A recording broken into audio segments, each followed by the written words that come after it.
The scene this morning, hundreds of fans lined on Union Avenue waiting for the gates to open. Why? Because it's Whitney Day at Saratoga Racecourse, one of the biggest events every summer. And that's the star they've come to see. Life is Good, 6 to 5 morning line favorite, and the storied Whitney, trained by a Hall of Famer. Todd Pletcher knows how to win the Whitney, already a 3-time winner. And for everything fellow Hall of Famer Bill Mott has accomplished, this race has eluded him. Maybe that changes today. All depends on Olympiad. Razor sharp. He's won 5 straight. Today, the biggest test of his career. The Whitney Stand. This is Saratoga Live, as always, brought to you in part by America's Best Racing. For the love of the race, visit americasbestracing.net today. Picture perfect day for thoroughbred racing in Saratoga Springs, one of the oldest active sporting venues in North America. Fans are fired up about this stellar day of racing about to begin. Just outside the paddock, welcome everyone. I'm Lafitte Pinkai. This is one of those days you wake up just happy to be a horse racing fan. Whitney Day at Saratoga. There is so much to get to. First of 12 races just around the corner. Here are some of the highlights. 5 stakes races, 4 of the graded variety, 3 grade 1 events, Longines Test, Caesars, Saratoga Derby, and the main event, 95th running of the Whitney. Joined by champion jockey Richie Migliori, Andy Serling. Happy Whitney Day to both of you. What is it about this day, Andy, this particular race, the Whitney? What makes it so special? Well, it's really as important a race for older horses as exists in the country, and the list of horses that have won it is historic. But it also honors the Whitney family, all of what they've done for racing, but particularly we think of Mary Lou Whitney and how much she did for Saratoga. Absolutely, and to me, it's just a great celebration of the sport. You know, 3 grade 1s. It's kind of our, first really kind of loaded day where we have so many big races on one card. And like Andy said, the Whitney family and what they've meant to the history of the sport. And we're just getting started. So much more on the Whitney throughout the course of the afternoon. Horses on the track for the first race, closing in on post time for the opener. This is how you want to start Whitney Day with 2-year-olds, maiden special weight, mile and a 16th on grass. Alexis Zorba, 9 to 5 favorite with about 2 minutes to post as we welcome in the 4th member of our broadcast team, Maggie Wolfendale. Maggie, A, very happy Whitney Day to you. B, what can you tell us about these 2-year-olds? Well, happy Whitney Day to you 3 as well, Lafitte. Yes, they have pegged Alexis Zorba as the first Joseph O'Brien winner of the meet, at least prior to running the race. But I agree, this is his 4th start. Obviously, he's well conditioned, as we just heard a late scratch in the Whitney, that the New York bred American Revolution will be scratched out of the Whitney today. But back to the race at hand, number 7, Battle of Normandy, I think is an interesting runner if you're looking for alternatives to Alexis Zorba, who I do think will appreciate the stretch out and distance. But here he is on the inside of 3-year-old stakes-winning turf horse, Fort Washington. And as you can see, he's a bigger horse. I mean, he stacks up favorably to that older rival to his outside. And yes, it looks as though he's going just as well. But what I liked most about this work is that, look, he's kind of looking at the horse to his outside, waiting on his rider's cues, and really holds his own quite favorably against that older, experienced rival, and gallops out quite nicely, too. Now, in the paddock, I thought he was 90% fit. So maybe he needs to start, and the fact that it's a West Point horse that's only 7 to 2 coming in off of a work like that suggests to me that they're not too high on him either, but he can still win. And this is a horse that is big, physically mature, and is really well suited to the conditions at hand today, a mile and 16th on the turf course. Number 5, Red Route 1. Gun Runner, we haven't seen that productive on the turf, but he's very productive with his 2-year-old progeny. But the full sibling is a stakes winner, albeit in Texas, on the turf, Red Run. So I think there's enough pedigree to say that this guy should handle it. And look how slack those pasterns are. You could see it right before the odds board covered up his legs there. But big, again, another physically mature horse, and really, he looks the most fit of these first-time starters. He looks ready to roll, much like a Steve Asmussen 2-year-old tends to be. Number 4, Mullingar is one that is taking a lot of money, and rightfully so, buy more than ready. The dam in only 2 starts on the turf, won and ran second. And this one's a half to Juanita, who is a mine shaft, who's not as a good turf influence as More Than Ready. And also Sirocco Strike, who is a forestry, and he was a stakes winner on the turf. So there's plenty of turf pedigree with this horse. He has that race under his belt. He's so much more tucked up after that dirt effort back on July 23rd. And he looks turf met, Lafitte. For the Hall of Famer, Bill Mott. Maggie, thanks so much. Mott with Olympiad, second choice in the 95th Whitney later this evening. There's Kara's Prince, Andy, Alexis Zorba at the top of week 2. The three of us were on the Wednesday broadcast together. I asked you what you were looking forward to seeing that week most, or that day most. And it was this guy, Alexis Zorba, in his first start in North America. Things didn't go well that afternoon. What are you expecting today? And I was dead wrong about him. And I think the mistake I made is not that he's not a good horse, is that a sprinter in Europe is not going to be able to use his speed going short because we go so much faster here. It is a fact that this horse lost to 2 of the best European 2-year-olds so far and finished second to them. That's not made up. That's a fact. Classic horses for next year, perhaps. Right. Now, Richie has an interesting thing to say about this horse, but I'm not going to give up on him now. Now, listen, the 4 and 7 both have pedigrees. They have good, great trainers, so they may be runners, but I'm not stopping with this guy based on that race, Richie. Well, the interesting thing is Alexis Zorba worked a half a mile out of the starting gate yesterday morning, albeit a slow half a mile, but he adds blinkers. And you got to feel like Joseph O'Brien, who has now trained 1,000 winners in a very young training career, is still trying to kind of figure out American racing a little bit, trying to tweak a few things. And I think he just wants maybe a little more focused, sharper horse, because that's what a gate work will do right on top of a race. And you would think this horse now stretching out will be forwardly placed in this race. Now, whether or not that's going to help him, because he also still has to have the distance, because regardless, he was running in 5 furlong races in Europe. Now, he may not have that kind of speed to win here, but yeah, I can't be that confident he'll be able to get the distance today. 1,000th win at the Curragh in Ireland. Joseph O'Brien, something tells me he'll figure it out. There's Battle of Normandy, and Maggie's right, Andy. That's relatively cold on the board for this $500,000 purchase. Kendrick Carmouche in the West Point Gold and Black. And I think what's interesting is he's a very similar price to the 5, a Steve Aspen horse. Now, maybe that horse is a runner, but a gun runner on the turf, you don't really think of that. You think Steve would be running the gun runners more likely on the dirt, though he may want distance. And Battle in Normandy is a half to a horse, Veronica Cove? Veronica Green, that ran second in her turf debut and really improved on the turf for Peter Brandt. Post time, first of 12, Whitney Day. Here's John Embrial. And they're off. Mullingar, track mate down at the rail. Alexis Zorba is there. Then Kara's Prince. Battle of Normandy is running in 5th here in the early going. And then we come back to Red Route 1, and Moonflyer is the trailer in 7th. And the 2-year-old maidens race into the clubhouse turn. And it is Alexis Zorba, the favorite, who has the lead here, going around the turn. Alexis Zorba by a length.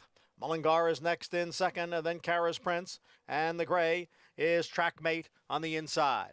Opening quarter, 25 seconds. Alexis Zorba leads Mullingar up the backstretch. And then we come back.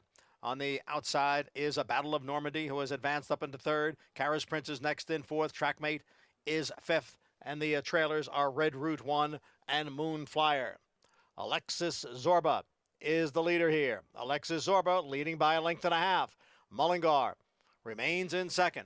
Now gets closer on the outside. Alexis Zorba and Mullingar. Alexis Zorba the leader. Mullingar runs in 2nd. Battle of Normandy. Kara's Prince, they're right together, 3rd and 4th. And then comes Moonflyer, who's on the move from 5th as they race around the far turn. The half went in 50 and 4. 3/4 in 1:16. Alexis Zorba. On the outside is Battle of Normandy. Mullingar is there. Out in the middle of the course is Moonflyer. As they come through the stretch, it is Alexis Zorba trying to hold off Battle of Normandy. Alexis Zorba and Battle of Normandy, and the 2 of them will battle on to the finish. And Battle of Normandy is going to win his first battle. He won it by 2.5 lengths. Alexis Zorba was 2nd. Moonflyer completes the trifecta. That's a big boy and an impressive colt. In his debut, West Point Thoroughbreds Battle of Normandy strikes Kendrick Carmouche for the legend, Shug McGahee, in the first race, Whitney Day. And this is a big horse. You pointed it out when you see him alongside of Alexis Sorba. You can just see the size disparity. And he did things a little bit more correctly than Alexis Sorba. He switched to his right lead, battled Normandy, when he was supposed to in the stretch, where Alexis Sorba hung on his left lead, had everything his own way on the lead. But this is a horse that was out of a mare that broke her maiden first time out on turf, was a stakes winner on turf. And we talked about the half-sister, Veronica Green, finishing second early in the meet. And look at the massive work tab this horse had going all the way back to May. Steady works, and we saw Shug McGahee win with a first-time starter with a similar kind of work tab earlier this meet. I mean, I don't think Alexis Sorba ran badly. Ran well. I mean, pace was slow. And keep in mind, these slow pace here, the Giro races, don't worry about the final time. It's not a race that's going to come up fast on speed figures because of the pace, and these are 2-year-olds making their debuts in early August at a mile and a 16th. To suggest they're going to run fast races now would be almost ludicrous. This is a good horse. Alexis Sorba had everything his own way, ran his race. This horse was just better. Yeah. Debuting colt, City of Light, Shug McGahee, 3-time Whitney winner, won the first race, first-time starter Jim Dandy Saturday. Battle of Normandy, lots to smile about. We'll have the reaction, but first, today's races brought to you by Claiborne Farm. Lots of moving parts today. First 8 races on Fox Sports 2. Coverage moves to NBC at 5 for the Test and the Whitney. Then at 6, back to Fox Sports 1 for the final 2 races, including the Caesars Saratoga Derby. As always, you can tweet Andy and Mig if you have any questions about scheduling. That Naira Bets account you've been thinking about opening. Yeah, now's the time. Get involved. Sign up today. Use that promo code TOGA200 and earn up to a $200 deposit match after your first deposit. Bet any track, anywhere, anytime. Join now at NairaBets.com to earn your $200 deposit match. Just getting started. Whitney Day at Saratoga. And when we come back, Mary Lou Whitney, the queen of Saratoga, a title well-deserved. A few minutes isn't nearly enough to encapsulate everything she did in this town for this sport, but we're going to try. Her story is next. Stay tuned.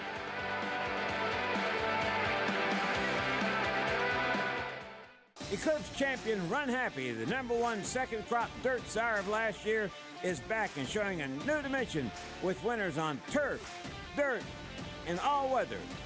A record-breaking sprint champion, Run Happy is also siring winners at all distances, from 7 furlongs to 1.25 miles. A sire whose runners can carry his speed over all distances and all surfaces. Run Happy, price for value, and standing strong at Claiborne Farm. It's America's original sport, and no one covers it better than America'sBestRacing.net. From the sport to the lifestyle, the best races, horses, and destination venues, cocktails, gambling, fashion, and more. America'sBestRacing.net is a sport for you. Live it, love it, bet it.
Welcome back to Saratoga Live, brought to you in part by Naira Bets. Bet any track, anywhere, anytime with Naira Bets. Get started at nairabets.com today.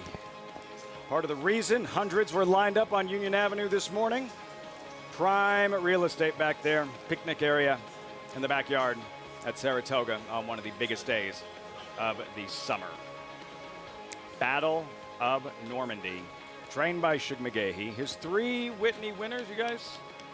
Well, Richie only got one of them, Purcell Ensign. I had to fill in the other 2. No, it was the other way around. Easy goer and the mighty honor code. And what was one of the most thrilling Whitneys and an incredibly tough loss for Liam's map. Personal Ensign, all-time favorite, never lost. Trained by a Hall of Famer, Shug McGahee, standing by with Maggie in the winner's circle. And we saw Battle of Normandy, a impressive debut winner, Shug. And you kind of tipped your hand. We showed the workout a couple works ago, working with an older stakes horse, Fort Washington, that you thought this guy had some ability from the get-go. Well, back in the spring, we thought maybe he was a fall horse, and when I got the kind of training on him, he was coming around. I said, well, he's ready to run. Let's go on and run him. Maybe he is a fall horse, but he had trained well. I really like the way Kendrick rode him today for my kind of what I like. He got him in position, and he was able to finish, long. And he said he really galloped out good, so I'm pleased.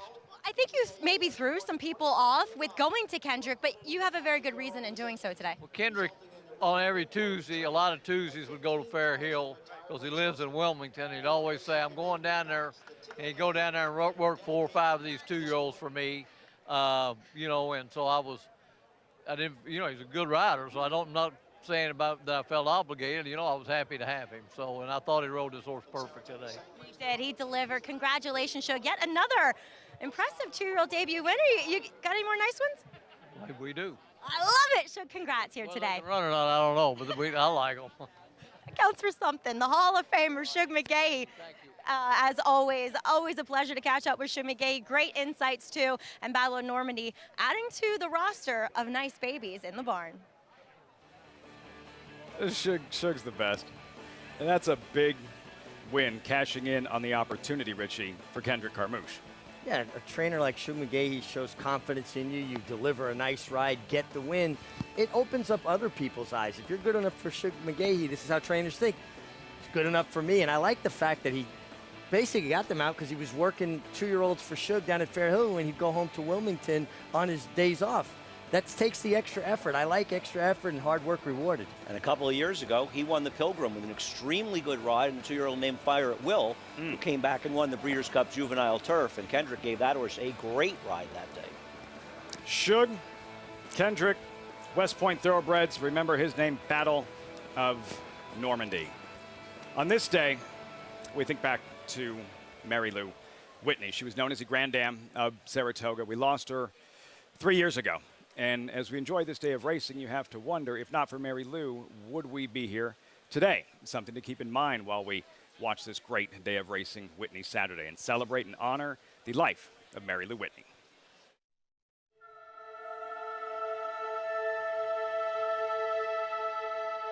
Mary Lou did wonderful things when no one was looking. Once Mary Lou set her mind to doing something, there was no stopping her. She was a beacon of light in the community, not only in Saratoga, but I'm telling you, her power of being a champion and supporting those always in need, it speaks out around the world. I mean, really and truly, we owe Saratoga, as we know it today, to Mary Lou Whitney. The hospital, the dance museum, SPAC, think of all the things that she has meant to this area. There was no reason why she had to do that, except that that was who she was, that was her nature. Our backstretch workers, they are the sport's unsung heroes. These wonderful people work long hours in dangerous situations while often living in poor conditions. All of us should try more to improve their lives and advance their dignity. She means a lot to the backstretch. From her smile, from her genuine giving back. They will miss her coming into the backstretch appreciation dinners. when she had to do bingo, and she would just show up from the tent and everything that she sponsored through the backstretch programs. It's been 26 years. It's just one furlong away. They're coming down to the finish. Can Smarty Jones hold on? Here comes Birdstone. Birdstone surges past. Birdstone wins the Belmont Stakes. I'm sorry that Smarty Jones couldn't win. We kept saying to Prado, be second. In victory, and a lot of times you get defeated, but she was so great in victory, and she felt sorry. She really did, which is amazing. It shows you the spirit she had. And little Birdstone digs down. The cliff's edge could not get to him in the darkness at Saratoga.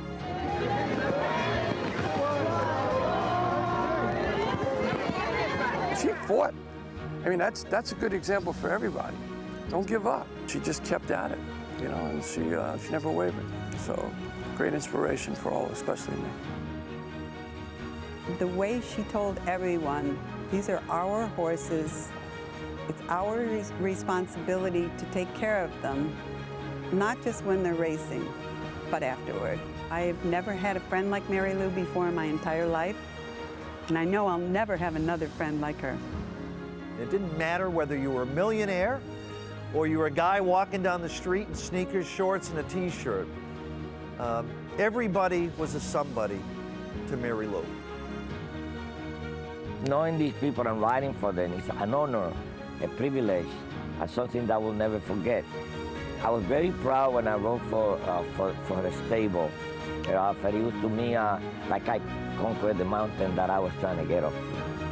Every once in a while, somebody comes along that makes a difference, and then somebody comes along that makes a huge difference. A tribute to her should last forever.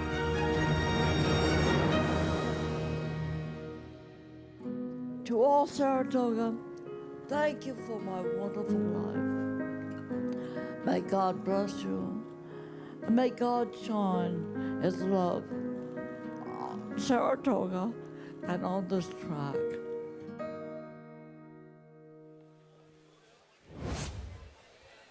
One of a kind, Mary Lou Whitney, for everything she gave. Founding member, SPAC, elevating awareness for the families of the backstretch, creating Centennial Park, Richie. What drove Mary Lou? Well, you got to remember, Mary Lou Whitney grew up from very humble beginnings, and she always understood and appreciated the blessings bestowed on her, and she did more quietly for people that people didn't know about, whether it was paying college tuitions or buying a car for somebody so they could get to work, because she understood the human struggle, because she had lived through it. And she was one person that could, but they say, it didn't matter if you were a millionaire or somebody in jeans and sneakers, she treated everybody equally, that they were an extremely important person. And speaking with Barry and Cheryl Schwartz, who were very good friends with her and her husband, John Hendrickson, she loved life. She had a zest for life. She knew how to have a good time. I think Maureen Louis said at the beginning of the piece how it's the things you do when nobody's looking. Right. They're the things that really, they're the things that define a person. It's not the things when the headlights are on and the cameras are rolling, and I think that says a lot about things she did people don't even know about. But also, she gave us a great gift because she figured Saratoga out before we did, because we weren't born or we were too young to know. And when a lot of people hadn't figured it out, she understood the greatness of Saratoga, and she's a huge, huge part. Would we be here today if it wasn't for her?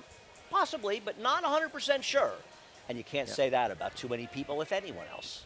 Very fitting on one of the biggest days, the biggest race carries the Whitney name, 95th running of the Whitney later today. And for the winner, he'll don that blanket of flowers around his withers, Mary Lou Whitney pink roses to be exact, because of course, only question, which horse will it be as the fans continue to file in through the Mary Lou Whitney entrance. Big crowd expected, just like Mary Lou would have wanted this Whitney Day from Saratoga. Coverage continues on Fox Sports 2.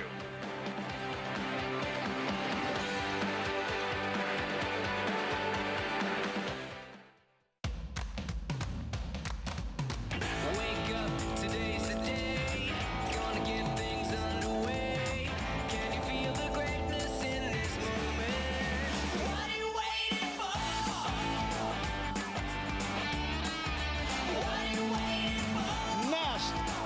It's the best.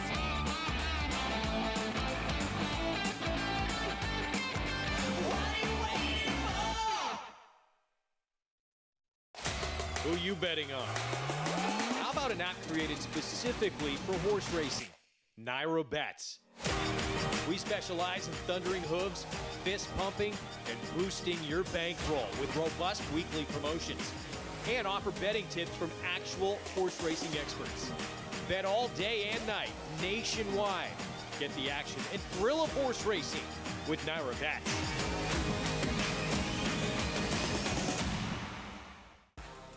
What I like about this colt is his size and scope.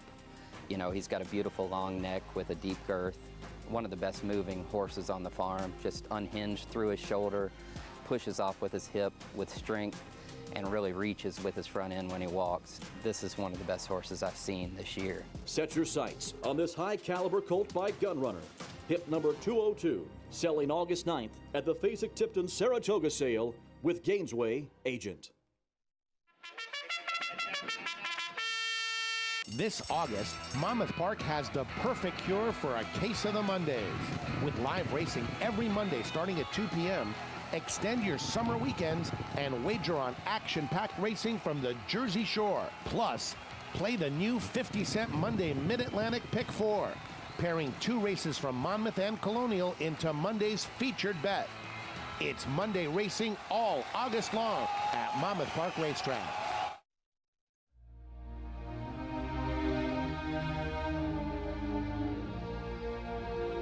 We're really excited about Catholic Boy. I know he has some good ones coming. We have some really good ones here on the farm that we're excited about selling in September.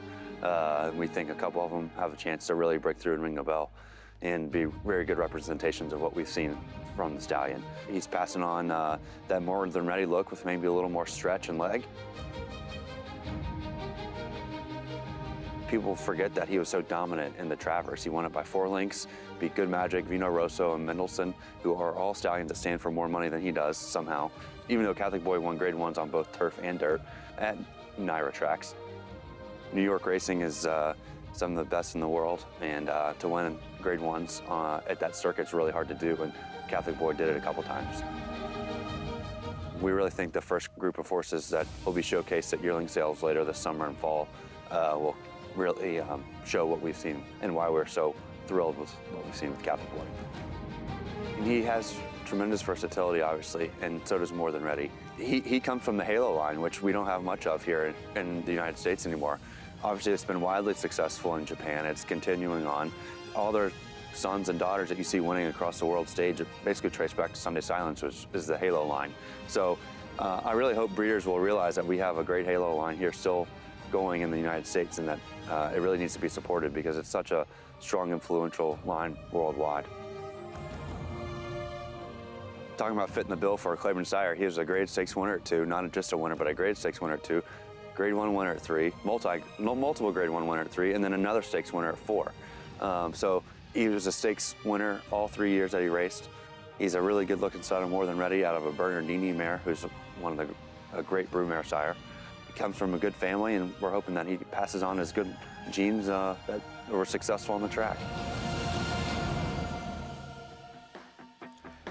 Class, versatility, Catholic Boy. Saratoga Live, as always, brought to you in part by Claiborne Farm, 100 years, doing the usual unusually well.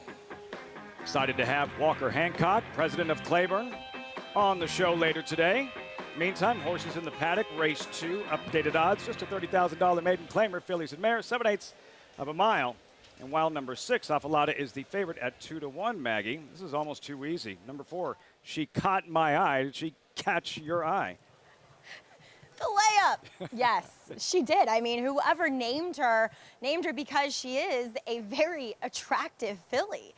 She's big. She has a lot of scope to her as well, but yet very well balanced. I see why they debuted her going a mile. Now, usually horses like that, they'll fool attractive, but maybe they're just pretty slow. But to be fair, this is a bit of a drop in class. It's a switch of surfaces, and with regards to pedigree, she's actually bred more to be a dirt horse, and I'm okay with that because she is such a big, strong filly. She carries her conditioning well. She looks as though she should handle the switch to the dirt, as she is have to a decent New York bred dirt sprinter. She's not a New York bred herself, and she is wearing short cut cheater blinkers here, but she is sharp for this slight turn back to the 1 turn 7 furlongs, and I like it for her. I really like what I'm seeing, and maybe she'll prove me wrong here, but she's a serious threat to your favorite, who we'll look at, and that's number 6, Affalata. You know, she didn't get away that quickly, which is typical of her as of late, but she did make up the most ground of anyone that day, I thought.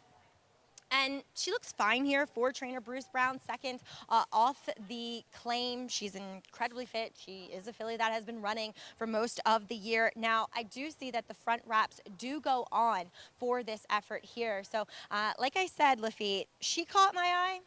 She did. Great looking filly, Maggie. She caught my eye, who is 3-1, the second choice. As you look at the favorite, Affalata, 2-1. Andy, what'd you come up with here? Who graduates?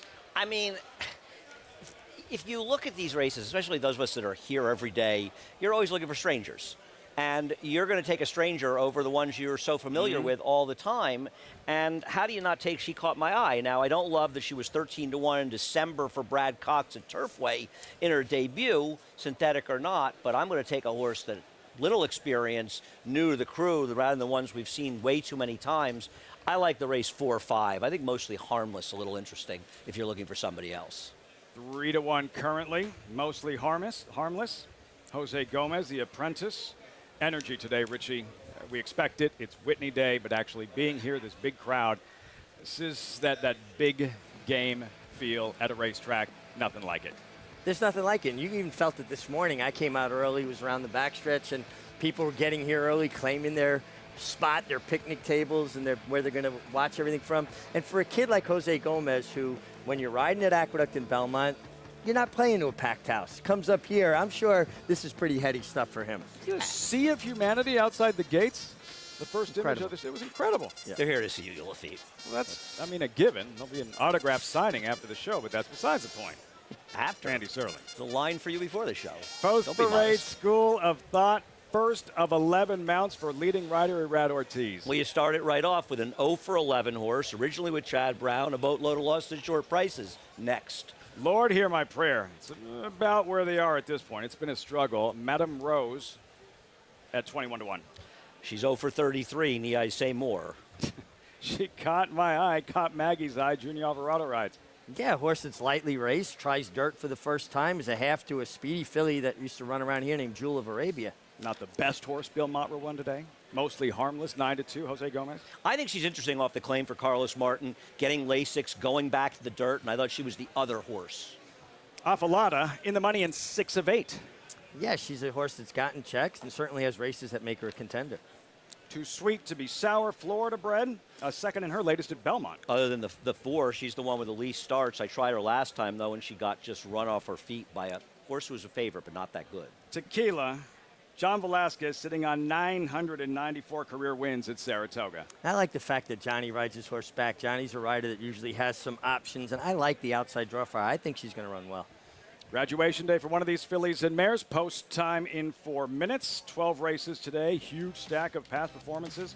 Equibase has you covered. You can follow all the stats on the horses, trainers, jockeys in today's races with free Equibase PPs. Visit NYRA.com/TV schedule to download your free PPs on all the races. On today's show, Maggie Wolfendale standing by with a very special guest, Rachel Miller, Digital Marketing Manager for America's Best Racing. And Lafitte, it's always fun to catch up with somebody from ABR. If you have never checked out the website, you should, and this is the right woman to talk to. Rachel, you guys over at ABR just have so much fun with the sport, with the lifestyle. Why should people check out the website? Honestly, there is content that spans every facet of the entire industry, whether it's the fashion, what to drink, what to wear, the restaurants to eat at while you're in Saratoga, as well as handicapping insights, you know, in addition to yours. I can't recommend it enough. There's honestly everything that you need, whether you're a newbie to the sport or a seasoned fan, there's something for everyone. Now, too, you also, at the end of kind of the season, the Fans' Choice Awards, and I had the privilege and honor of winning one year, but you're introducing a new category this year, and it's best reaction to a win or / gambling score. Yeah, overall greatest gambling reaction. So whether it's the thrills of victory or the drudges of defeat, we've opened up a new category which allows fans from anywhere to submit their gambling reactions and potentially win a Fans' Choice Award. So the voting or submissions are open for that right now. So whether it's a photo or a video, we want to see it. Like I said, good or bad. I feel like there's been some floating around on social media this year that have been phenomenal. Oh my gosh, there are some gold ones, especially, you know, Rich Strike in the Derby. That generated some crazy content. And yeah, so submit online, americasbestracing.net/FCA gambling reactions. And that's just one of 10 categories this year. We've got returning favorites like Best Breeders' Cup Performance, Favorite Filly, and another new one this year that I love is Funniest Horse Name. Check out our TikTok if you want to see more of that content as well. Oh, Rachel, well done. You and the crew over at ABR, so much fun, and looking forward to seeing who wins those Fans' Choice Awards. Of course. Thanks so much, Maggie. All right, guys. Great stuff, Maggie, Rachel. Something for everyone at ABR, from the novice to the lifelong fan. Check out americasbestracing.net today. I know a couple cast members or colleagues that their reaction to a tough loss and a big wager might qualify as a finalist in that category. Ooh, you know I what? don't bet as much as I used to, so you should have seen me in my heyday. I'm going to have my It phone was worse? ready. It was worse? Are you kidding me? I've You seen have it. no idea. The I've MiG and I seen have, it. the MiG's known me a long time. The MiG's been there with me, but I don't think anybody lays down a route like Anthony Stabile, though. I'm not even in the same category. I was as next that to guy. him when Casa Creed won the Jaipur. It was like an out-of-body experience. I don't know if for him or for me, one way or the other, I'll never forget it. I will never forget it. I got to say, Anthony, for a big man, can move fast. Nimble. He's nimble on his feet. He took off running down the corridor at Belmont route, and I couldn't keep up. Money does amazing things to people. We were looking at Tequila. While she's never won a race, number one Tequila. Well, she has won a race. She finished first once. Oh, that's right. Qualified. All right, I mean, she didn't technically win, but she's actually the only field versus field that's won a race. She's crossed the race finish line once. But a maiden. Her jockey has won a lot of races. John Velasquez, as his quest for 1,000 wins at Saratoga continues. 9,994 currently. Richie, can you lend perspective to what Johnny V is about to accomplish?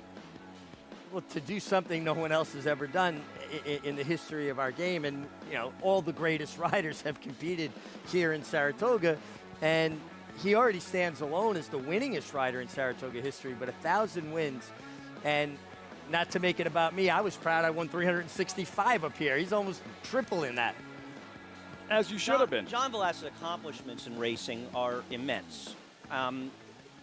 Winning 1,000 at Saratoga, it more speaks to longevity and the fact that in a lot of his career, there were 40 or 36-day race cards. Angel ran 24 days. So it's really about longevity for him. This isn't anything more than what he's already accomplished in the game, to be fair. And I don't mean that he's just everything he's done has been great. I think Johnny would say the same thing. I really do. He'd say, I've just been around too long. But all you have to do is watch yesterday's 5th race, his ride on Good Measure, knifing his way between. He's been riding great up here. I mean, his form has been incredible. I'll give you his best ride of the meet, and that was a great ride. He didn't ride the horse yesterday. The horse almost upset at 30-1, the Troy. How about his ride on Thin White Duke when he finished second last time? Incredible. And most of the time when you're a runner-up or third or fourth, nobody notices when you rode well. Yep. Johnny gave that horse a brilliant ride. Agreed. 4. But he didn't win, Dave so Dunn. nobody really said anything about it. 4 Dave Dunn. Yeah. So you knew the horse It wasn't live. Jose. Well, we know when Dunn Jose goes was to on Thin White Velasquez, Duke. you know he's How live. did you not bet him, Richie? Now that would have been How a do you tough know I beat didn't? for you, because you didn't have a tantrum. Saratoga's all-time leading rider, this week's Cart Talk guest, John Velasquez, JV1K, riding Happy Saver in the Whitney, takes over on Stone Age today for Aidan O'Brien in the Caesars Saratoga Derby. They are at the gate. Let's see if Johnny V can get one win closer on Tequila to the outside. Affilata favored at post time 2-1. Johnny I standing by race 2 of 12. Whitney Day at the Spa. Tequila.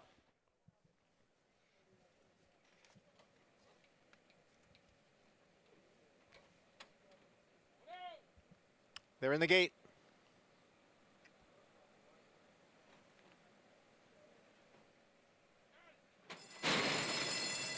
And they're off. Slow beginnings for both School of Thought and Lord Hear My Prayer. She Caught My Eye is out for the early lead. And now moving up is Madame Rose to challenge. Madame Rose and She Caught My Eye, they are right together. Mostly Harmless, not far behind in third. Affilata's in between horses. Tequila's on the extreme outside. A break of 2 to Too Sweet to Be Sour. And then farther back in the field, School of Thought and Lord Hear My Prayer. The opening quarter mile in 23 and 1/5 seconds. And the leader is She Caught My Eye in front by a length. Madame Rose and Mostly Harmless. Mostly Harmless takes second. Madame Rose is now dropping back. And down on the inside is Too Sweet to Be Sour, who has gained ground. And then comes Affilata and Tequila. It is She Caught My Eye, now challenged on the outside by Mostly Harmless. And the two of them arrive at the top of the stretch together after a half mile in 46 and 2. Mostly Harmless on the outside has now taken the lead. It is Mostly Harmless in front as they come down for the furlong marker. But She Caught My Eye is battling back now down at the rail. And She Caught My Eye has regained the lead and is drawn clear.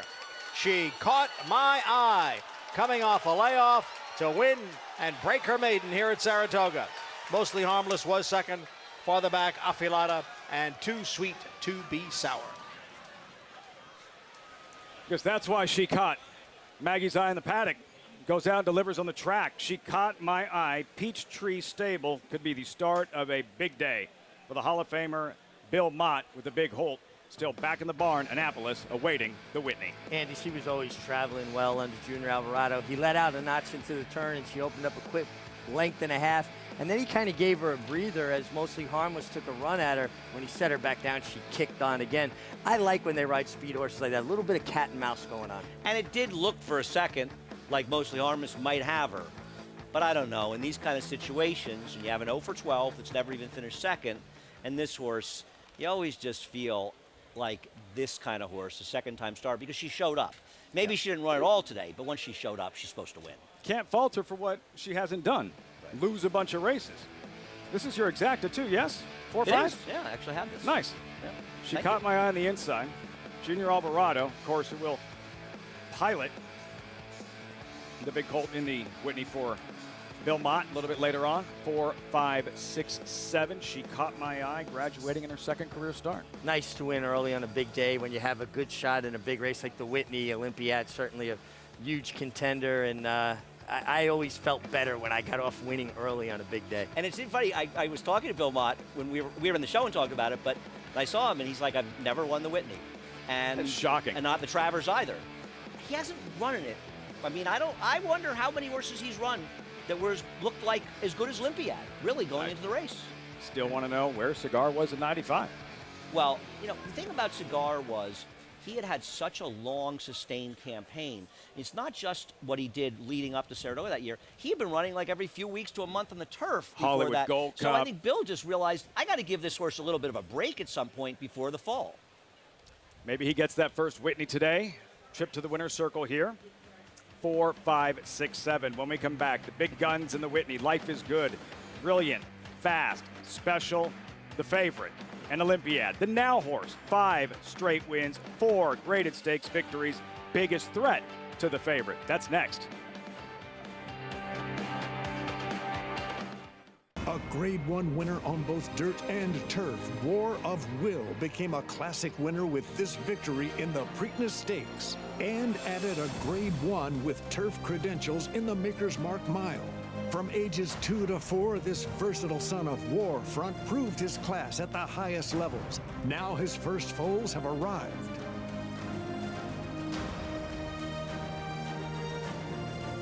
War of Will, standing at Claiborne Farm.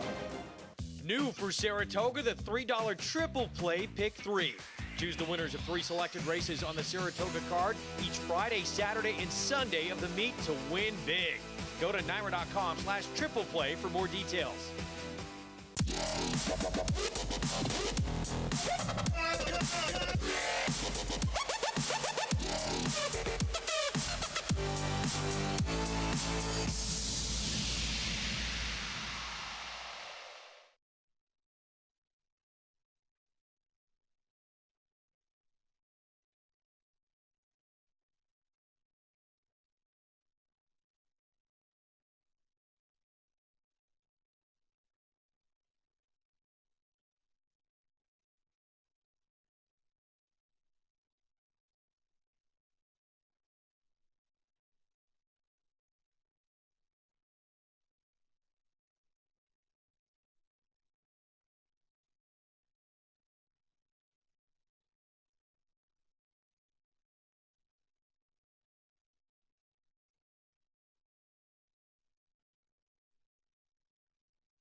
Saratoga Live, as always, brought to you in part by Run Happy, Eclipse champion with record-breaking speed.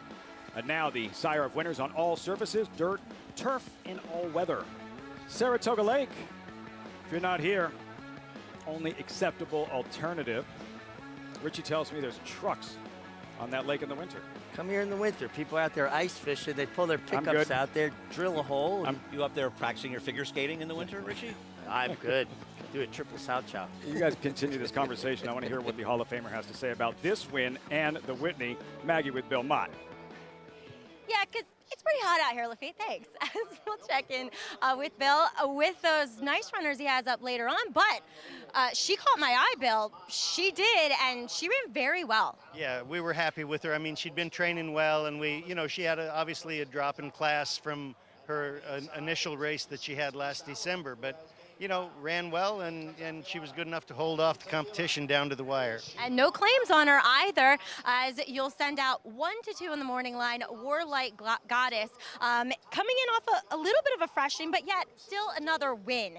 She always seems to find the wire first. She's a really nice filly. I mean, she won her first out this year at Keeneland. She won the Bewitched Stakes.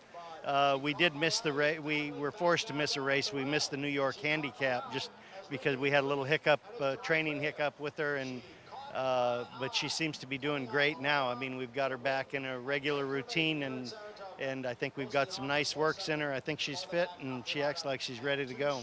Bill, I find it astonishing that with so many of the nice handicap horses you have had over the years, obviously Cigar being the first one into your mind, haven't won a Whitney. Is today the day? Well, it's on that bucket list, and I'm going to keep trying. If it doesn't happen today, I'm going to come back. Bill, you have such a consistent horse, and I think that's admirable in Olympiad. Yeah, he is a good horse. I mean, he's got a great disposition. Not only is he a good racehorse, he's a good physical, got the ability to run, but he's got a lot of class about him. I mean, if you're around him, you notice. I mean, he behaves like a good horse. He gallops like a good horse. He does everything. He does. He's the kind that is really a pleasure to train. He keeps you getting up in the morning, I'm sure. As Bill, best of luck with your very nice runners for the rest of the day, and congrats on She Caught My Eye. Thank you very much. Hall of Famer Bill Mott gearing up for what could be a very nice Whitney day. Lafitte? You're not kidding, Maggie. The win here, She Caught My Eye. You guys tell me if I'm wrong. Am I imagining things, or from the handicappers and in the analysts, does it feel as though the discrepancy between Life is Good And Olympiad, as we get closer to the Whitney, is tightening up a little bit. Well, it really closed with the last performance because speed figures do matter. A lot of things matter. I believe in speed figures, and I know you guys do too, but there's a lot of different things to look at in races. Sure. But if he had run the same 102 or 103 buyer in the Foster that he had been running, you'd say, Life is Good really does not show up. He's got to really, but he stepped forward and he ran a 111 buyer, and that's the kind of numbers that Life is Good runs. So no, after his last race, he's right there. I'm just saying, it doesn't feel like Flightline Speaker's corner going in. Oh no. Where it might have at first glance, now not the case. No, I don't feel that way at all. And I think that the 2-turn mile and an eighth, Olympiad being undefeated around 2 turns, has really found what he wanted to do all along, and I think that could be the equalizer too. Well, yeah, you know it's going to be good for you're confident that it's going to be good for Olympiad. Right. You're not saying it won't be, and let's keep in mind, he won the Pegasus and he ran a Presley being Nick's Go, the horse of the year. But I do agree, you're probably a little more comfortable with that one at a mile and an eighth. Yeah. Race 2 in the books. The 10th is the Whitney. 94 years of history as we take you inside the numbers, by the numbers of the storied Whitney. So it was fastest. Multiple distances, multiple records. Mile and an eighth now. Lawyer Ron, 2007, 146.64. Biggest upset at the, quote, graveyard of champions. Andy Serling, Onion defeating Secretariat. Most wins. Pair of 3-time winners. Discovery in the 30s. Kelso in the 60s. Most wins by an owner. Green Tree Stable. 6-time Whitney winning owner. Most wins by a jockey. Pair of Hall of Famers with 5. Pat Day, Jerry Bailey. Bailey pictured with Medaglia d'Oro, 2003. Most wins by a trainer, John Gaver Sr., 5-time Whitney winner. 6 ladies have won the Whitney. Silver Bullet, Lady Secret in 86. 2 years later, the unblemished mare Personal Ensign in 88. Whitney winners in the Hall of Fame shouldn't surprise anyone. 20 of them, the Whitney by the numbers. That's the history. This is today's edition. 95th running Breeders' Cup Challenge event. Winning you're in for the Breeders' Cup Classic. Grade 1, mile and an eighth. $1 million purse. American Revolution is out. Life is Good is in. 6-5. Morning line favorite. Let's meet the field, shall we? We start with Hot Rod Charlie. He's a barroom brawler. Like never a dull moment with this guy. Earner of over $5 million. Has 4 wins to his credit. Was beaten a heartbreaker last time when he was outgained by Mind Control at Monmouth. Owner Bill Strauss told the Daily Racing Form, most exciting and frustrating horse I've ever owned. Number 3, Zoomer. Just claimed and now gets to face Life is Good and Olympiad. You can laugh at Zoomer, and he is the favorite to run last in here, coming off the claim. He ran a huge race last time, albeit against much lesser. Onion beat Secretariat in the Whitney. Anything is possible. Number 4 is Olympiad. When he finds his best stride, jockey Junior Alvarado calls it, quote, gorilla mode. Well, he certainly has found his niche, a true 2-turn horse. He was good sprinting when he was younger, but only because he's talented. He really is a horse that relishes more ground. Seeking a first, grade 1, win Olympiad. Of course, Bill Mott, a first. Whitney. Number 5, Happy Saver, 2020 Jockey Club Gold Cup winner. Second of 2 for Todd Pletcher. And he's one of 3 grade 1 winners in this field, having won the Jockey Club Gold Cup. He never really progressed off his terrific 3-year-old season, but he is a horse that can maybe pick up some pieces, but picking up pieces, he probably can't beat Olympiad. Or Life is Good, the favorite, highly regarded since day one, insanely talented. Todd Pletcher looking for a 4th Whitney victory. He's just so naturally fast, and he should be able to be freewheeling along on the lead. He has won at 9 furlongs already, but that was at Gulfstream that I think certainly was kind to horses with speed. This track's been a bit more demanding here in Saratoga, but he has trained incredibly well here. It's the only losses Dubai World Cup, and then by a nose here last summer to Jackie's Warrior. After the loss in the Dubai World Cup, about 3 months off, Andy, and then he came back, did Life is Good at Belmont Park, and this performance in the neighborhood tuning up for the Whitney. This was Todd Pletcher weekend where he won about 8 races, a remarkable run. And he just does what he does. I mean, look at poor Speaker's Corner. You wouldn't know that he's a grade 1 winner and one of the most talented horses in the country, and he just broke this horse's heart down the stretch. I mean, we're talking about Olympiad, his chance to upset. I like Hot Rod Charlie to upset, but let's make it clear. It's an upset to beat this guy. He is supremely talented, and his dangerous speed is such a strong weapon for him. Richie, last Saturday, what are you seeing? Life is Good, half mile and 48 and 5th. Well, just how effortlessly he does things. He doesn't look like he's doing anything. Basically, he's going 12 seconds to an eighth, and it's basically an open gallop for him. But what's really impressive about this work is what he does after the finish line. Not only does he continue to gallop out, probably faster than he was actually going during the work. Watch the way he's got to be pulled up. I mean, he just keeps getting stronger as he works. He's incredibly generous workhorse. He's got some appetite for his work. Exercise rider Amelia Green, yeah, she told the Blood Horse, quote, might be the best he's ever trained, unquote. Well, I tell you, I can see what she's saying because look, she's allowing him to gallop out. She's going to go behind some bushes here pretty soon, and then when she comes out on the other side, all right, it's time to slow down. He don't want any part of slowing down. Watch her body position, Andy. Her legs wind up way out in front of her in the dashboard, having to use all her body weight to slow this horse down. He's a machine. This is a machine-like work. Yeah, I mean. Now you're going to see what I'm talking about. Look at how now she's starting to lean back further, further. Her legs getting further in front of her. And he wants no part of stopping. He's very content to continue. That's what the appetite for his work looks like? Yeah, absolutely. Big appetite. Yeah. Todd Pletcher pointing out, however, he says this is the slowest Saratoga track he can recall. Something to keep in mind. Pletcher knows what it takes to win this race. Three-time winner, left bank, lawyer Ron, cross traffic. Will Pletcher celebrate a fourth today? We'll find out around 5:45. Yeah, I don't, we're talking so much about the others because they should be talked about. You should talk about Olympiad, not Red Charlie, and things they've done. But people shouldn't get the impression that beating Life is Good is not going to be a Herculean task. He's a supremely talented horse. I know everybody talks about Flightline. Flightline, obviously, a great talent. He's done more than Flightline has done, and he's a brilliant racehorse, whether he wins or not today. You know, I'm very reminiscent in the neighborhood, the way he shook off Speaker's Corner. Left bank, who won the Whitney, shook off a firm success in the Tom Fool going 7/8 to Belmont, and it was eerily similar watching it. It looked like the same kind of scenario. And Left Bank didn't even make the lead in there. He chased an Alan Jerkins, Joe Allen horse that ran off in 45 and change the half mile, and he crushed last year's winner, Lido Palace, Street Cry. I mean, that was Left Bank's win in this race.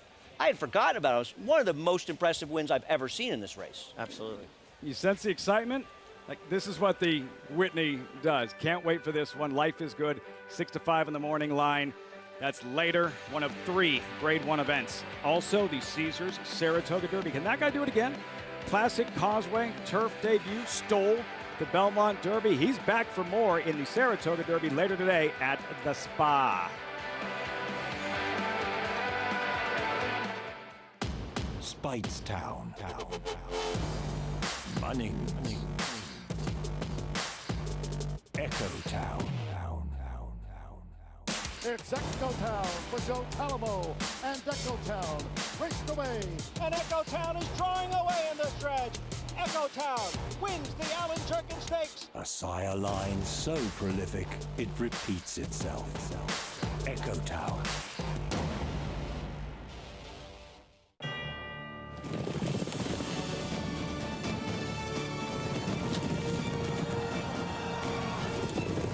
Together from every corner of the globe.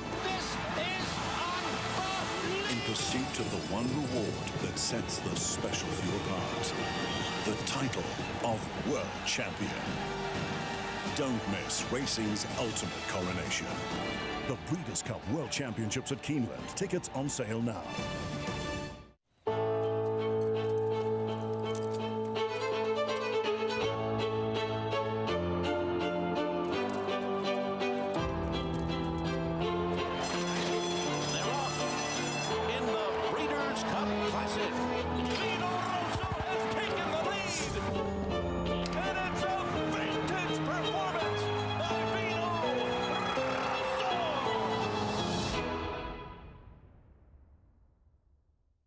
Racetrack Television Network brings you every race, from every track, on every screen, every day.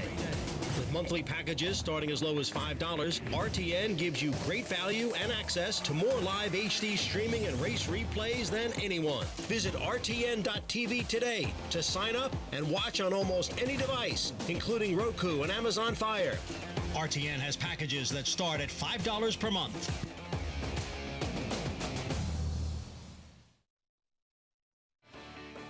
Welcome back to Saratoga Live. As always, brought to you in part by America's Best Racing. For the love of the race, visit America's Best Racing. .net today. Whitney Highway, downtown Saratoga. Always buzzing. Great restaurants, shopping, bars, entertainment, lots of energy, all less than a mile from the racetrack. Here in the paddock for race 3. Updated odds, New York breds, allowance optional claimer, older fillies and mares, 3/4 of a mile sprint as we welcome Acacia Clement to the show. Acacia, very happy Whitney Day to you. What's going on in the paddock for this third race? A very happy Whitney Day to you too, Lafitte. We'll take a look at a couple of horses, including one who had a nice win last time out. That is the 2 Cali Magic. You might have noticed in your program changes that she will be wearing a goggle today. A goggle will go over her left eye. So it kind of looks like a blinker hood. The goggle, that kind of clear plastic to cover the left eye and add an extra layer of protection. I haven't had a chance to figure out exactly what had happened with her last time, but if a horse ends up taking a clot or has a bit of an eye issue, that can certainly be something that will help them to, again, add an extra layer of protection. She can see very clearly out of it, and there's nothing on her right eye. So do note that equipment had changed with her, but she comes off of a dominant win last time out, running for the claiming tag, where she is protected in here again today. And I'm sure they were very happy that she wasn't claimed away last time out after that big victory at Saratoga right here opening weekend. So she'll try to make it 2 in a row. She really was best that day, closing from off of it to run down that pace setter Mosienko, who she'll rematch with today. The 4 Miss Alacrity goes turf to dirt for Wesley Ward, and for what it's worth, more than anything, she looks like a dirt sprinter. I've always been a little bit hesitant about her running on the turf, though she has run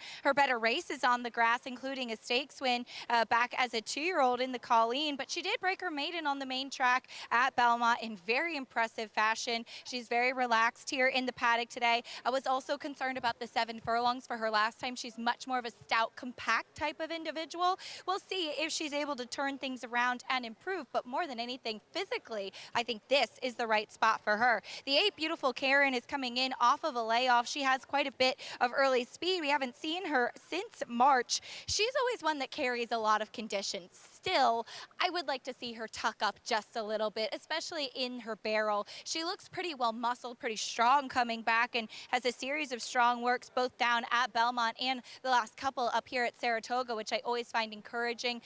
Again, just like to see her get just a little bit more definition, particularly carrying a little bit of excess weight in her belly. But she looks alert coming back here, even a little bit sharper than she typically is, which I certainly appreciate. Maybe just a little bit fresh coming back. She's a player given her early speed, but we'll see if that fitness is on point today, Lafitte.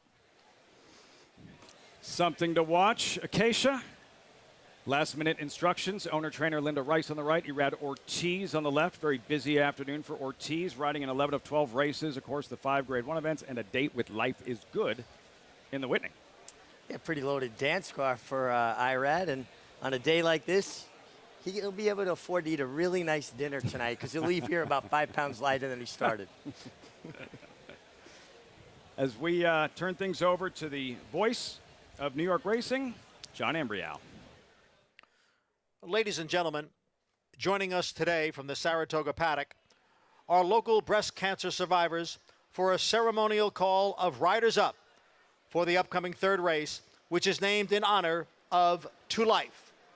Here to lead the call of Riders Up is Eileen Bird, the executive director of To Life, a local nonprofit organization that provides support services and resources to breast cancer patients and their families. Eileen and company, take it away.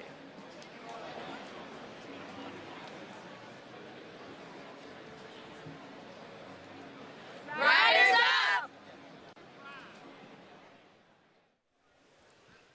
A very special Riders Up. Eileen Bird and company bringing awareness to such an important cause. Thank you so much, Eileen, and everyone at the To Life organization. So much more than just the racing here at Saratoga, and specifically with so many eyeballs on the sport today and here at Saratoga for such an important, meaningful cause. Oh, absolutely, and it's nice to see those brave women here, and they did that very well in sync too. That was the most impressive riders up I think we've had. I think we need to bring them back more often. Maybe we should have them for Travers Day too. That was good. I'm with you. I'm with you. To Life organization here supporting breast cancer survivors and families. The riders are up, and we'll have a post parade for this third race when we come back. Packed house, Saratoga. Whitney Day. You're watching Saratoga Live on Fox Sports 2.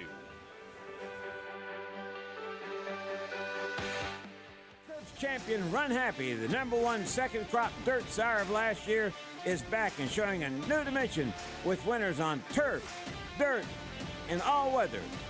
A record-breaking sprint champion, Run Happy is also siring winners at all distances, from 7 furlongs to 1.25 miles. A sire whose runners can carry his speed over all distances and all surfaces. Run Happy, price for value, and standing strong at Claiborne Farm.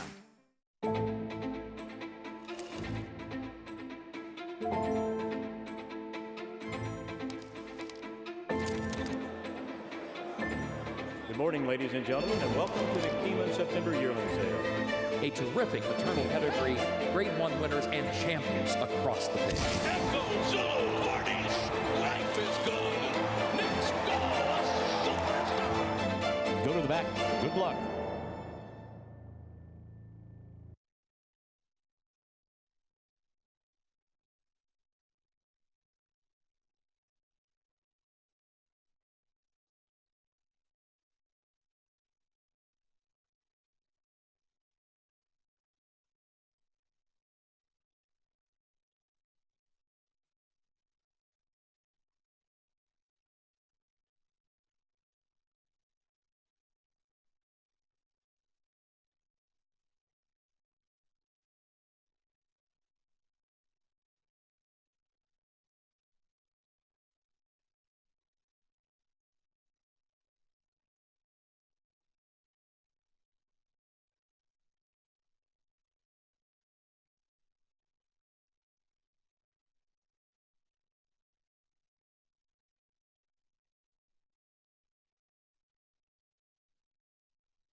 Back just in time.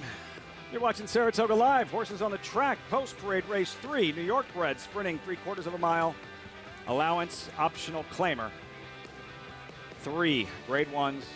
Still ahead. 5 total stakes races. Let's meet the field. Happy Sophia drawn inside. Not much early speed, not much late speed. Yeah, not great form like she had earlier last year. She needs a lot of pace to collapse. Cali Magic 8-5. Wow, 6-1, facing similar day 2 of the meet. Yeah, coming off a big win here though at Saratoga. In fact, the only horse in this field that sports a win in Saratoga and should be sitting a good trip stalking. Andy would say last time was the time. Quality Stone's quick mare, near miss last month at Belmont. Yeah, we should go back to that in a minute. She is the speed on paper, tough beat last time, but I don't think she's good enough to beat these. Miss Alacrity, Team Golden Pal, John Velasquez, Wesley Ward.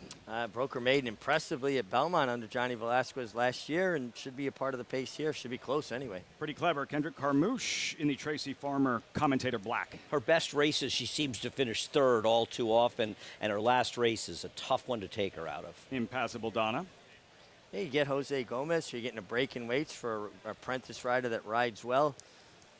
Mosienko made the lead opening day, ran second at 27-1. She's been in quietly good form for an under-the-radar good trainer in Dennis Lauman, and her last was good. She's not impossible.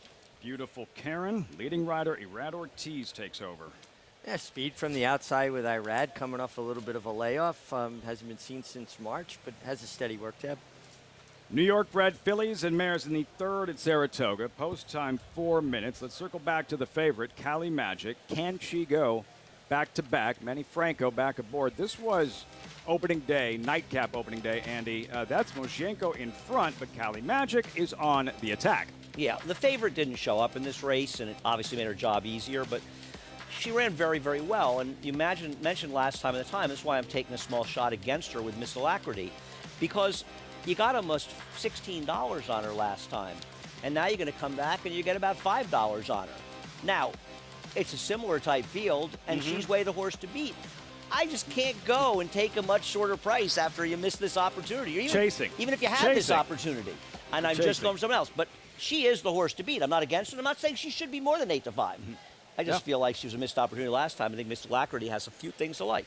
And Moshenko, number 7, who was in front. I'm not saying she can score as fast as her namesake, Richie, but she was in front in her latest with Luis Saez, and Saez does retain the call. I like Luis Saez staying aboard here. She's a horse that doesn't need the lead. She could be just as comfortable stalking and maybe being drawn a little bit more towards the outside. Maybe she falls into that kind of trip. I think 8 to 1 is a pretty solid price for her. And her namesake, as you were talking about, Bill Moshenko, 3 goals in 21 seconds. How's that possible? Fastest hat trick. Well, it was against the New York Rangers. That's how it was possible. Hey, back in the Rangers almost got a Stanley Cup. A little respect back for your in team. 1952. You're the worst.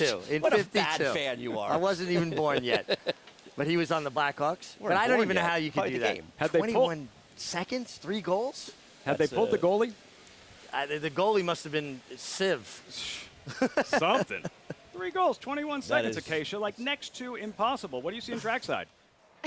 Pretty impressive, that's for sure. And we found out actually named by Michelle Yu, the clever name Mosienko. But back to Cali Magic, your favorite. I did get a chance to catch up with trainer Chris Engelhart and ask the reason for the equipment change with the goggle in here today. And as I had suspected, last time out when she ran, she did get hit in the eye with a clod of dirt. And he said she developed in response to that a little bit of an ulcer, an infection in her eye. But he said that it is healed over now. She's been doing great, but he just really wanted to take care and protect her, thus adding the goggle to avoid irritating it once again should she take any kickback, because she is a little bit more of a closing type. She looks great out on track, no problems with your favorite. Wanted to mention the 6, Impassable Donna. She did break through the gate last time out. She also tried to rear up and dump her rider in the post parade in her last race. She was really, really tough in all the preliminaries, and as a result, she was hard-assed out of the gate, just had no response there,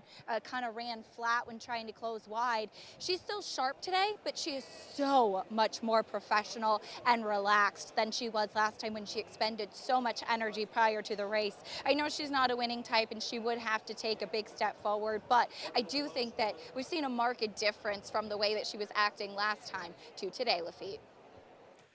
Better behaved. That's a positive, a good sign as they approach the starting gate. Miss Alacrity. Yesterday, Andy, Wesley Ward discussing the possibility of Golden Pal racing on dirt. Statistically, for Ward, not the worst idea in the world. Yeah, I mean, you look at her 2 dirt races, yes, they're slow on the figs, but one of them was her debut as a 2-year-old. The other one, she was involved in the pace that fell apart against some pretty good horses. And Wesley Ward is over 30%, 33%, with a huge number of starters going turf to dirt with sprinters. A move that works for her. And, you know, we talked about the stranger in the second. It's not the same thing because these are more accomplished horses, but she's kind of the stranger of this crew. Lightly raced, getting back to doing something that she did have success on as a young horse. And you get Johnny Velasquez, who's been riding in terrific form. 6 shy of 1,000 wins, Saratoga JV1K. Cali Magic, 3-2.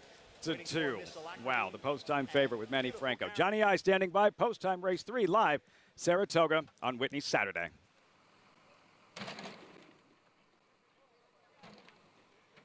They're in the gate.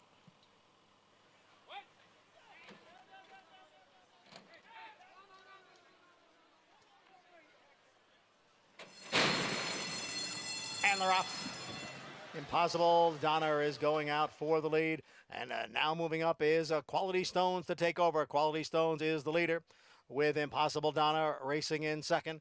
And now moving up is Miss Alacrity. as they race up the back stretch. Down on the inside is Happy Sophia. Next in fourth. In between horses is Kali Magic in fifth. And moving up on the outside is Mozienko. And then farther back in the field is Pretty Clever. The quarter went in 22 and 2/5 seconds. And now they're midway around the far turn. And up front, it's a three-way battle among Quality Stones, who's down at the rail. Miss Alacrity is right there. And on the far outside is Impossible Donna, then Mozienko. Kali Magic is down towards the rail and is going to need some racing room here as they head for home after a half in 45 and 3/5 seconds. It is Miss Alacrity. Impossible Donna on the extreme outside. Mozienko now comes on through. Kali Magic is down at the rail. It's Miss Alacrity. And here is Mozienko on the outside. Mozienko has taken the lead from Miss Alacrity. Mozienko shoots and scores in the third at Saratoga. Miss Alacrity was second. And then farther back, Impossible Donna with Kali Magic. Sire hat trick. She does shoot and score. Johnny I. 3 goals in 21 seconds, still more impressive, but Mozienko does take down this third race at Saratoga. Worked out an absolutely perfect trip, was able to draft in behind horses. Luis Saez tucked in, followed the wake of the 4 Miss Alacrity. Alacrity. I was going to say electricity. Alacrity. Ladies and gentlemen, he is a jockey. Just remember that. No, but I deferred to you. And it kicked on. I mean, at 7-1, I think that was a generous price for her. She's been, her form really increased. She took a brutal beat 3 back. Ran very, very well breaking that race open, and last time ran well. Kali Magic never got on track racing down the inside. I think we should talk about it in a second. I think we both thought I was home with Miss Alacrity, who did break a little slow. Johnny did a great job, getting her right up there, and I think she ran very well. She just couldn't hold off Mozienko, and luckily my loyalty to her, I had a small saver exacta because I couldn't lose to Dennis Lalman, who is my hero. Does a great job. He is my hero. Great job. Yep. Mozienko, are there any track trends we should be following, Andy? Well, I think we want to ask ourselves, and this is not a biased declaration of any kind whatsoever. They were a little off the rail in the second race today when that 4, because the 4 did come back towards the inside. But this horse was right on the rail today. And Saratoga is an odd track where I've seen days where you don't want to be right on the rail and the 2-path is fine. And I'm just throwing it out there because she did not run a step down the inside. Well, I'll throw something else out there, though. She did have that protective eye goggle over her inside eye. So obviously she scratched her cornea or had some sort of a problem from getting kicked back. And when they only have that one eye that's exposed with the goggle on the other, sometimes they don't run as well inside because of the kickback. Okay. Great call, Johnny I. Mozienko shoots, scores 7-4, 6-2. When we come back, a very prominent guest joins the show. Walker Hancock, president of Claiborne Farm. Those famed colors. Exciting day for everyone at Claiborne. Annapolis by Claiborne Stallion Warfront, favorite in the Grade 1 Caesars Saratoga Derby. That's next.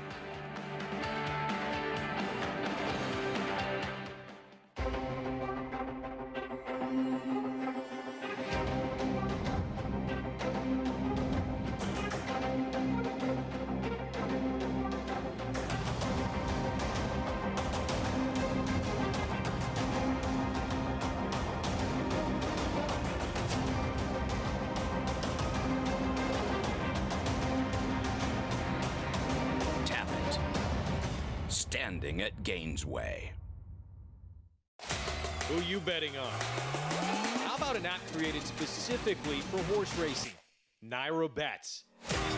We specialize in thundering hooves, fist pumping, and boosting your bankroll with robust weekly promotions.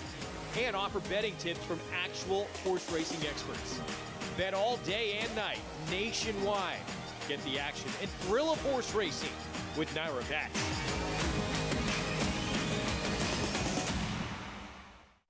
Consistently versatile with 24 Grade 1 winners on every surface from 6 furlongs to 1 1/4 miles all over the world. Switzerland in the Dubai Golden Shaheen. Switzerland wins. Olympiad gets the gold in the Women's Classic. Churls fight running on.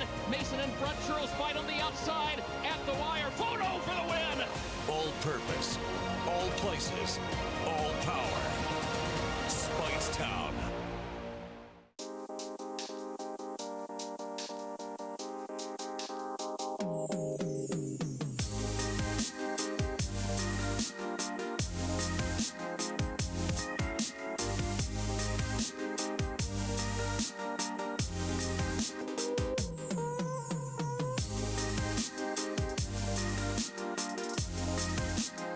Stay fabulous. Resorts World. Welcome back to Saratoga Live, as always, brought to you in part by Claiborne Farm. 100 years doing the usual unusually well. How about Moshienko? Impressive score at a price, 7-1. Winning pilot, Louis Saya standing by with Acacia in the winner's circle. Indeed, and Louis Mosienko getting the win today. Last time out, you put this horse on the lead, and today a little bit of different tactics. Tell me about the game plan today. Yes, I think we learned something from the last time when Aurora. She kind of weighed a little bit in the lead, so today we changed the tactical. We broke from there, take a little hole. We put him behind the speed, and it was perfect. When we came to the top of the straight, it responded pretty well. She finished up really well, being able to chase down pace setters today. Talk to me about that moment when you tip out and you know you have enough horse to run down those on the lead. Yes, I was in a little tight spot in the top of the stretch, but I have a horse and they helped me to get going in that position. So we get it, and when we was clear, she took off. So it was a beautiful race. You climbed aboard last time, and this horse was a big price, and it seemed like everybody kind of turned heads seeing you climb aboard. What was it that made you come back and ride her again today? Well, I really liked the last time when I rode it, and I told my agent I really want to ride him back because I have in my mind that I want to change the tactical, and well, everything came out like the plan today, so it was great. Always nice when the plans work out how they're meant to. Congratulations. Yeah, thank you so much. Louis Saez certainly making the right call, telling his agent, Kieran McLaughlin, he wanted to ride this one back, Lafitte. Potent team. McLaughlin, Louis Saez, Acacia, Moshienko 17-40 over Miss Alacrity. Impassable Donna, favorite off the board, 7-4-6. Third race at Saratoga's. I'm now joined by a very special guest, Walker Hancock, president of Claiborne Farm, joining us on Saratoga Live. Walker, thanks so much for taking the time. How's your trip to Saratoga been so far? It's been great. It's never a bad trip up here, so always enjoy it despite the hot weather. Pretty, little warm. Pretty big sale, I understand. Yeah, Monday a couple days coming up. Yeah. 101st Fasig-Tipton Saratoga sale. I couldn't believe it when I looked up the date of Walker Blame, that it's been 12 years ago. 12 years ago tomorrow, in fact, since he defeated Quality Road in the Whitney. Like, what did he show you that day in that stirring stretch drive? Yeah, I mean, just his grit and determination. I mean, he seems like he was the underdog his entire career. This is Quality Road's race to lose. He had his fraction his own way, but Blame just had other plans for Quality Road that day, and he just proved to everyone that he was the racehorse that we always thought he was. Champion older horse. We could have a 3-hour debate on who should have been Horse of the Year. That year, I get killed in California when I say it should have been Blame Walker. Blame, having sired 40 stakes winner, 5 Grade 1 winners. Today, in the Caesar Saratoga Derby, Annapolis is the 5-2 morning line favorite, sired by Claiborne Stallion Warfront. What do these opportunities mean for you and everybody at Claiborne? Well, it's just a proud moment, you know, have one in a Grade 1 on a Saturday at Saratoga. It's just a testament to our great team. Bradley Purcell, our farm manager, and all the foaling staff, and yearling manager, broodmare manager, it just goes down the list. But it's just a team effort, and it's to see him in the hopefully in the winner's circle. It's will be a really proud moment. And a terrific sire, Warfront. Yep, he just I see in the UK today, U.S. Navy flag sired stakes winner. I think that is Warfront's 21st son to sire a stakes winner, which is very, very impressive. We have the baby pictures, yes? And yeah, he has come a long way since these were taken. Annapolis, look at the baby, look at the baby, look at the baby. Yeah, everyone loves full pictures, but he was a horse ever since day one. He's been a star, never had a bad day. I mean, we've always thought he was something special, and hopefully today he proves it. A really, really exciting by Warfront, all set for his Grade 1 debut this evening. Annapolis, DeMarchelier, who was exciting. Won his first 3 races, injured in his 4th race. The Belmont Derby, had to retire. What can you tell us about DeMarchelier, the stallion, very early in his stud career? Well, he's really stamping his foals. He got over 100 mares his first year, which is he's going to have a great chance to succeed as a stallion. He's by, obviously, Dubowie, who's an international superstar, and his sons are really proving to be successful as well. So he's bred like it. He had the racing ability, so there's no reason he shouldn't be successful as well. How good do you think And there's a follow-up to this. How good do you think DeMarchelier could have been? Peter Brandt says at the time he thought he was one of his most talented horses he's had, in a while. Obviously, this was a few years ago. He's had quite a few since then. But at the time, he said this was probably one of his most talented ones. So, look, Peter believed in him, and we're taking a leap of faith. Obviously, only 3 for 3. You kind of have to work a little bit, being a value sire, but he's done everything right thus far. And Catholic Boy, biggest moment of his career right here at Saratoga, winning the Travers, Grade 1 winner on dirt and on grass. As a stallion, like, what does it mean, a horse to have that kind of versatility? Oh, the breeders can breed any kind of mare to him. He's a Grade 6 winner at 2, 3, and 4. Grade 1 winner on turf and dirt, like you mentioned, at 3. Beat Vino Rosso Mendelssohn in the Travers and dominate him, really. So they're off to good starts as sires, and I think Catholic Boy, he has the versatility to be a really good one. What similarities are you seeing in terms of his offspring as far as what Catholic Boy was able to bring to the table? We're seeing a lot of more than ready, really, which is, to me, a good thing. They are versatile, just like he is. There's some different kind of shapes and sizes, but some probably want to run on the turf, some run around on the dirt, short, long, whatever. So he kind of fills them out. Walker, thanks so much for taking the time, stopping by, and have a great weekend and enjoy the sale. We will. Thank you for having me on. Walker Hancock, president of Claiborne, joining us here on Saratoga Live as our coverage continues. And the jockey that just won the last race, Luis Saez, last year's Saratoga riding champ. What a summer in 2021. Winning that Angel Cordero riding title, winning the Run Happy Travers Essential Quality. Second in the standings this season, Saez sits down with the MIG next.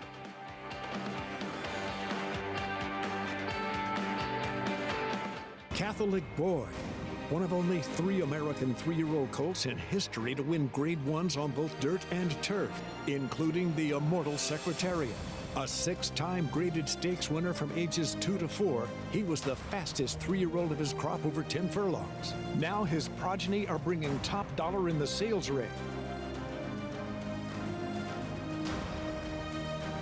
Dual surface Grade 1 winner Catholic Boy, standing at Claiborne Farm. For over a century, success starts at Saratoga. As America's #1 ranked yearling sale by percentage of Grade 1 and graded stakes winners, Saratoga is the can't-miss event of the summer. One catalog of selected yearlings offered over 2 electrifying evenings. Recent Grade 1 winners include the brilliant Flightline, Bleecker Street, Maracuja, and Queen Goddess, plus new Hall of Fame inductee Tepin. The Fasig-Tipton Saratoga sale, August 8th and 9th in Saratoga Springs, New York. Where will you be?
That famous native dancer statue, Congress Park, courtesy of Mary Lou Whitney and the Mary Lou Whitney Rose Garden, located in Congress Park. Our thanks to Walker Hancock for taking the time. Lots of excitement, not just Whitney Saturday. That's a huge part of it. 101st Fasig-Tipton Saratoga sale, like the NFL draft of thoroughbred racing, on Monday and Tuesday. As we welcome in our new viewers on Bally SoCal, 3 Grade 1s still ahead. Whitney, the main event. Race 4, good allowance race. Horses in the paddock, mile on the inner turf. And while the entry is favored, 9-5, Eyes on Target, Dream Works. Take a look at Ocean Atlantic, number 3, 17-1 to be ridden by star jockey Luis Saez, looking to go back-to-back. You have to ask yourself, what's the worst possible thing that could happen to a jockey on the racetrack, aside from injury? Probably winning the Kentucky Derby only to be disqualified. That happened to Luis Saez in 2019 with Maximum Security. And the question was, how would he respond? It was then that we learned more about Luis Saez, the person, as opposed to Luis Saez, the jockey. Saez, who has come a long way since leaving Panama at the age of 17. Louis, take me back to the beginning. You're a young kid, and you enroll in the Lafitte Pink Eye riding jockey school. When I first started, I went to the jockey school in Panama. I was 14 years old, and I left home. Living up there and go to the track, leaving the track, it was a pretty tough moment for me because, man, in the track I don't know nobody, and that play was so different. But I get through. You started riding professionally as a jockey, 16 years old. How old were you when you decided to come to the United States? When I left Panama, I was 17. That was like dream come true, just to come over here. And I came to Florida. The first day when I get there, I don't know nobody. And it was a little tough too because I had to find a place, and it was by my own because my agent just leave me there. The guy that bring me from Panama just leave me on the track. After, I have a place to stay, everything starts. Maximum Security, Country House 1-2 down to the line. Maximum Security wins the Kentucky Derby. It's Maximum Security. He's never lost a race, and he wins it under Luis Saez. You actually finished first in the Kentucky Derby. Unfortunately, ultimately disqualified. How do you overcome that? Because a lot of riders, I think it would just destroy them, but you handled yourself with so much composure and strength and class. Well, in the moment was a little difficult. I recognize that. But, this thing is my joy. I love horse racing. I love the sport. I love the horses. And in that time, that happened, just happened. They stay way back, and I don't really, they don't really bother me. They're coming down for the finish. It is Essential Quality and Midnight Bourbon. Essential Quality has won. Last year, lead-in rider in Saratoga. The Colony, as good as it was last year, seems even stronger this year. Is this the best Colony you ever rode with? Oh yeah, definitely. This is the best Colony. Everybody here, they're pretty tough. Trainers, horses, jockeys, everybody want to win. Winning that title last year was something so special for us. We never thought we were going to be there, but we did it. And well, we have a good start this year. I know it's tough every year, but we just keep doing what we love, riding horses and try to win. Well, I see you out here every morning working. Is it a place that you do work more horses and you're out more mornings? You got to work here. Yeah, you got to work. And I really like it. I love it. I love to get out early, come over here, get a cup of coffee, a little coffee, and just enjoy the morning. It's beautiful here. Enjoy the moment. And I did. I really enjoyed it.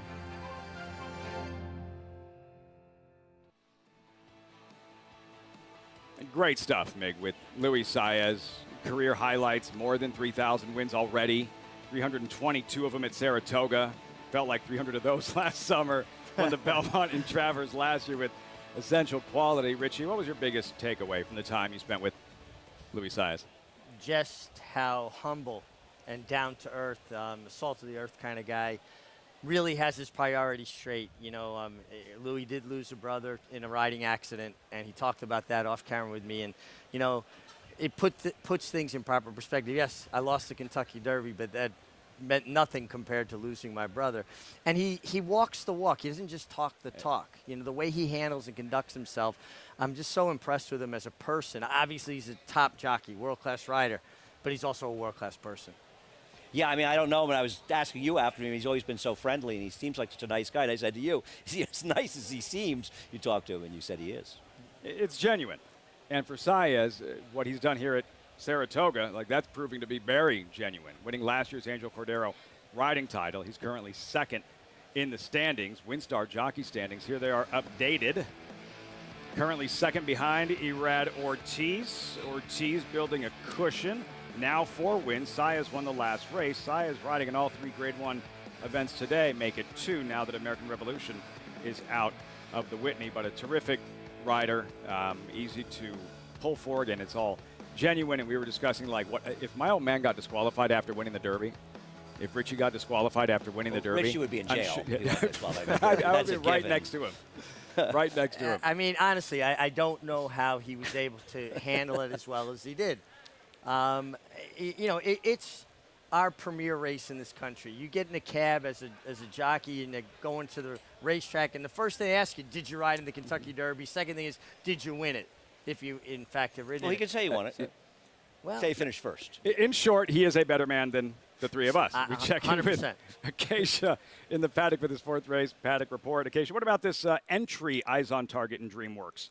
Yes, we'll take a look at last year's Preakness winning jockey Flavien Prat and his Mount 1 part of the entry, the 1A DreamWorks, the French bred, making his U.S. debut. He does come back as a gelding, and he hasn't raced since June of 2021. Unfortunately, just his most recent work was up here at Saratoga, so haven't been able to watch or get any more insight on those workouts, but he looks incredibly fit coming here off of the layoff. And though he was running much longer over in Europe, his last race going a mile and a quarter, he's built more like that kind of typical U.S. miler type. There is some length to his frame, but he's a little bit more of a handier type of build, and I think that he stacks up with this competition really well. I'm impressed with what I saw from him, as he has actually kept some very good company over in Europe back in 2020 and 2021, including Mishriff, world-renowned world traveler as well. Chad Brown also has the 2 good governance. This one for Klarovich Stables. He's been a tough horse to keep on the racetrack and comes back off of yet another layoff, not having run since February. He never really grew a ton. He is on the smaller side. I think a mile is really probably the best distance for him. He too looks well muscled coming back. He's also pretty sharp in the paddock, which I do appreciate. He can sometimes get a little bit keen in his races. He had a lot of trouble in that last start at Tampa, being checked back and having to close from further back than he typically does. Thought it was an impressive race from him, and he's shown in the past that even with all of those layoff lines, it hasn't been much of a problem for him. Of course, though, it is still a concern and another hurdle that he'll have to overcome. The number 8 Turn of Events will make his second start off of the layoff. Won at Monmouth last time out when I actually thought didn't have the easiest of trip. He stumbled out of the gate. He was off the pace chasing. He had to wait in behind horses and then was pretty game in between. All things that you're really impressed to see with a horse off of a layoff too. He looks so strong now, second off the bench as well. He has some natural speed. I really like this spot for him, and I really like how he's progressed. He also gets his regular rider, Jose Ortiz, back aboard, and we'll see if he can get some better position early on today, Lafitte. Jose Ortiz, Acacia, riding in one of the 3 Grade 1 races. Main event, long shot in the Caesars Saratoga Derby. We call this field to post for the 4th race of 12 on Whitney Saturday. One thing about Turn of Events last race is the rails had come down at Monmouth, and the hedge was a big advantage, and he was able to save ground in there. So while he may not have had the best positions, he's a neat horse. He was very much in the right part of the track. Significant. Eyes on Target, part of the entry, 2 for 1. You're getting 2 to 1 with DreamWorks. And this is a horse that seems like he turns right around when he got claimed by Mike Maker, but the reality is he just had a lot of bad trips before he got to Mike Maker's barn. Trained by Chad Brown, DreamWorks, as is good governance, powerhouse connections. Yeah, those Wooten Bassets. We'll see. Is he using this for a race a little more distance, actually? Ocean Atlantique. How can you not pull for Louis Saez now? Yeah, no, this horse is actually a reasonable long shot. He had a very wide trip last time. Kind of wish you could throw him for a price. Founder, unraced since last fall. Bill Mott looking for a second win. Yeah, more of a deep closer. Would like to see some real pace on here. Does he get it? Famish, Kendrick Carmouche looking for a second. As soon as his last under 2 turf race gets pretty good fields, and the figs were good, but he didn't do much running in those races. Wicked Fast, 27-1 shocker on soft ground at Belmont. Yeah, and even off of that good win, he still feels like he'd have to improve to handle a number of these. Agree. And then number 7, Casanova Kitten, Ken Ramsey, homebred by the late stallion Kitten's Joy. Saw Ken Ramsey going in the paddock. This horse has one going longer when he's able to be on a slow pace, but is he good enough? Turn of events, Jose Ortiz. I think potentially could be the horse on the lead, though, Andy. They might have to catch this guy turn of events. Really? Who do you think is faster than him? A number of horses. That's a good question. Eyes on Target's going to be forward in here for sure. I would think that he would be forward. How about Famished? I mean, if you're Kendrick Carmouche, aren't you looking to go with Famished? Wouldn't you look to leave? He could have the most natural speed, actually. I mean, I'm not saying you could be wrong. It depends how they ride them. I suppose it's not impossible. Turn Event's an amazing claim, by the way. It's incredible what he's done since being claimed. Something to watch right from the start. Things happen pretty quickly around here. Travers is in just 3 weeks. Time to build that Travers bankroll. To qualify, you're going to bet $50 to win on one horse in the Whitney and score a $20 bonus, win or lose. Play the bankroll builder each Saturday and Sunday through August 21st to earn up to $160. Visit NYRABets.com to opt in and get the full bankroll builder schedule. Circle back to number 2, Good Governance. This is the latest early February Tampa, Andy, heavily favored. What happens? Well, I was sleeping watching this race. Greg and I were on the show at Aqueduct, and I actually missed the trouble that he got and said, oh, he got a perfect trip. He ran kind of a disappointing race, and my phone started blowing up with various people related to him, including Chad Brown, asking me which race exactly I was watching. Richie, he almost got knocked over early in the race. You know what I thought when I watched this replay last night? Like roller derby, cutting off the jam, right? Yes. I mean, he just got jammed in there and had to completely check. And the fact that he was able to rally. Now, this is a horse that obviously has a lot of ability, but he's 6 years old and he's making his 7th career start. He's had so many issues. And first game the racetrack, Chad Brown had told me back at the time, he hasn't had any major problems, just keeps having weird things happening to him. He was bought the same 5 yearlings that Chad Brown and Seth Klarman-Karvich purchased the first time they went to Tattersalls, along with Newspaper Record, Digital Age, another Grade 1 winner. I think Value Proposition was in there. All 4 of these, they bought 5 horses, 4 of them legitimate stakes horses, but he just can't stay on the racetrack. That was a worthwhile trip to Tattersalls, I'd say. And look, for the Klarman stable, it takes firepower to win at Saratoga. Plenty of that, even with early voting's defeat in the Jim Dandy last week, Andy. Yeah, obviously that a very disappointing effort for him. We'll see if he can bounce back, whether he goes to the Travers or Pennsylvania Derby. McCulloch, a horse that really matters a lot to Chad Brown, named for the first woman he ever hired that worked with him, that he was very close to, who had passed away. I remember before she ran, he said to me, I really hope that I picked the right horse. And Frankel, she won that big race. On Bobby Frankel's birthday, Yeah. and Chad worked for, the stars aligned. And she's the horse to beat. Not an easy race, but she's the horse to beat in there. They've had so much success together, and Seth Klarman, Klarvich, they've been in the game for a long, long time. And the success they've had with Chad Brown, I mean, Seth used to joke with me and say, I'm the worst owner in the game.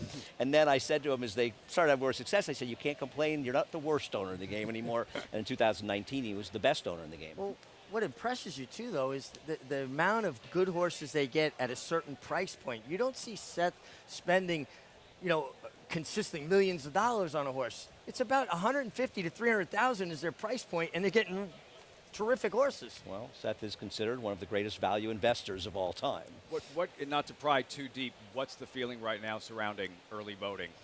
I have no idea. I don't get in the weeds like that. I really don't. It's not, one thing I think, and I think you guys can agree with this, I mean, Richie, you obviously spent a lot of time in the backstretch. The people who work with the horse in the mornings, they get up at 3 in the morning, 4 in the morning. They work with them.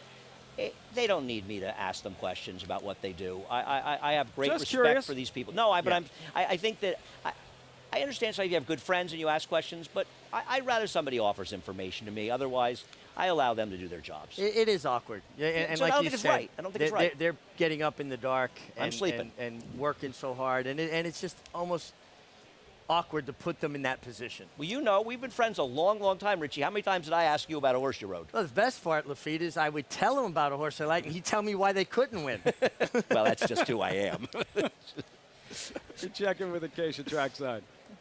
Yes, and to piggyback off what Andy and Richie are saying, my husband Miguel is an assistant trainer. His alarm has been going off before 4 a.m. up here, 3:45, 3:50. So I know firsthand the work that goes into and the horsemen and all of their staff really put into getting these horses ready, all of the attention and the work going into us being able to appreciate them out on the racetrack. Now, as mentioned, the entry taking quite a bit of attention. Talked about the 1A back in the paddock, taking a look at the plain one, eyes on target here out on track. This one for Mike Maker, who Big Everest wired the field last time. This horse just couldn't get by him. They kind of went 1-2 around the racetrack that day, and Big Everest disappointed in his subsequent start against Tougher up here at the Spa, but that was the right kind of trip in that last race. So eyes on target. Has forward speed. He actually looked a little keen behind Big Everest in that last start. I wouldn't be surprised to see him a little bit more aggressively ridden early, as Andy had mentioned. And speaking to that, Tyler Gaffleone gave him a strong solo warm-up out there on track, which you typically see those kinds of warm-ups, and especially for a horse with natural speed when you want them to be forward. The number 4 Founder goes out first time for Belmont, as we last saw him as a 3-year-old in graded stakes tries here. A mile I do prefer for him. He looks fit in that he's not carrying any excess weight coming in off of the layoff. I would, though, like to see him strengthen up behind the saddle just a little bit more. He's always been a more of a streamlined type of individual, and he has actually grown up and gotten even a little bit more length coming back as a 4-year-old. Just hoping off of the bench we'll get a chance to see him get a little bit more top line in his hind end where those horses push off. Overall, he's made a lovely impression. This just might be a jumping off point for him, Lafitte. Something to build on. Founder. Acacia, thanks. Back to eyes on target. Tyler Gaffleone, Mike Maker saddled his 3,000th winner yesterday at Ellis. His latest, Richie, last month, Belmont had a 3-race winning streak here, foiled by a tough Big Everest to his inside. Yeah, and Big Everest, just really good form, got very comfortable on the lead and was not letting him by. I mean, they ran down there, but I mean, even that race could point eyes on target as part of the pace, right? Oh, sure. Now, this was a very tepid pace for that time of the year on an extraordinarily firm course, a course that we would have listed as hard 25 years ago. Yeah. And Big Everest came back against a very tough field and did not run particularly well the other day. I don't think that diminishes eyes on target. He certainly can win this race, but they really did have the run of the race that day. That's not to say he's not a contender. I picked him second. I don't know if got good governance. It's hard to really trust him, but it's not like when he comes back he doesn't run well. With his rail position, I think Irad will get a good spot with him. What I trust is Chad Brown. He's not running this horse unless he knows he's right, and he gets a good inside draw, and I think he gets a good trip, that coveted pocket position. We'll see. It'll be interesting. You mentioned the 8 possibly having speed. We'll see who's aggressive. Will Famish be aggressive? Will eyes on target and Tyler try to use that rail position to get the position? A lot of these races, they're won and lost on the first turn, not necessarily by the horse that gets the front, but by the way the race dynamics take shape. Remember a 3-year-old dollar bill? Sure. Wrong place, wrong time. Always. Unlucky. Yeah. Unlucky. As a handicapper, because you're like a speed figure guy, black and white, good governance. Unlucky. Does that start to rattle around a little bit with you? Well, a lot of his unluck is his physical unluckiness, not being able to stay on the racetrack. He's run really well in all of his races when he's run. I don't think he's ever run his worst Beyer is an 89 Beyer when he was second to Stake in his second career start. I was hoping he doesn't get sawed off as he did at the start of his last race. Post time for the 4th, Johnny Rial standing by. They're all in. And they're off. Turn of events from the outside. Ocean Atlantique from mid-pack now moving up. Ocean Atlantique has taken the lead. DreamWorks is on the outside and in second. Eyes on Target is next in third, and alongside is Casanova Kitten as they go into the clubhouse turn. DreamWorks is on the extreme outside, and down at the rail is a Good Governance. And then we come back to Famished, who's towards the back of the pack, along with Wicked Fast, and trailing the field is Founder in 9th.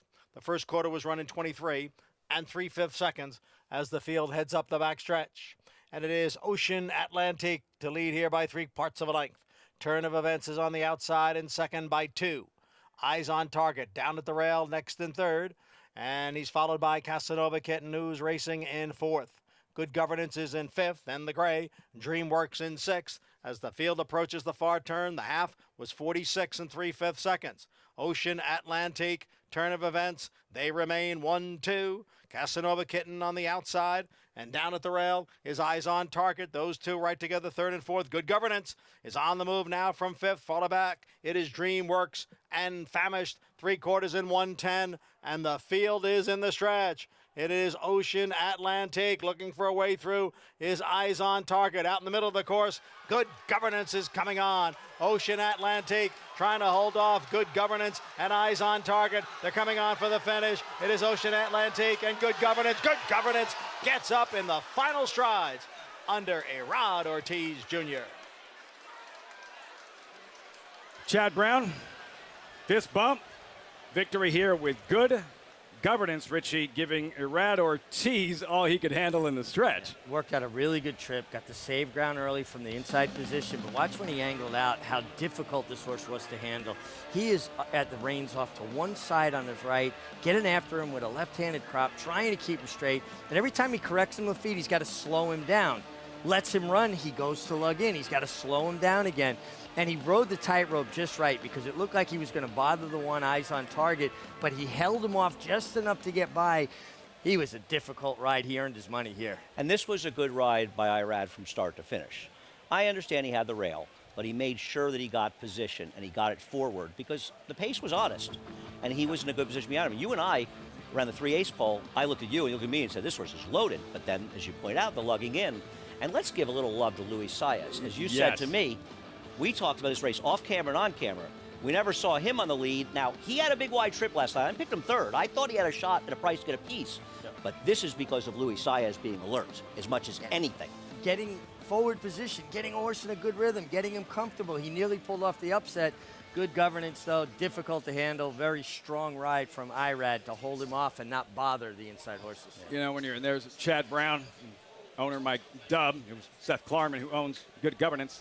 Whether you're driving a car, the alignment's off, and it's pulling to one side, or a shopping cart that is busted and pulling to one side. As a rider, how hard is it to especially finish on a horse who lugs in or lugs out as much as Good Governance was? Oh, it's so hard. You're on a 1,000-pound animal that wants to drag you over on top of other horses, and you're trying to correct them, keep them straight, while at the same time go forward because that's how you get there.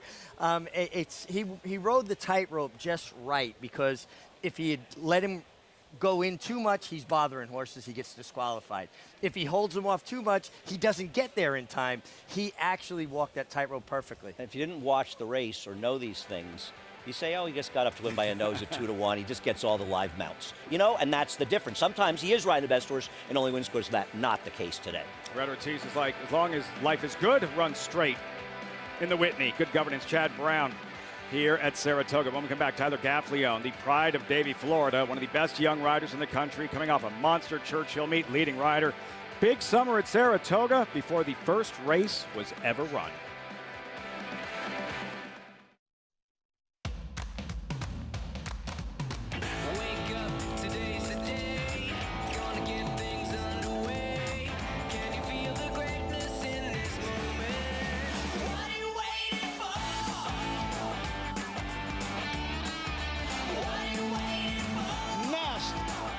The best.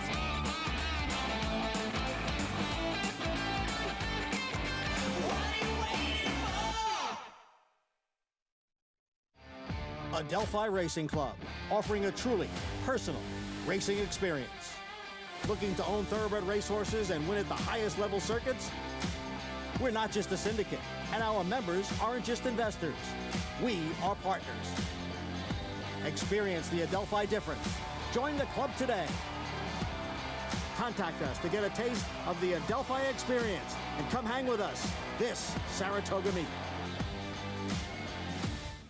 Maximum Security proves he's the real deal with a gate-to-wire win in the Florida Derby. Champion 3-year-old. Maximum Security has won the TVG.com Haskell Invitational. 11 triple-digit buyers. Maximum Security, he smoked them in the Cigar Mile. Grade 1 winning 4-year-old. Maximum Security takes them all the way in the TVG Pacific Classic. Secure your mare's future.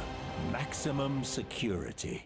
Racetrack Television Network brings you every race, from every track, on every screen, every day. With monthly packages starting as low as $5, RTN gives you great value and access to more live HD streaming and race replays than anyone. Visit RTN.tv today to sign up and watch on almost any device, including Roku and Amazon Fire. RTN has packages that start at $5 per month.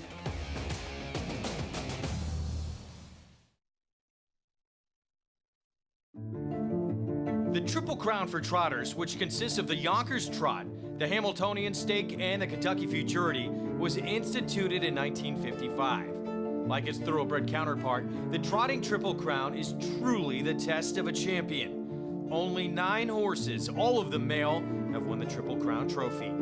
The short list includes Hall of Famers Neville Pride, Lindy's Pride, and Super Bowl. Marion Marauder, who now resides in the Hall of Champions at the Kentucky Horse Park, was the last to complete the trifecta in 2016. The Hamiltonian stands alone. Currently worth $1 million, the Hamiltonian is named in honor of the Sports Foundation sire.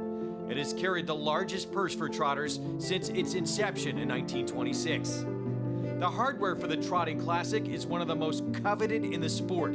If there's an equivalent to the first Saturday in May at Churchill Downs, it is the first Saturday in August at the Meadowlands. 15 females have trotted to Hamiltonian glory in 96 years, but only 2, Continental Victory in 1996 and Emily's Pride in 1958, have captured 2 legs of the trotting Triple Crown. The 97th edition of the Hamiltonian has 2 fillies in the 10-horse field. Joviality S, the winner of the Yonkers Trot, and Jiggy Jog S, who defeated Joviality S in their Hamiltonian elimination. Either filly can join Continental Victory and Emily's Pride in the history books or write her own chapter at the Meadowlands.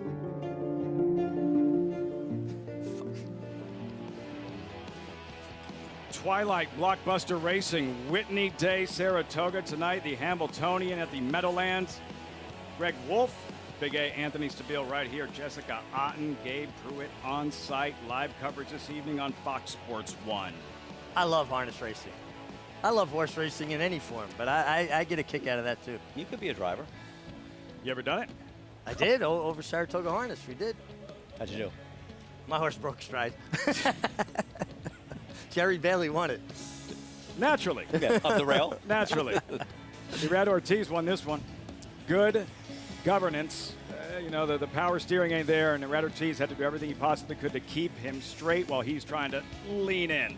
The combination of a jockey that seems to perennially win the Eclipse Award, a trainer, while he hasn't won the last 2 years, he's very much a huge favorite to win again this year, his 5th award, Chad Brown. The 2 of them together, I think all of their talents were on display with this horse. When you think about getting him back to races, what it takes to do that, what it took to do that, and make it happen, and Irad's ride was fabulous. Yeah, absolutely. A horse that obviously has issues trying to stay sound enough to compete on a consistent basis is now 4 for 7. So kudos to Chad Brown. And Irad Ortiz earned every penny there. And if you wagered on good governance, which I did, thank you, Irad. Irad Ortiz, a date with Life is Good, 6-5 morning line favorite in the Whitney, getting closer and closer to the stakes racing with the Fasig-Tipton Lure. Lure, one of my all-time favorites. Grade 2 Glens Falls. Warlike Goddess, odds-on favorite. Top-class long-distance female turf runner than the 3 Grade 1 events, Longines Test. Most prestigious race for 3-year-old filly sprinters in the country. Caesars Saratoga Derby and the Whitney. Andy, who'd you come up with in the Lure with a field of 8? Some like it hot brown at 9-5. I'm going to take Chad Brown and Clarvett Stable to win back-to-back with Public Sector. I think he's vastly improved as a 4-year-old. He couldn't beat a Tremendous Performance by City Man last time, but draws very well on the rail, and I think he gets it done. Safe Conduct number 2, ridden by Tyler Gaffalione. For a kid, Gaffalione couldn't have been easy to spell. Took me longer than I'd like to admit in terms of how long it took me to learn how to spell my name growing up. Tyler Gaffalione says it was around in the 3rd grade when he figured it out. He has come a long way since. One of the best young riders in the country, riding in some of the biggest races all over the country. So how does a young athlete handle like that kind of pressure? It makes it easier when the one you're out there competing with is essentially the one that keeps you relaxed to begin with.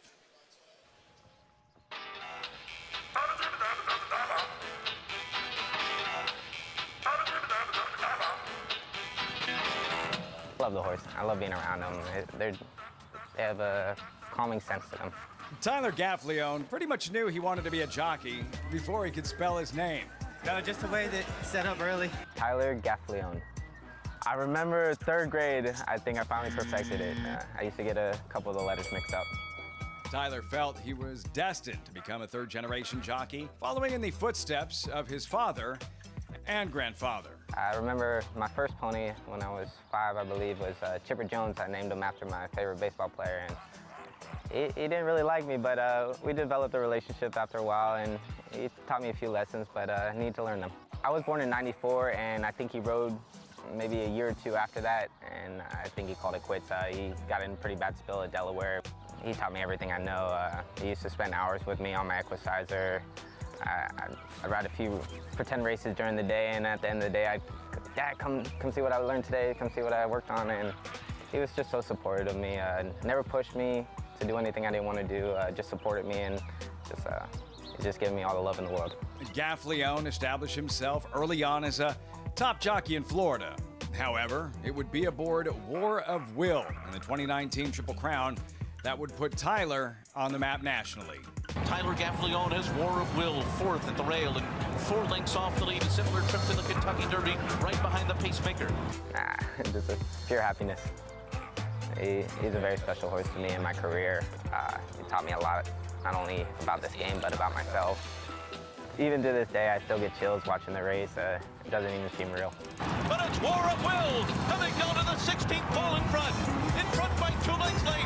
A late charge from Longshot Everfast on the inside 2, but nothing stood in his way. War of Will, what an apprentice! The Spa is one of Tyler's favorite places. It had extra meaning in 2022. He got married in Saratoga 2 days before the meet started. We decided to do it up at Saratoga.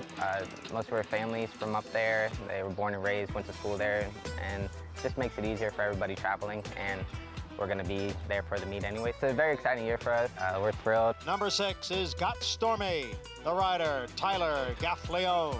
I enjoy what I do. I love coming to work every day, and anything can happen no matter what you do, so you just got to enjoy life and make the most of it.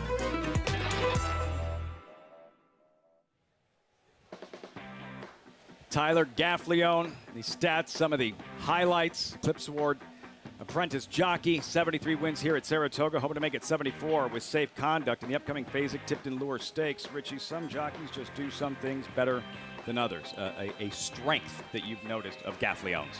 Well, he is a position rider, does get his position going forward, and he's a very strong finisher. I think that might be something that gets overlooked a little bit, is just how strong he finishes. And I know he looked up to Jerry Bailey a great deal, as well as his father and his grandfather, but I see influence of Jerry's riding style in Tyler, particularly when he goes to a left-handed crop. You could see he's trying to emulate what Jerry did. Really good rider. Top rider, handled extremely well by Matt Musiker, somebody we know, is both of us know is a terrific agent. No, Matt and he have done an amazing job together, and they've worked together. You watch Tyler, you know, was a very good rider in Florida, but they've taken their time going forward, and he's really one of the best riders in the country, and they come here in the summer and have success every summer, not only in this incredibly deep riding colony, but also where they primarily don't ride in New York, so it's not easy to always get the business, so Matt helps doing that. But Tyler's riding is really the most important element of that as well. Date with safe conduct coming up in the first of 5 stakes races here on Whitney Day at the Spa. That's coming up next. Post time in about 16 minutes. Safe conduct, there he is. Be ridden by Gaffleone. Horses in the paddock. We'll have a paddock report, riders up, post parade, and the lure. Next from Saratoga. You're watching Saratoga Live. Level of racing that he's achieved is extremely rare. Anybody who's witnessed Matoli running sees a level of ability that doesn't come along that often. Matoli's a monster! Matoli wins the sprint! Oh, what a horse he is! Matoli, he did it again!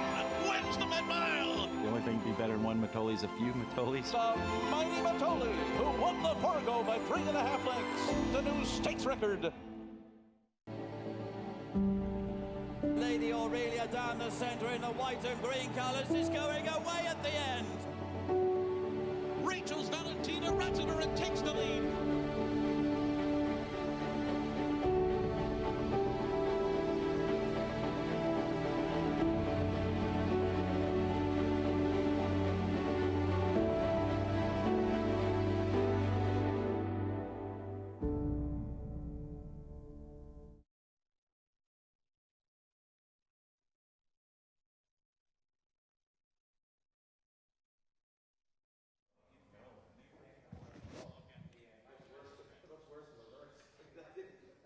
1, check, check, Mike. You hear me? 1, 2, 3, 4, 5. 1, 2, 3, 4, 5, 6, 7, 8.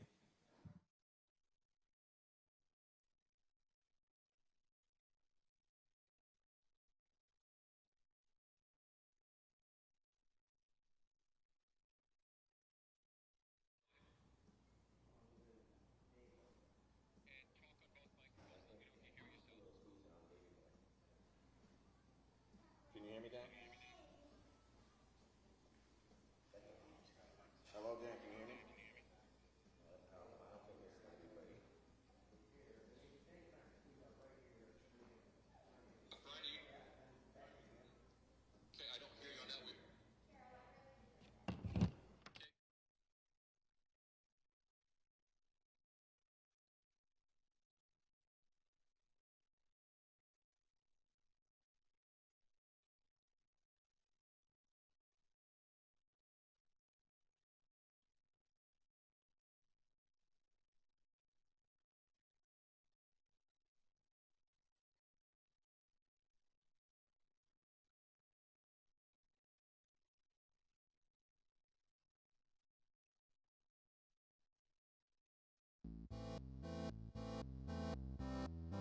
So I'm here at Fasig-Tipton in Saratoga Springs, the world-famous Saratoga Select Yearling Sale here on Monday and Tuesday. This will be the 101st edition of the sale here in Saratoga Springs. There's 216 select yearlings that are up for auction, just like Flightline was back in 2019. It's probably a little bit late at this point to make plans to get up here, but if you can, it's one of the greatest parties in racing. It's the who's who of thoroughbred racing, and it's a great education if you have any interest in getting into ownership. And if you're thinking about coming to Saratoga Springs, the horses are great, but the city has a lot more to offer. Food, outdoors, anything that you can get interested in, it's great here in Saratoga. So we'll see you Monday and Tuesday for the 101st Saratoga Select Sale. If you can't make it this year, make plans for next year. You won't regret it. 101st Fasig-Tipton Saratoga Sale. Andy, for someone who's never been, can you describe what it's like, the atmosphere? It's the world's greatest bar. I mean, there's a ton of people there. It's really fun. Sign me People up. watching is good. There's horses around to watch. You can watch them go in the ring. You can people watch, and you can have a few drinks or a few more while you're there. It's just a lot of fun. Takes place Monday and Tuesday. Now the Fasig-Tipton Lure. Lure was a front-running terror in the early 90s. Back-to-back winner of the Breeders' Cup Mile, Lure, Claiborne. Here he is, Richie, in the Bernard Baruch. This is your kind of horse. Take it to him early. Come and catch me if you can. Yeah, running by me there with 4-Star Dave on the inside. And it was a bad ride. He should have been second. and then holding off Paradise Creek, who was a top-class turf horse himself. But Lure was a fighter, too. He did not like to get past. He's one of the greatest American turf horses of my lifetime. Thank you. He was an incredible racer. That was his last win. I can remember being here watching it live. And 4-Star Dave, it was remarkable he could even run third. He did get injured in the race. I think it was his last career race. Behind Paradise Creek and Lure. It was a tribute to how amazing he was at every level. But Lure was a true great. His Breeders' Cup win, if you've never seen it in 1992, unbelievable. One of the greatest performances in the history of the Breeders' Cup. The outside post. That was Santa Anita 93. No, that was Santa Anita 92. No, he went off the lead and just was 5 lengths in front the whole way around. He was untouchable. He was a great horse. Lure. Now the Fasig-Tipton Lure Stakes, and you're looking at the favorite, Acacia. Some like it hot brown at 2-1 with Mr. 3000, the trainer, Mike Maker. Indeed, a huge day yesterday for trainer Mike Maker, reaching that incredible milestone out of town, but we're certainly excited to continue cheering him on in the quest for 4,000 now. But as far as the New York bred Some Like It Hot Brown is concerned, 2 starts back, he came back in New York bred company, and he was the favorite that day. He did not look fit off the layoff. He was a big, heavy type of horse, and he actually didn't break as sharply as he typically does, rushing up to use that speed early on. Last time out at Indiana Grand, he was forward with a couple horses pressing him and part of a searing hot pace early on. Actually thought that he ran so well to be third that day. Seeing him now in his third start off the layoff, he is so much more defined, so much more tucked up now. He still is. He is a 6-year-old. He carries good condition as he typically does, but a marked difference versus what we saw from him in the Kingston a couple races back. The 7 Sifting Sands coming in off of a win last time out. He always seems to be that rare Chad Brown horse that is always ignored at the windows, winning at 7-1 over his stablemate Emirati, who came back with a big effort to win in a tight photo in a 95 Beyer speed figure yesterday. This horse, Sifting Sands, will stretch out just a little bit to the mile and a 16th in here today. He's one that also carries a lot of condition. Seeing him back in May, didn't love his warm-up, didn't love his energy, didn't love his fitness level. It really improved a lot last time out, and given that he is a son of Dubawi, we've noticed, getting a chance to see quite a few of his progeny here in the States, that they do tend to carry a little bit more condition. He's more of a stout, compact, almost sprinter type of physique, but he's sharper today than I've seen him in his last couple starts as well. I really like the energy that I see from Sifting Sands, who is a stakes winner, having taken the restricted Better Talk Now last year here at Saratoga. The 2 Safe Conduct, your Queen's Plate winner back as a 3-year-old. He comes out of a second in the Monmouth last time out. He was second best that day. He just didn't kick on as much as Sacred Life did, who had the better momentum than him. But he's another one that I think has really flourished as a 4-year-old. I loved what I saw from him in the paddock 2 starts back when he beat some better competition, or some good competition versus what he had been facing. He's got great energy in here once again. I like the distance for him, the slight turn back from the 9 furlong try. He's dappled out from head to toe, and Phil Serpy has been sending out some live runners here at this meet, Lafitte. Serpy hasn't been messing around, Andy. Safe Conduct with Tyler Gaffleone. He's got a shot here. Before winning the Queen's Plate last year, this horse beat Public Sector and beat him quite easily back at Belmont. Now, Public Sector's improved from then, but I think consistency was something he lacked, and he seems to be getting that consistency since coming back. Ran very well to win 2 back, and last time out, it's no embarrassment to lose by Sacred Life, a very nice stakes-winning horse for Chad Brown. I think he is very dangerous and should get good forward position. Some like it, Hop Brown. Andy, 2-1 favorite. What happened in the Jonathan Schuster from the inside post in front, turning for home at 8-5? Yeah, he ran terrific in here. You know, he dealt with Duke of Hazzard, who I think is supposed to go to the lead again today, and they went in on his pace. That one backed off a little bit, but this was a quick pace, and the horse he lost to, Ivar. You were supposed to say Ivar happened. Yeah, That's what happened. I mean, he was the even money favorite or something in this race, or 6-5, and it's a horse that should have won the Breeders' Cup Mile in his 100%. prior start. I thought he ran very, very well. The question is he going to clear? Now, in my opinion, I know Richie agrees with that, he is potentially the fastest horse, and Irad is supposed to just go. If he doesn't go and clear, I don't want any part of him. I honestly don't think he'll be as effective if they try to rate him. He's a horse that has the ability to stay. He's got a high cruising speed, not what I would call a turn of foot. He needs to emulate Lure. Yeah. Pedal to the metal right from the start. He's in the lure. Channel your inner lure. See? That's what I'm talking about. What is your inner lure? Well, you know I would be in front with him. No, Lure. I could go on about Lure forever. Watch his Gotham dead heat with. You want to see a great race with him and Devil Is Due. It was a knockdown, drag-out battle. We could talk Lure till post time of the Whitney. Yep. Post parade, Public Sector, Flavian Pratt. I think he's vastly improved as a 4-year-old. I'm sorry. And last time he just wasn't good enough to beat City Man. But I think he's the horse to beat, and he's going to get good position with Flavian Pratt on the rail. Safe Conduct, Tyler Gaffleone. Queen's Plate winner should be forwardly placed. South Bend, play like a champion today, Notre Dame fans. You know, he's got a little bit interesting turf form at first glance, and he's not the most ridiculous price. Duke of Hazzard, French 6-year-old gelding. It has speed, and the fast fractions last time should be forward as well. Dyna Drive for Tom Morley popped at 45-1 in his most recent. Yeah, and now he's a third the price in a much tougher spot. TD Dance, Louis Saez just missed on a long shot.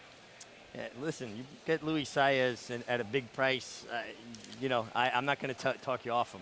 Can't look at that horse without thinking of the 28-1 he escaped at last summer here. Yeah, well, you're not getting 28-1, but he's improved a lot. He got a great ride from Manny Franco last time. All eyes on him right from the start of the race. Some like it, Hop Brown. Yeah, he's got 2 wins out of 3 starts in Saratoga with a second. He's fast. He's got to overcome the outside. But to me, that simplifies it. Go forward. Some like it hot brown. His 3rd start off the layoff should be prime for his best. Field for the first of 5 stakes races on this Whitney Saturday. Light drizzle here at Saratoga. Public sector, Andy, in the Forbidden Apple, finishing 3rd. What'd you make of the effort on that afternoon? I thought Irad gave him a great ride. He got position, he angled out, everything you would want, and he didn't lose a lot of ground. Just lost a horse in City Man that ran like a wildebeest. I mean, the effort he put forth that day makes him a contender in next week's Grade 1 4-star Dave. And okay, he couldn't get by a Tone for second. Now, Tone lost here the other day, but probably was best in a very, very tough allowance race. And I think Public Sector has really improved and taken a step forward. He was a very good multiple stakes winning 3-year-old. He's a better horse this year. He draws well on the inside. I think you have to look, and Richie, feel free to disagree. He's not the speed by any stretch, but Flavien Prat is going to be aggressive out of the gate and make sure he makes him go a little bit, but he secures good position. It's one of the things that Flavien does so well. Gets his position going forward, and he knows the value of saving ground, that coveted pocket position. 2-1 favorite, Public Sector. Basic Tipton Lure Stakes in 3 minutes. We check in with Acacia.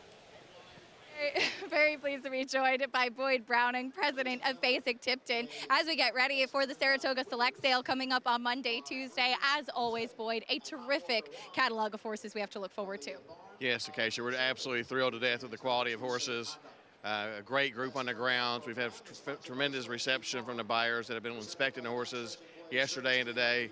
Couldn't be any more excited, and the sale continues to produce top runners throughout the United States and all around the world. So we're very, very optimistic heading into the sale Monday and Tuesday. We have the Select Sale this week, the New York bred sale after that. What makes having these sales in Saratoga so special? Saratoga. I mean, I think anybody that comes to Saratoga is immediately energized by the town, by the quality of racing, by the community, hopefully by the horses that we're going to have on the sales grounds. It's just an uplifting experience. I mean, the excitement is palpable. You know, we've got a great day of racing today. The quality of racing from start to finish of the meet is outstanding, and hopefully the quality of horses that we put on display from the auction standpoint are outstanding from start to finish, and I believe they will be. And as always, we see graduates of this sale go on to do incredible things on the racetrack. Yeah, we're pretty proud of, particularly of one in particular this year who might be the most exciting horse that we've seen in many, many years, Flightline.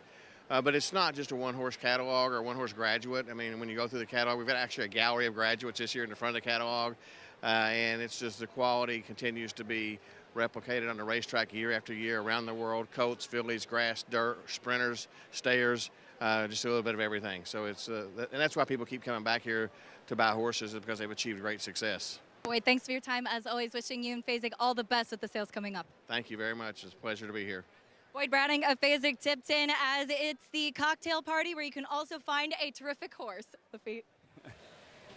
Best of both worlds, Acacia. I like the answer. What makes the Saratoga sale special? It's in Saratoga. Saratoga. We get excited for 2-year-old races, naturally, the stars of tomorrow, but the sale, Richie, where it all starts. Again, akin to like the NFL draft of thoroughbred racing. Yeah, trying to pick out the diamonds in the rough, if you will, right?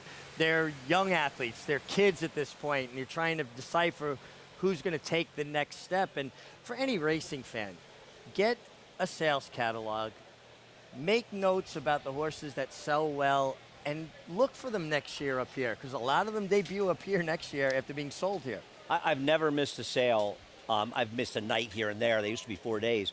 But since I moved here in '74, the first year I was here for them, the first time I went to the sales, I went with my friend Larry Benton, and Chouvy's first foal, Tom Swift, who was track record holder here at 1 mile and 5/8, sold for $350,000 that night, and it was a lot of money back then. And of course, Chouvy, one of the all-time great filly mares of racing history. And it was the night that Richard Nixon resigned, and they stopped the sale to play his speech when he resigned. And it's kind of an emotional crowd for that, actually, but a very memorable evening. And that was the first time I ever went to the sales in Saratoga. Politics as a topic of conversation in horse racing circles usually ends up going pretty well. But I mean, an historic night in the history of the United States. And also, in some ways, an historic night in the history of racing. Chouvy's first foal selling. Get us off this ship here, Acacia. A perfect change of topic back to this Fasig-Tipton lure, and I'm really excited about this field. Taking a look at your current favorite, 8-5 on public sector, and rightfully so. As Andy said, he just didn't kick on as much as the winner last time out, but he was a horse that I had actually noticed in the Forbidden Apple. He seemed to be one who was maybe flourishing and enjoying Saratoga a little bit too much. He had actually put on quite a bit of weight. He was very intense in the paddock before the Forbidden Apple, and just didn't have the same sort of fit look that he had prior to that. He's much more tucked up now, and coming out of that third place finish, he seems like he's really kind of gotten back into his groove. Sometimes for trainers, it is kind of figuring out the right balance for a certain horse, particularly in any of the different locations. But it is from opening weekend to today, in just a couple weeks, I see a change in public sector, and he's framed up beautifully out there on the racetrack. I'll take a little bit of a shot, though, with the former Queen's Plate winner, Safe Conduct, who continues to make a nice impression on me, Lafitte. First leg of the Canadian Triple Crown. Safe Conduct. Tyler Gaffley owns 6-1. They've reached the starting gate. Richie, final thoughts? I'm looking for Some Like It Hot Brown to clear from the outside and take them gate to wire. I was going to pick the one, but Andy picked it, and I didn't want to just copycat, so I bookended the field for you. With the 2 and a little 4 here. I'm going to try to beat him like a hot brown. Okay. I'm not saying he can't win here, but I'm going to try to beat him. And if he doesn't make the lead, I don't think he'll be a factor in this race. And I think the public sector is dangerous. In order to get to the lead? Well, I mean, think the 4, no? You would think the 4. His brother is supposed to be aggressive with him. Wesley was supposed to want the front, and his form is okay. And I think this Tyler Gaffley will at least protect the inside, though I don't think, as Richie agrees, he's quite fast enough public sector. But you never know. Around here, aggression goes a long way to who sets the pace. Trainer Wesley Ward, you know he'll have him like he was shot out of a cannon if that's the strategy today. Duke of Hazzard. He looked very sharp in the warm-up, too. He kept the halter on with a lip chain. That gives the pony rider more control than the rider, but they'll do that, and you'll see it a lot with Asmussen runners that tend to be a little high-strung. Duke of Hazzard. Watch him from the start. Watch Some Like It Hot Brown as well. Post time for the Fasig-Tipton lure. Here's Johnny I.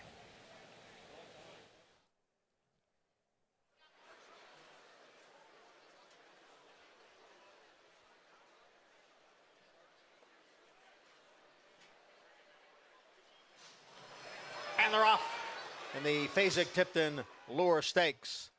And there goes Safe Conduct from the extreme outside. Some Like It Hot Brown. Sifting Sands not far behind in third. Public Sector is down on the inside and racing in fourth as the field goes into the clubhouse turn. Some Like It Hot Brown looking to get that lead, and he's got the lead. Safe Conduct runs in second. It's a half dozen lengths now. Back to Sifting Sands in third. Public Sector is next in fourth. South Bend runs in fifth. On his outside is TD Dance in sixth.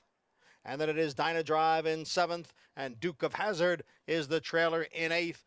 And in the meantime, Some Like It Hot Brown has stepped away here to open up a 7-length lead.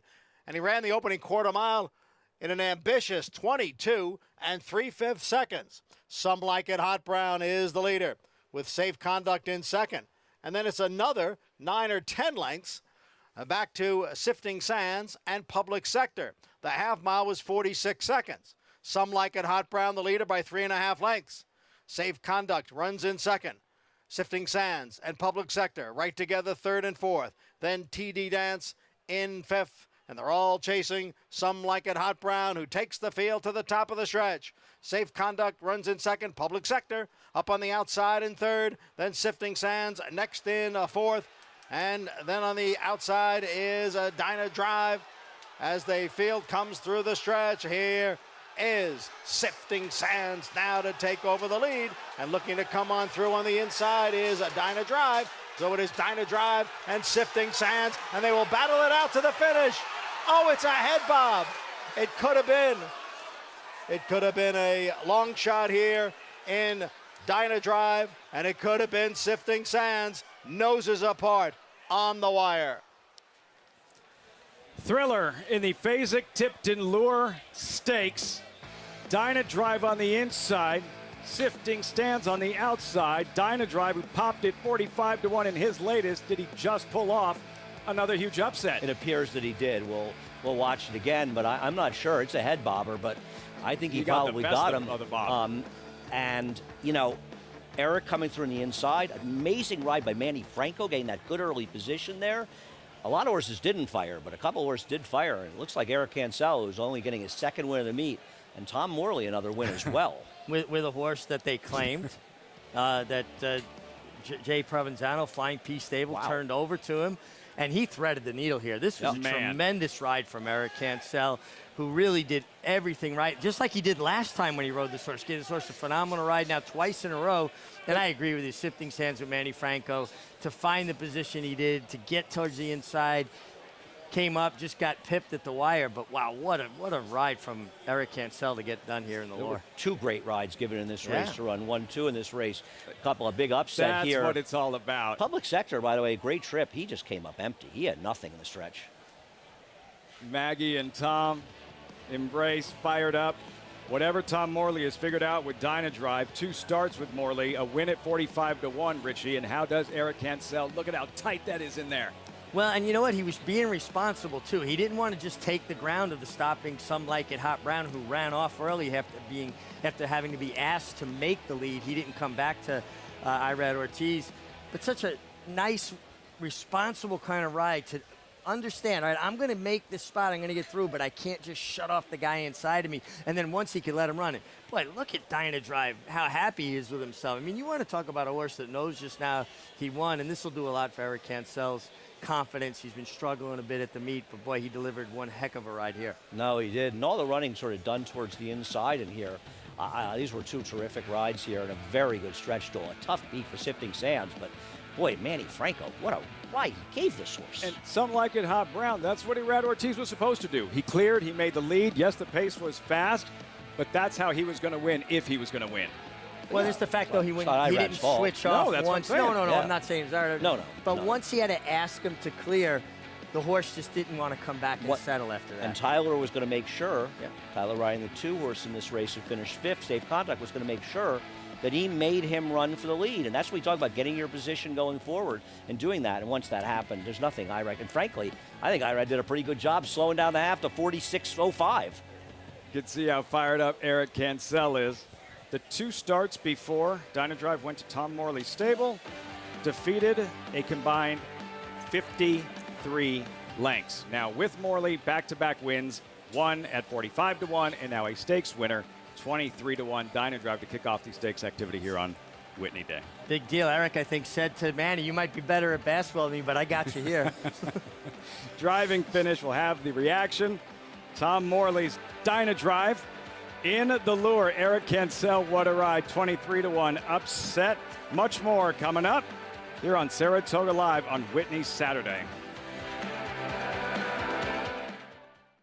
Quality Road, proving Lane's End's tried and true stallion making tradition, a tradition that leads to success for our partners and our stallions. Quality Road has sired multiple Eclipse Award and Grade 1 winners, including champion 2-year-old colt Corniche, champion 2-year-old filly Caledonia Road, champion 3-year-old filly Abel Tasman, and multiple Grade 1 winner City of Light. He's a leader of his generation. Quality Road, a stallion that stands above the rest. Who you betting on? How about an app created specifically for horse racing? Naira Bets. We specialize in thundering hooves, fist pumping, and boosting your bankroll with robust weekly promotions. And offer betting tips from actual horse racing experts. Bet all day and night, nationwide. Get the action and thrill of horse racing with Naira Bets.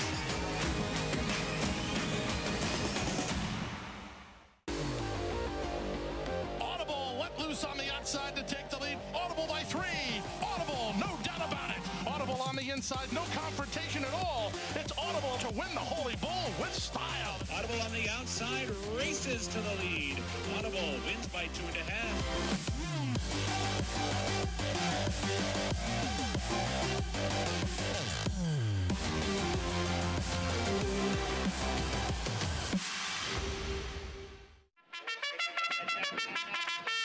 Monmouth Park's 50-cent Win Early Pick 5 is one of the country's earliest Pick 5s, making it the perfect way to get your wagering day started.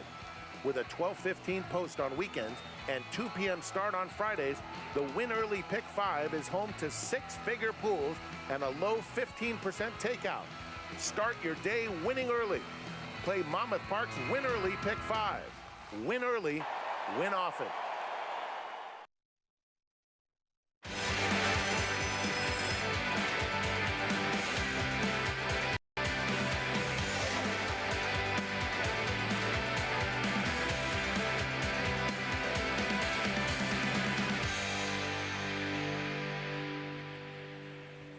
Welcome to Whitney Day at Saratoga, celebrating a family that is synonymous with Saratoga and a race as prestigious as there is in the sport.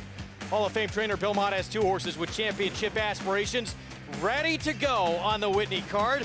Warlike Goddess was hands down the dominant filly on the turf at a mile and 3/8 and beyond last year. She looks to repeat in the Grade 2 Glens Falls. And Mott is ready to give Olympiad his toughest test yet. 5 straight wins, 4 in graded stakes, but the Whitney would be his first Grade 1. Standing in his way, the brilliant Life is Good. The last time he went a mile and an 1/8, he made Breeders' Cup Classic winner and Horse of the Year Nick's Go look ordinary and an absolute romp. A special day here in Saratoga Springs. Good to have you with us on FS2. It's brought to you in part by America's Best Racing. For the love of the race, visit americasbestracing.net today. Hello, everybody. I'm Greg Wolf. Thanks for being with us. No family has meant more to Saratoga than the Whitneys. They have won every major race there is in this sport. And, of course, the queen of Saratoga, Mary Lou Whitney. If not for her efforts, this town and this track would not be what they are today. We're going to get into the Whitney field a little bit later on. Earlier on in the card, Grade 2, Glens Falls. And, wow, was Warlike Goddess good last year. 4 for 6 record. She took the lead late in the stretch in that Breeders' Cup filly and mare turf, in which she was favored just weak and late. She was only beat a half length.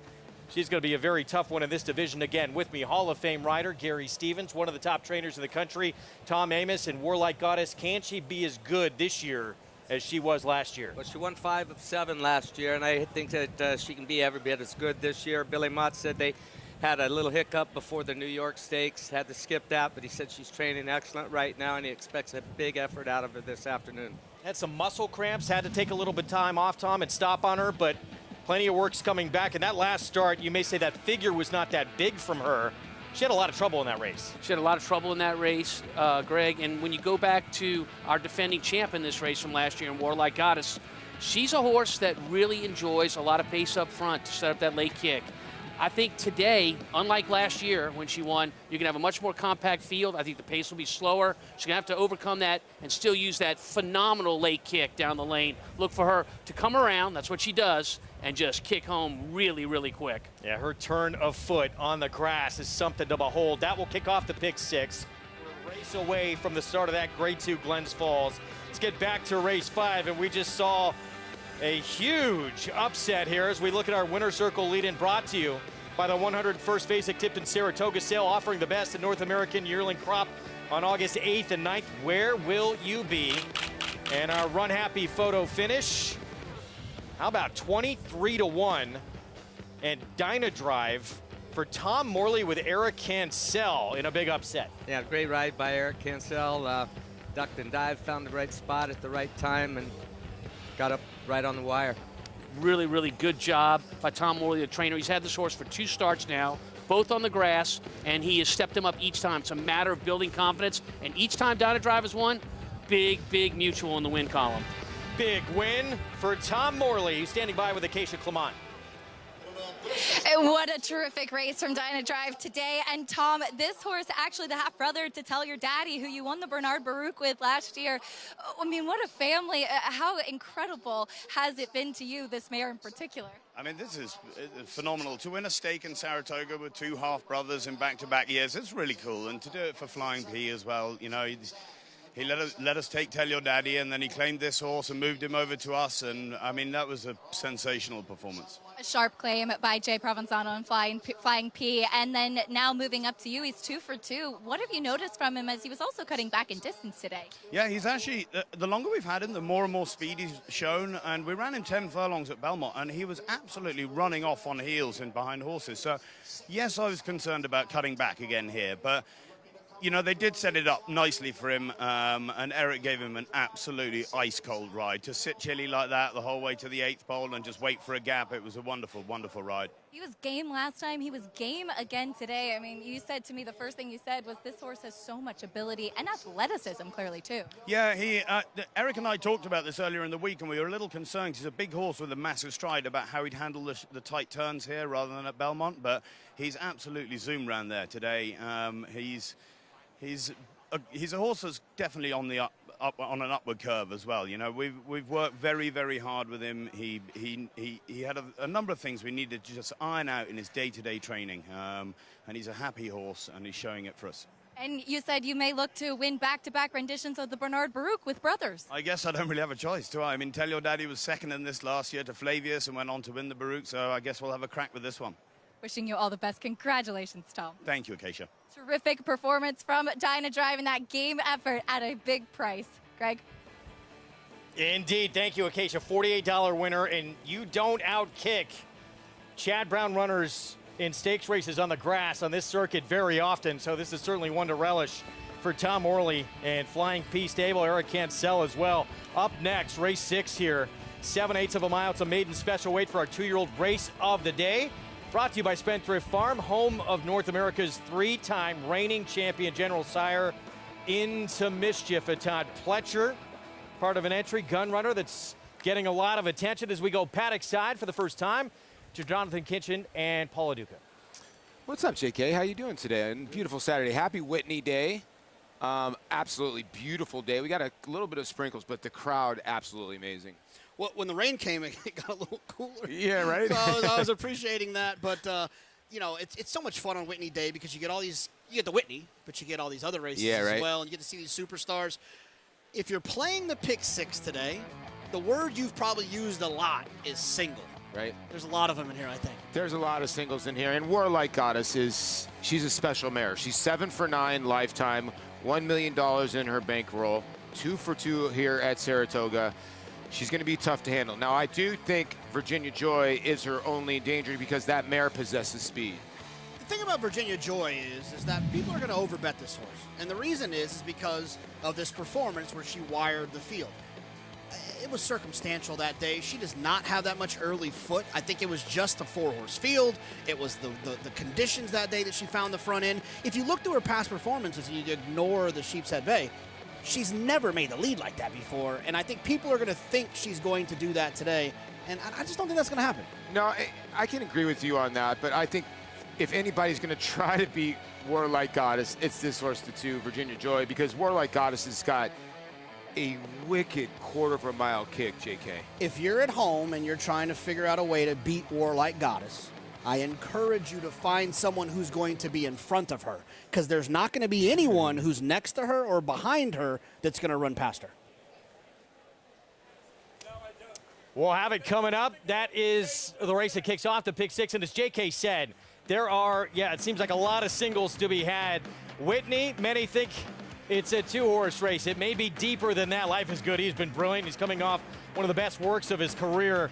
And Rebuff, the horse to beat in the Hamiltonian. We'll have the 97th edition for you coming up later in the program.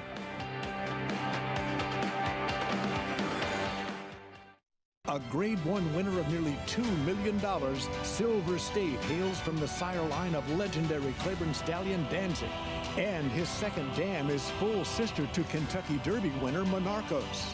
After winning the Oaklawn Handicap, Silver State defeated Knicks Go in the Grade 1 Metropolitan Handicap. On the board in 12 of 14 starts from ages 2 to 4, his career included a 6-race winning streak. Grade 1 winner Silver State, standing at Claiborne Farm.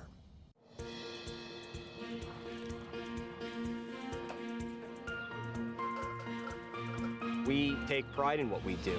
I'm an assistant trainer. Carpenter. I'm a peace officer. I'm a jockey.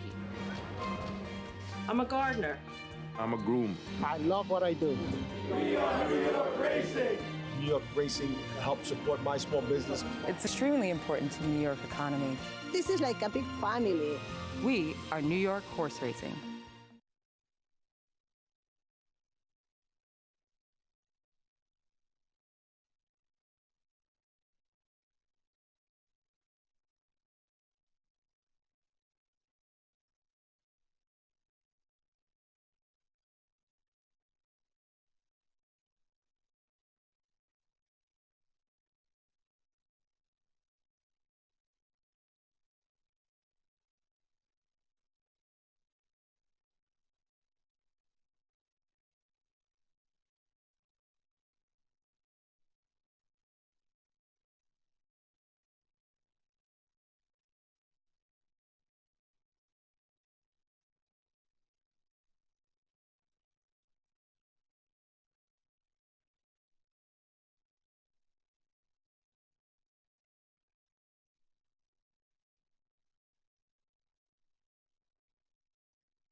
Back on Saratoga Live on Whitney Day.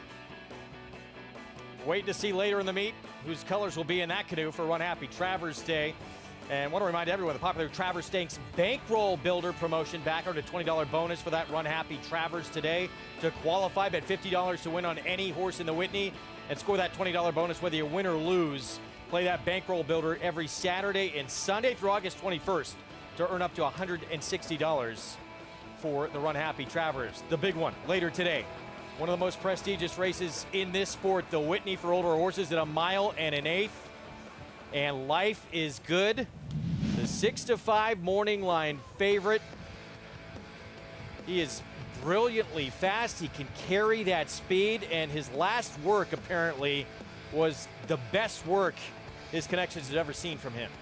Well, look, he's a speed horse. Life is Good. Speed horses tend to be very good workhorses. The problem for Life is Good, as our favorite in the Whitney today, is that he's very fast, and he's coming off a one-turn race. They're trying to transition him into a two-turn race. In that last race, the Nehrud, Life is Good stayed off the rail. That tends to make a horse relax. He's not going to have that luxury today, Gary, because it's a two-turn race, and you're going to lose too much ground staying off the rail and trying to relax him. The key is, can Life is Good relax enough early in this race to have gas in the tank to finish up well? I think what he'll do is the same thing that I did with Commentator years ago. Put him on the fence going into the turn, move him out 4 or 5 off the fence down the backside. He'll switch off, drop back down going into the far turn, and race over. Well, their work is cut out for him if he does that. He can carry that speed quite a way. He was so impressive, huge figure in that Nehrud when he just shrugged off Speaker's Corner like he was nothing, and that's a serious racehorse. Up next, maiden special weight, 7/8 of a mile. Let's get a paddock report and head to Maggie Wolfendale. Thanks, Greg. And of course, this is your Spendthrift 2-year-old race of the day, as we'll check in with Todd Pletcher's duo in here, who's taking the bulk of the attention in their debuts. And find it interesting that number 1, Crouppy, named in honor of J.J. Crouppy, whom Todd and Mike Rapoli and St. Elias Stable had a long-standing relationship. And he was a guy that prepped a lot of their young horses throughout the years. I know that they had another one named Crouppy, but he never made it to the races. But this one has, and he's a son of Curlin. The dam ran best long, though the other sibling yearling wanted the turf. Now the second generation is very good, as the dam is half two grade 1 winner on the dirt, as well as Motom and Beautician. So it's a nice pedigree, to say the least, and definitely a horse that shows up going the 7/8, looking like he wants this distance. Very long, tubular type of horse. And while he looks fit, I do wish that maybe carrying a little bit more conditioning, and plus he's wearing blinkers first time out as a Todd Pletcher horse that I just don't like to see that with his horses. The majority of them that show up wearing blinkers first time out, they just don't run as well. Now, number 1A, Points Proven, son of Gun Runner. Now, this one actually has a decent immediate pedigree, being a half to Mystic Knight, as well as actually a graded stakes winner sprinting on the dirt by the name 20 Carat. Into second generation, Dam half to Shared Account, who is a multiple grade stakes winning turf horse. Again, kind of same thing. Looks very fit, is really professional. I like what I'm seeing from him. He's not wearing blinkers first time out here. So, yes, they make sense, but I thought there were some interesting propositions in here. As Bill Mott, he'll send out 2 first-time starters. I do prefer number 6 in here, Rocket Can, as watching both of Bill's horses work on XBTV. Junior Alvarado has been in the irons for most of their recent works, and he opts to ride Rocket Can. And watching his breezes, he was a little bit slow out of the gate 2 works back, but boy, did he find his stride quite easily and then galloped out really well. He presents himself as a horse that has that high cruising speed once he gets into it. He's a big boy too. He's very physically mature. I really like what I'm seeing from this Bill Mott first-time starter, to be quite honest. He just looks older and more developed than the rest of the horses in here. Maybe a touch of greenness here in the paddock, but overall behaving very nicely. One that I would love to watch out on the racetrack too, but he's ticked every box for me, making his first start going the 7/8. And then a lot of times at this distance, it helps to have experience on the rail. As number 2, Disarm, for Steve Asmussen. He was away slow, and then he was climbing from the kickback early on. And then once he got out in the clear, he really made up a lot of ground behind our Sanford winner, Mo Strike. Now we see Steve on his head, but he has behaved himself well thus far here at Saratoga. Beautiful horse, very long, scopy frame, now much more muscular. He's the one with experience that I'd like, Greg. All right, Maggie, thank you. We will get to the post parade for our Spendthrift Farm 2-year-old race of the day coming up later tonight. On our FS1 coverage, the Caesars Saratoga Derby Invitational, that middle leg of the Turf Triple Series, mile 3/16 and a wide open group on the grass for 3-year-olds, and the 97th edition of the Hamiltonian Rebuff comes in on a 6-race win streak with a preview. Let's go to Jessica Otten and Gabe Pruitt. Thanks so much. Happy Hamiltonian Day to everybody. Of course, Gabe Pruitt, it's a beautiful, sunny, hot day here in East Rutherford, New Jersey, but the racing couldn't be any better. Of course, it's the 97th edition of the Hamiltonian. We have the Hamiltonian Oaks up first. A lot of great fillies in this field. Of course, we have both eliminations winners, Venerable and War Xenia. I guess we could start with Venerable. She came, to the scene a little late this year after making a few breaks, but she really dug in deep in her elimination, and it's great to see the champ back. Of course, she was the winner of her division last year. She made over $1 million as a 2-year-old filly trotter, which is almost impossible. Yeah, it's really unheard of, Jess. She's a horse to beat. She's got a perfect mid-pack poster in the Hamiltonian Oaks, and she's going to be awfully tough here today. Of course, the storyline in the Hamiltonian Rebuff comes in for trainer Lucas Wall, and he is the younger generation horseman. The horse is riding a 3-race win streak. Coming into this race, he couldn't be any better. And, of course, we have the 2 fillies, Jiggy Jog and Joviality. Yeah, a couple of fillies in the Hamiltonian. We rarely see that. For those racing fans that they're watching, the Hamiltonian, it's Harness Racing's Kentucky Derby. $1 million on the line today. Young Lucas Wallen, 29 years old, Jess.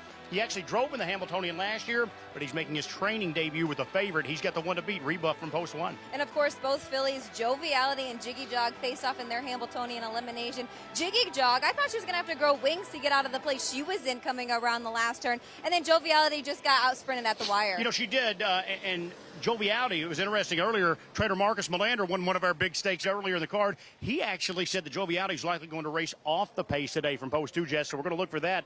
Maybe she'll be a little better if she's the one that trips out. Plenty of great action coming up. We're so happy you guys are here with us for Hamiltonian, of course, the Hamiltonian Oaks as well. Back to you, Greg.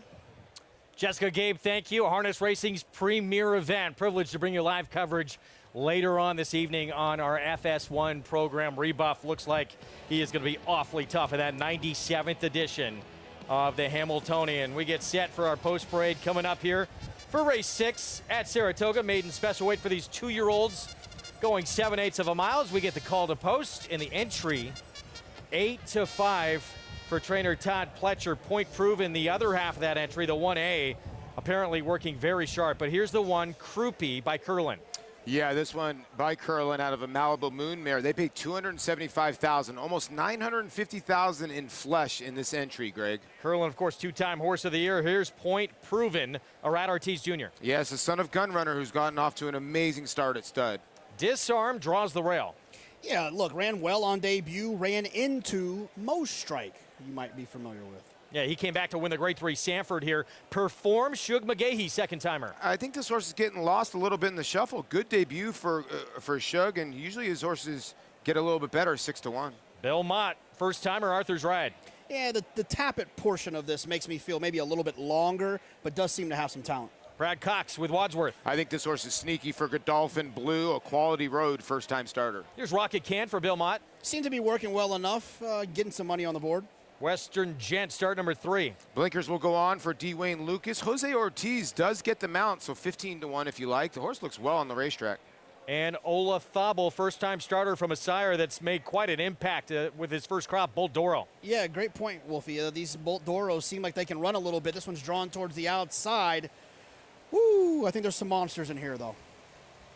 3 minutes to post in our Spendthrift Farm 2-year-old race of the day. That might be one of the monsters JK was referring to. Point Proven, part of an 8-5 favored entry. One of the great days every year of this meet at Saratoga. Whitney Saturday. Our live coverage continues on FS2 right after this. Introducing a stallion as top class as they come. In 22 career starts, he won or placed in 12 graded stakes, competing in 15 grade ones, earning over $1.7 million. His undisputed speed is evidenced by 7 100-plus buyer speed figures, a 3-time grade 1 winner, Raging Bull. If you're looking into racing partnerships, you should know they're not all the same. When you partner with Bond Racing Stables, you become a member of a growing family of racing enthusiasts, all guided by 3 generations of experience in thoroughbred breeding, training, and racing. Share in the excitement at Saratoga and Belmont Park, where we've graced the winner's circle with winners like Giacosa, who was bred, born, and raised here at our Song Hill Farm. Get more than just a partnership. Become a member of the Bond Racing family. 3 generations of thoroughbred excellence.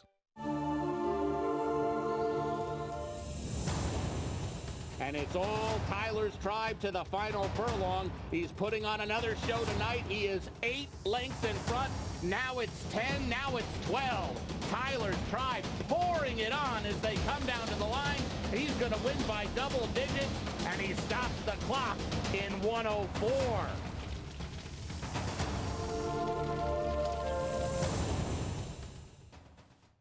Racetrack Television Network brings you every race, from every track, on every screen, every day. With monthly packages starting as low as $5, RTN gives you great value and access to more live HD streaming and race replays than anyone. Visit RTN.tv today to sign up and watch on almost any device, including Roku and Amazon Fire. RTN has packages that start at $5 per month.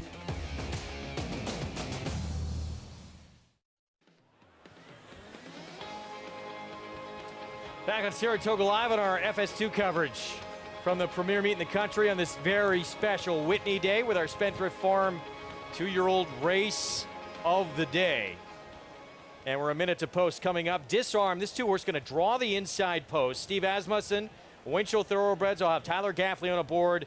And not just the fact that this horse has experience, it's who he faced first time out, a horse named Most Strike who would come back to win the Grade 3 Sanford at this meet. I just like the way that he ran. He was very professional. He didn't get away from the gate real smoothly. He was a long ways back early on, taking a lot of kickback, swung into the stretch, made a big finish. The only thing I didn't like about the race, if he had anything to fault, was he started leaning in a little bit the last 100 yards or so. I'm going to hope that's due to experience, Gary, as we've seen many times with beginners. And speaking of beginners, 6 of the 9 horses in here are beginners, never run before. They're debuting today. Obviously, the tote board is telling you some of these beginners can really run. So we know there's a lot of raw talent in here, but you're going to get the race experience that the 2 has. He ran very, very well against a quality field. Mo Strike won the Sanford here. That's the horse that defeated him that day. And he's giving the equivalent of 3 football fields further to run today. And with his late kick, I think that's going to come in handy. First to second start, usually they show the biggest improvement. I'm all over this 2-horse. Experience matters, but we see the unveiling oftentimes, guys, of some serious stars at this meet. Yeah, well, the thing with the 1A Point Proven, why I landed here is my buddy Jacob West, who buys horses for Rapoli, he had kind of given me a heads up on this horse. Before they named it, he said, our gun runner had a secret jewel. And because of that conversation is why I was so high on Prank. This horse worked with Prank. Prank outworked this horse, but that's nothing to be embarrassed about. I think this is a talented racehorse, and if Point Proven breaks, I think he'll win. Well, the money's showing up on the entry, and I was agreeing with Greg. The 1A has been working better than the 1. Now the 6 for Bill Mott, how do you leave him and Junior Alvarado out of any kind of tickets right now? These horses are running great. I thought the horse warmed up great too as well. Maggie, the 2 is the horse to beat on paper if he can get out of the gate. Anybody else catching your eye? Yes, I agree with you, Paulie, with the 2 Disarm. And I also, of the 2 Pletcher horses, think that Point Proven is the one you want. But let's take a look at some higher price first-time starters. Number 5, Wadsworth, Godolphin Homebred for Brad Cox. I didn't necessarily like his work that you can catch 3 back on July 16th. He wasn't going quite as well as his inexperienced partner. And he was a bit, just kind of did things the wrong way in that work, and he was kind of doing things the wrong way in the paddock too. He got a little hot and under the collar, just kind of boiling under the surface. I think there's talent there, but he's gonna have to race into mental maturity, I think, more than anything here. As we'll also take a look at Bill Mott's other horse, Arthur's Ride. As I was talking, Junior Alvarado worked this horse, but we find Joel Rosario, and nothing wrong with that. This horse actually much more of a turf pedigree, and he looks it. Plus, he's wearing blinkers first time out. I would look for this horse to see how he does here, and wouldn't be surprised if we see him on the turf, consequentially, after this, Greg. All right, Maggie, thank you. Yeah, that other Bill Mott, the 6, reportedly working very sharp at 5-1. That's Rocket Can. Junior Alvarado will be aboard there, of course. Junior and Bill Mott, they got a big one coming up in the Whitney, and that showdown with Life is Good later with Olympiad. We're set for our Spendthrift Farm 2-year-old race of the day. Let's go to John Imbrial for the call. Of the 6th race.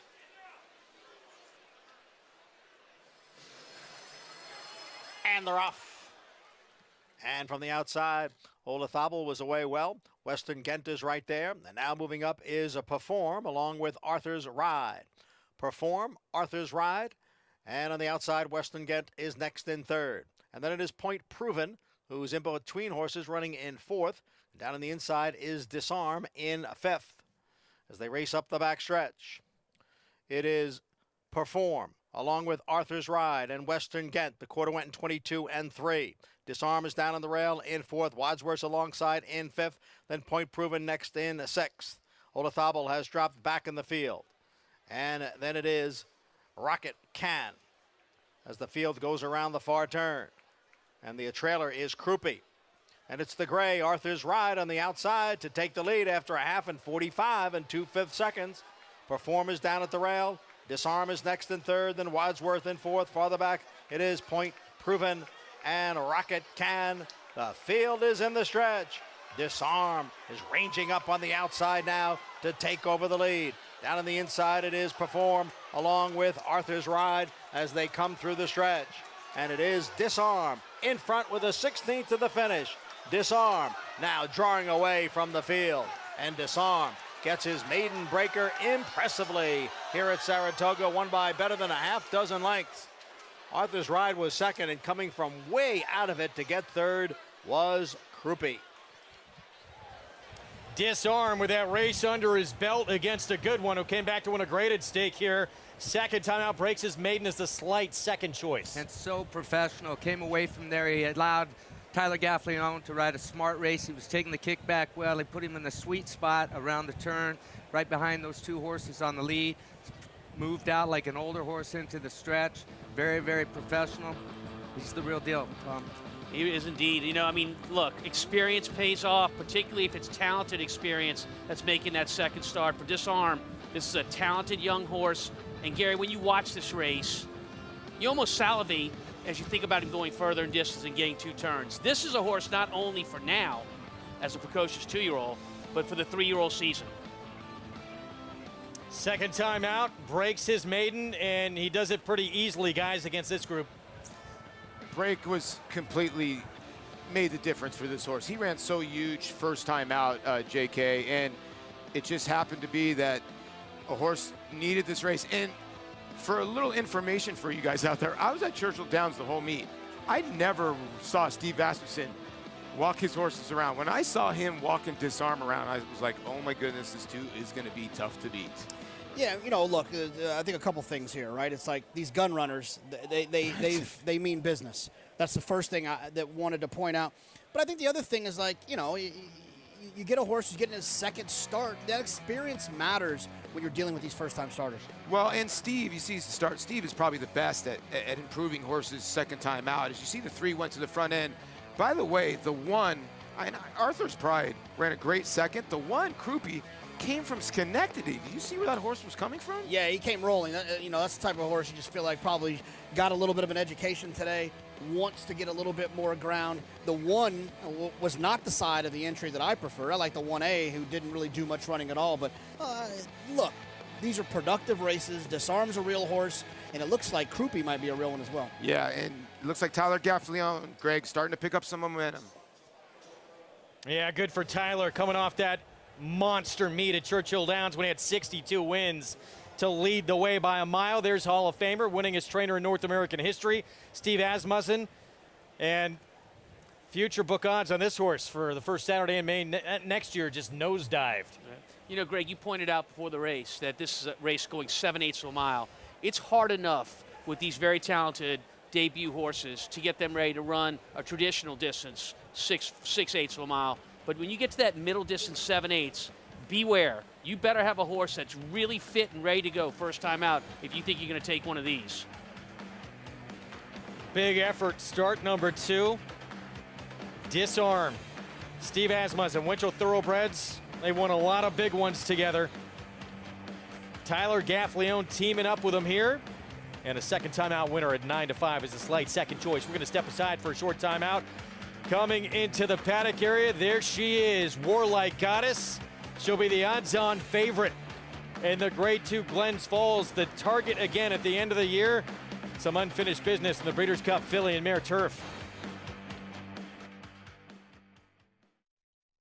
He was just put together like a machine, and he had a great mind. Everything about him was what you'd want. Tis the Law pops the cork in the champagne. Tis the Law is going to win the first leg of the Triple Crown. I've never seen him get tired. Respect the law. Tis the Law. His structure is just perfect. His bone is perfect. He's left the others behind. He's going to win the Run Happy Travers. He's everything you would look for in a horse.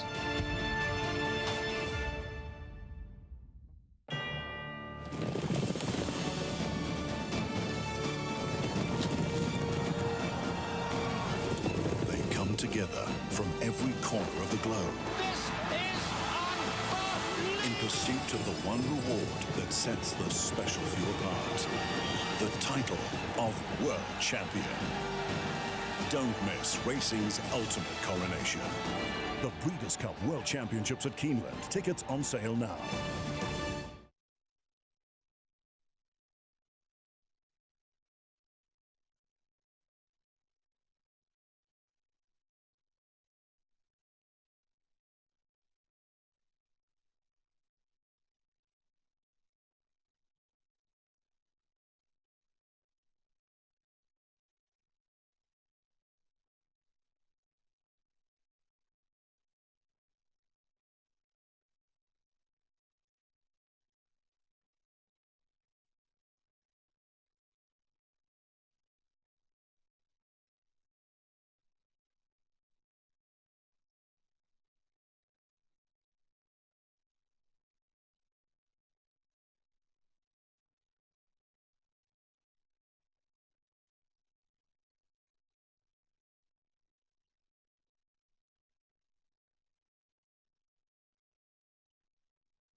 Back at Saratoga Live on our Whitney card here at Saratoga. Program brought to you where you can play it all. Get signed up, started with Naira Bets, and bet any track, anywhere, anytime. Go to nairabets.com. Disarm. This is a talented 2-year-old winning impressively in his second start. It was a long way back to the runner-up. I would have to put some bubble wrap in that whole stall that Disarm was in. He even he had a little Michael Jordan action going on. When you watch that head on the tongue hanging out the side of the mouth. I don't know if you remember last weekend, but there's a lot of bubble wrap going on in that barn. I'm going to tell you that right now. Definitely some swagger with Disarm. Let's go to Maggie. Hi, yes, here with Hall of Famer Steve Asmussen. As Disarm, Steve, he was impressive. Talk about the difference, this horse, and the leaps forward he's made from his first start to his second start with a win here. Absolutely. I think you just said it well. You know, the leaps forward. A lot of talent, you know, highly touted, came from mom and dad's, high expectations. Didn't do much correctly first time out just because he's a big boy, you know, and you saw that in him. I think, you know, today we took a different approach. Tyler took him away from the pony in the post sprint, got him a little more focused. And I think Tyler, knowing him, you know, he just had so much confidence in him the whole way around there. You know, but he's obviously a great big colt, carries a lot of weight. Looks like he's going to stretch out beautifully, and, you know, we will definitely get to dream with him for a while. Well, talking about dreaming, I know Kentucky Derby's passed with Epicenter, but you still have the Travers dream. How is he doing after his Jim Dandy win? Well, like, we were so proud of him in the Jim Dandy, you know, just a quality field, the way that he handled it, the way he came out of it. He's just been so proud of himself since, and we can't wait for August 27th. He did himself well, and you guys proud. Congratulations here today. Thank you very much. To you as well. To you and Tom as well. Great win previously. Yes. That means so much. Thank you, Steve. And it's always nice to get a compliment from a Hall of Famer, Greg. But as Steve said, he's thinking down the road here with Disarm, maybe to the 3-year-old season. Wink, wink. Oh, he's got maybe the best 3-year-old in the country. Certainly a 3-year-old is going to be favored in that Run Happy Travers for these same owners. Steve Asmussen and Winchell Thoroughbreds, they've won a lot of big ones together. They would love to get that Travers. Now they have a 2-year-old that looks very promising for next year. Some big ones to come, though, in his 2-year-old campaign as well. Up next, Grade 2, Glens Falls, 1.5 miles on the turf, and the return of Warlike Goddess. Joel Rosario connections. They made the switch. Julian Leperoux had been the regular rider on this filly, now 5-year-old mare. And the comeback race for her, steadied badly in that race, waited for some room to get out. It didn't matter. She still won in that comeback race. Yeah, it's a class filly, 1-5 odds right now. Going to be tough to beat her today, no matter what kind of trip she gets, smaller field, but look for her to be close up early on and do her thing through the stretch. So Rosario will be back aboard, opens up at 1-5. Is she going to have to run, her B or C race for anyone to win this other than her? Look, I said of her that she likes a lot of pace in front of her, and I don't think she gets that today. So it's a small field, and I think they'll be compact all the way down the backside into the stretch. So Joel Rosario is one of the best at working out a trip and navigating through traffic. He's going to have some traffic to navigate through that he wouldn't ordinarily have with a field that spreads itself out based on fast pace. 1-5 on the board. Warlike Goddess. We'll see if she can repeat in this race. And again, the ultimate goal for her, end of the year, and trying to seal that deal in the Breeders' Cup Filly and Mare Turf. She's that good. Mare with an eyes on a championship. And we have a couple of runners that we're going to see in this card today that have similar aspirations, notably, of course, in that Whitney. Still to come.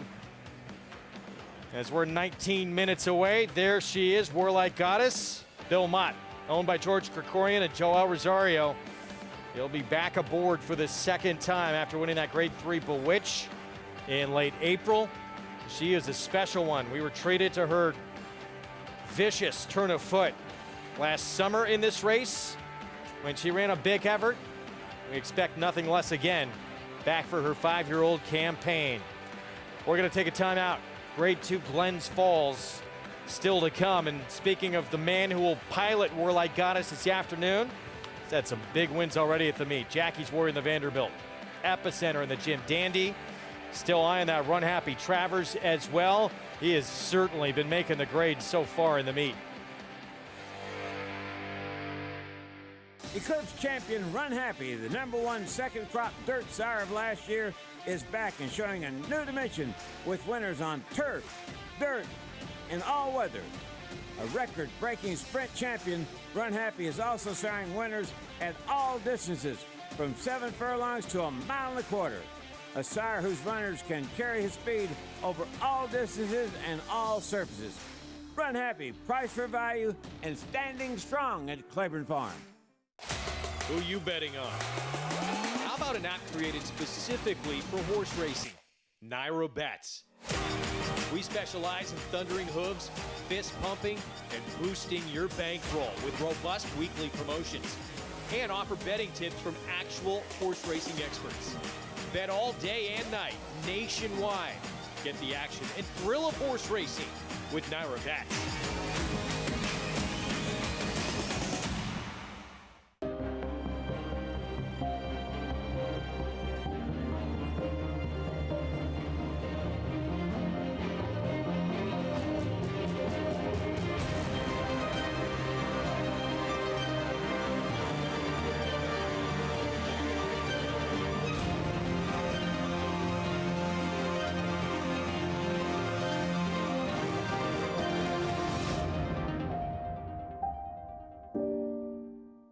How do you become the gold standard in racing partnerships? One horse, one partner, one victory at a time.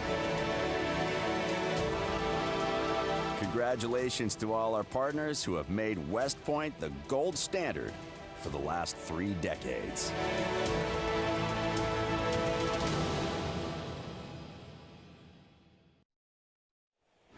We're back on Saratoga Live on our FS2 coverage. And look at the new hot spot here at this historic racetrack, that Paddock Sweet Bar. Check it out if you can. Terrific spot to watch the horses making their way into the racetrack. Our program, of course, brought to you by America's Best Racing. For the love of the race, visit americasbestracing.net. Today, we're going to head to Acacia Clement, standing by with a special guest. So pleased to be joined by Sarah Klein here with America's Best Racing. Sarah, I know that you've had the opportunity to come to quite a few races. What do you love about it? Oh, listen, I'm here for the fashion. You know what I'm saying? I love the hats. Like, this has been my first racing season. It's been such a joy to watch people express themselves that way. Like, big colors, big hats. Like, that's what I'm here for every single time. And America's Best Racing really helps promote the fashion, the gambling, the lifestyle, all of it. Just tell me a little bit about your experiences. Absolutely. I'm still new to the gambling game. I'm learning with on the apps like Naira Bets, First Bet, that kind of thing. But I'm learning how to box my bets, all that. And about my favorite jockeys, my favorite horses, and I like seeing them like newcomers, like people who come back race after race, and then the new jockeys as well. Is this your first time to Saratoga? How have you liked it so far? It's not my first time. My first race ever was Saratoga last year.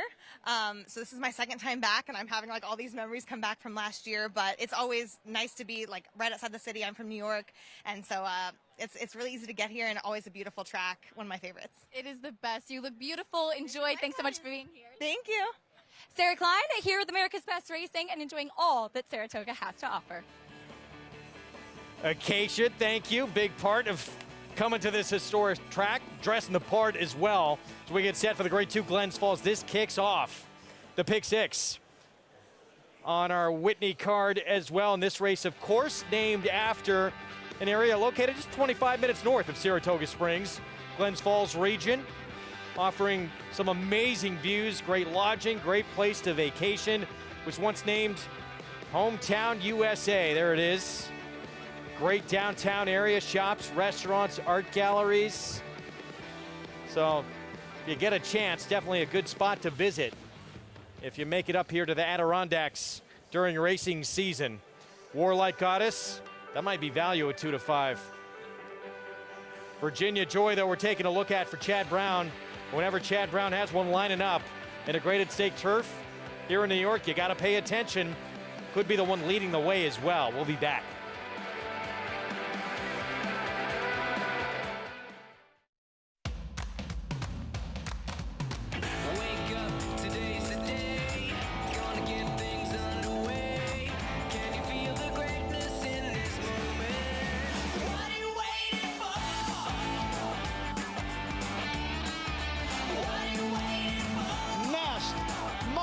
fast.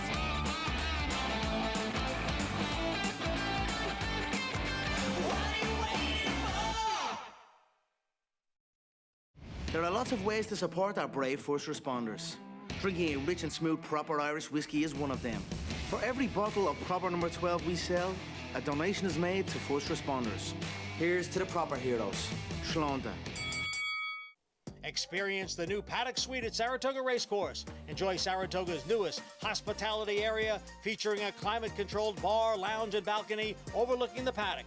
Reserve your table today at naira.com/Saratoga.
Back on Saratoga Live on Whitney Day. Our program brought to you in part by Hillendale at Alapa. Our pick 6 begins in the Grade 2 Glens Falls.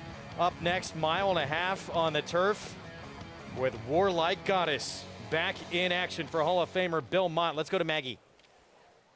And it does seem like they're trying to map out the same type of path to the Breeders' Cup Filly and Mare Turf as they did last year, where unfortunately it did not quite work out, but she came back in 2022 with a win in the Bewitch like she did last year at Keeneland, and now they are on to this Glens Falls yet again. And yet again, she looks exactly the same as she did last year, showing up off a bit of a freshening. She is a filly that does have difficulties keeping her weight and conditioning on, but she's always energetic. She's always bouncing around the paddock. That's what I'm observing from her once again today. She looks ready. She just looks like she's ready to dominate, and you have to love and admire the consistency. I just have such a soft spot for horses that rack up the wins and find ways to win no matter what. I thought it was interesting with Joel Rosario aboard for the first time in that Bewitch in April that they purposely kept her covered up, because I think that was the criticism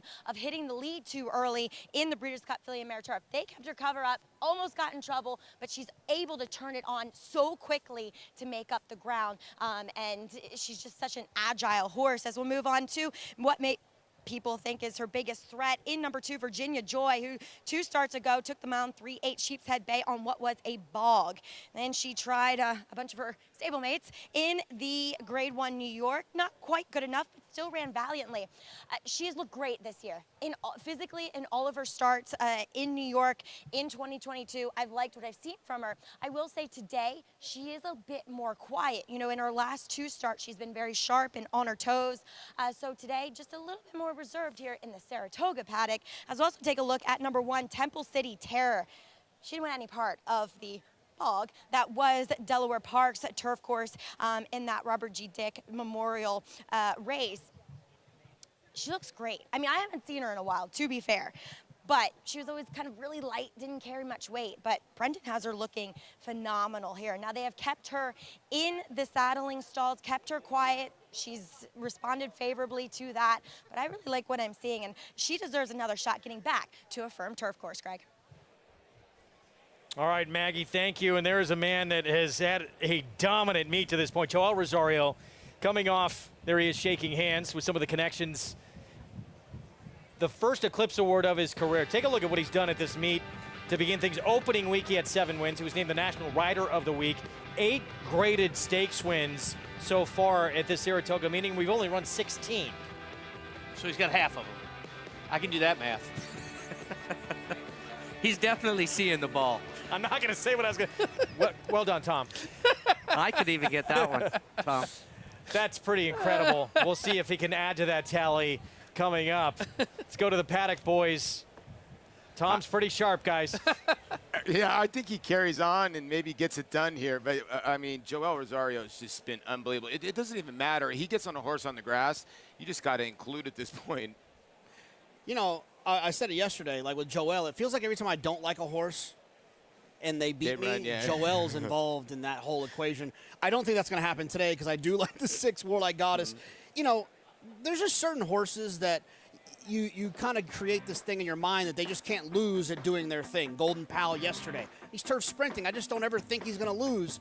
Warlike Goddess is that type of horse going 1.5 miles on the grass for me. Yeah, this was last year when Julian Leperoux was aboard. You could tell she's so talented that he was, you know, afforded to, let's go 6 or 7 wide. I'm going to stay wide all the way around the racetrack because she's just that good.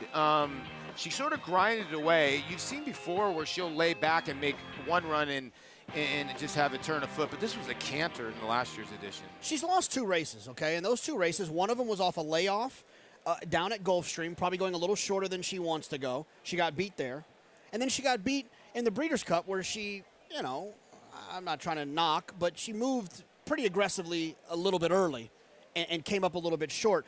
If anyone's going to beat her, Paulie, they got to beat her by being in front of her. And I think a lot of people feel like that might be the 2 Virginia Joy. Yeah, and the question's going to be, is Irad Ortiz Jr. going to want to go to the front end? He had a horse yesterday that looked like lone speed. Joel Rosario took advantage of it, and when Irad didn't go, that horse went gate to wire, the 6 horse yesterday. This is a race 2 back. I get it. There was a lot of cut in the ground.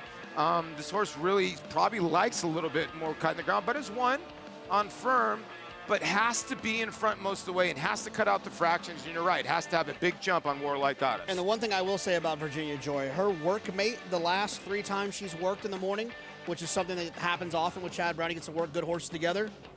Regal Glory, who is without a doubt the best filly and mare on the turf in the country right now. So she's obviously been holding good company in the mornings.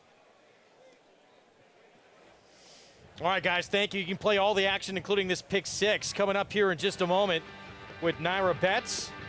Get signed up, started at NairaBets.com. That's the code to use at sign up, Toga 200.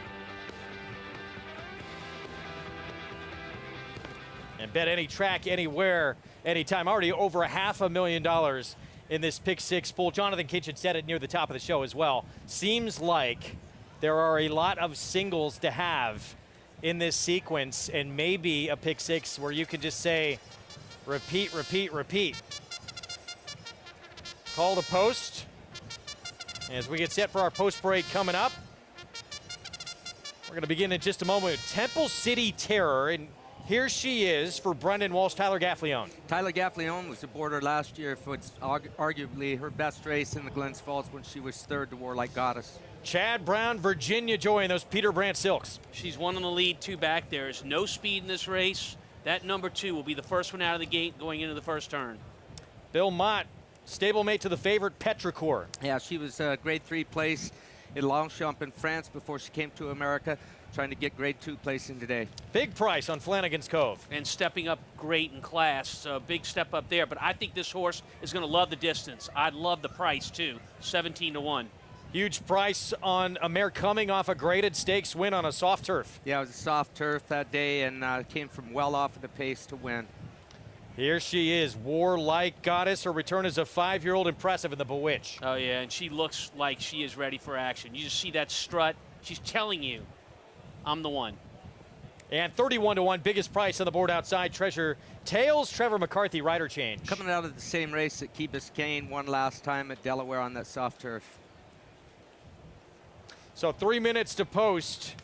Coming up in a race that kicks off our pick 6. The grade 2 Glens Falls. Let's go back to Maggie.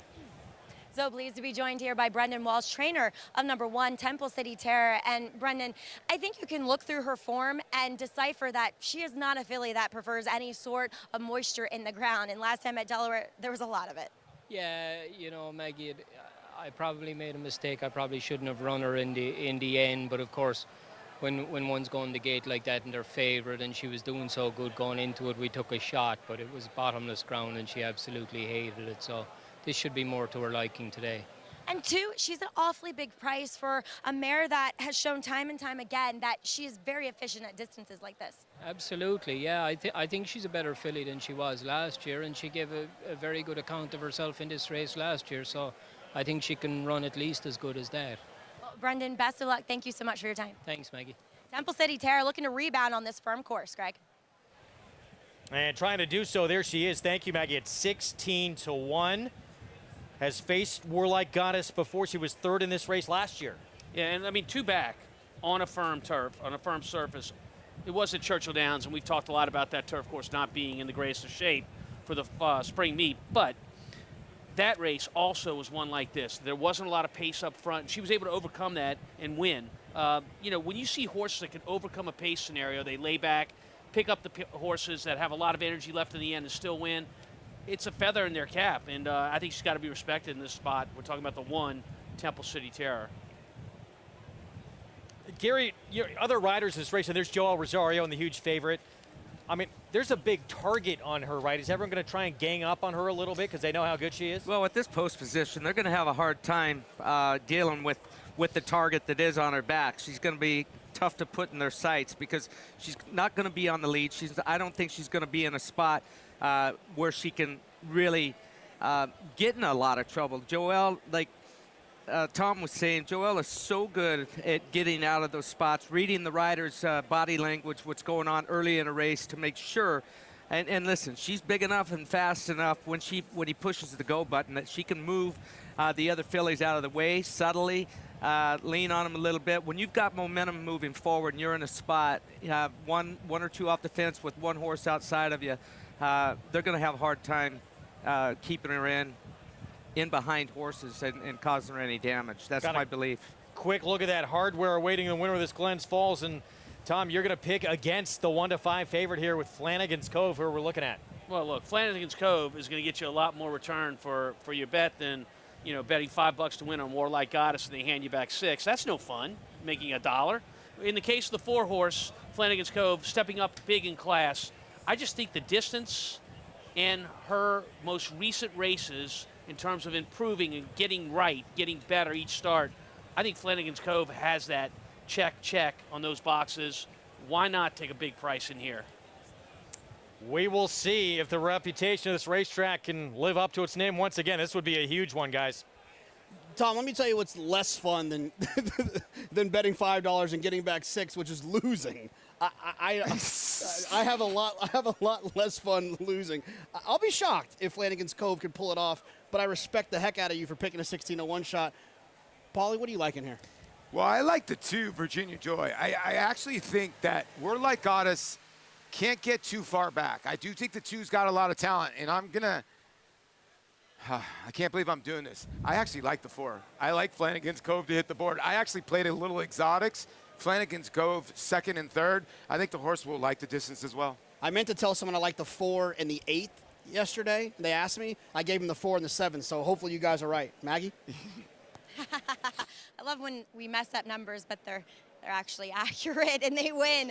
But taking a look at number 3, that is the backup plan for trainer Bill Mott and Petrichor. Last time she just didn't get the right ride, in my opinion. She was left out the back, which she does tend to break slow in her races. And furthermore, going 1 1/8, as this is the furthest that she'll travel in her career, going out to this 1.5 miles, I think she'll love it. She's just a big, lumbering filly. You can see it in her stride, even at a walk, that she needs more ground to unravel her stride. She looks phenomenal. I really like what I'm seeing from this filly. And as I said, just never got clear in the lane last time out after being the beaten favorite in that big Dreyfus Stakes at Laurel Park. This is a step up. I get it, but I think it's a step up into the right distance, Greg. All right, Maggie, thank you. Warlike Goddess ready to roll. Joel Rosario back aboard. 2-5 favorite, deservedly so with the resume she has put together. You know, Jonathan talked about that Breeders' Cup. May have moved a little too early, still ran a huge race in defeat. Win because she has improved, at least in my eyes, from her first to second start. She was green that day, she wasn't that fit, and she just has improved in those areas. And also she's very, very sharp this time around. I'm wondering if she does show a bit more speed. Number 6, a huge price in here, whatever, for Danny Gargan. Showed some decent speed that day, and then she wasn't persevered with late in an open maiden special weight. Now a fairly full cup blinker goes on, and she finished behind Half a Chance. I mean, well beaten by Half a Chance, who did come back, albeit on the dirt, to win with the 79 buyer for Wesley Ward. I just thought she was completely being forgotten here, and at least she has some experience on the turf, and I thought the first race she just needed, Lafitte. 6 wins, I'm calling her whatever. Just to make it clear. Kendrick Carmouche aboard. There's Aztec Knights. JK run for cover drawn inside. Cassie Gaffleone. That's a Got Stormy 4-star Dave connection. They just got a break from the inside. It's a little bit of a theme in these turf sprints you might hear about a little bit later. Got a break. Best of luck, Tom. She'll never know to the outside. Steps forward. Ready for the late pick 5. John Embrial with the call. Post time for the 6th. Live from Saratoga.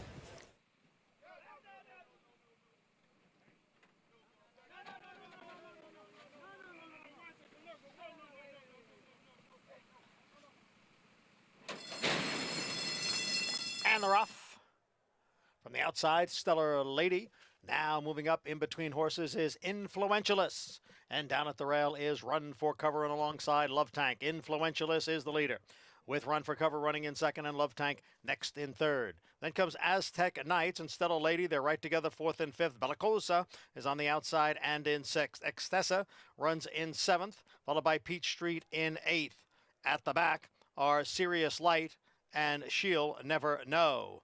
Long shot, Influentialist, ran the quarter in 21 and 3/5 seconds. Now challenged on the outside by Love Tank and Run for Cover. 3 of them across the track. Stellar Ladies on the extreme outside. Aztec Knights is next, and the field is in the stretch. It is still Influentialist trying to hold off the charge here of Aztec Knights, who is coming on the outside. Here's Aztec Knights now to take over. Sirius Light is putting in a late run. Aztec Knights, Sirius Light, Aztec Knights.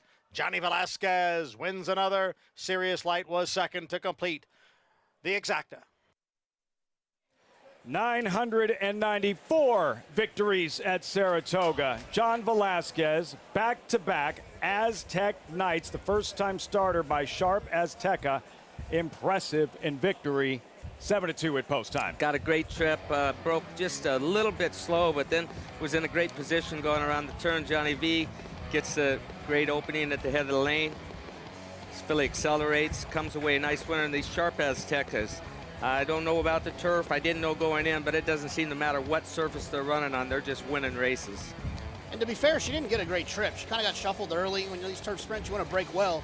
She didn't break particularly well, but she ended up finding herself in a good position. And as they turned for home, Johnny kind of produced her. And at the top of the stretch, she looked like a winner. And, you know, she just kind of grinded away at the end. But love to see it. Johnny's going to make this real interesting.